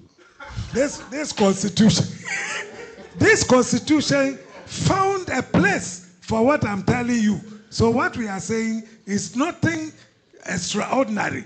It is in this constitution. Yeah, but we have to promote it languages in policy and in practice. How we take it from here. I said let's all think about it, and that's why I ended on a constitutional note. Thank you. Could we introduce... So he's spoken for you. Thank you. Could we introduce that if you so you can't speak the language, okay? Are you not eligible? No, I'm not talking about you. Maybe the campaigns should all be in the local language. How about if we try and say that in electing the mayor, we will have a session, a town hall, where the debate is only in the local language. Even you won't pass it. Aha, that's the problem. You can, okay? Even you will not pass it, right? But you could do that. Good. Thank you very much. We resume on Monday, except that the location changes to Alisa. Please go to our website, and it will tell you what the clusters are. I think next week we will be talking about public services and enterprises.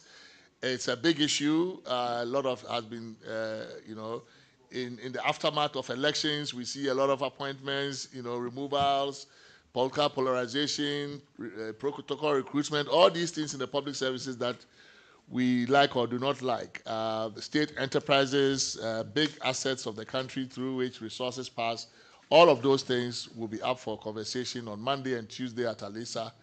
We take a break on Wednesday, resume Thursday and Friday with independent constitutional bodies and Council of State and other issues. So please, you are invited to join us again. Those of you who have made submissions and want to follow up with an appearance to speak by way of presentation, please get in touch with our team so that you can be scheduled properly for you to appear. So have a good weekend. We'll see you again next week. Thank you.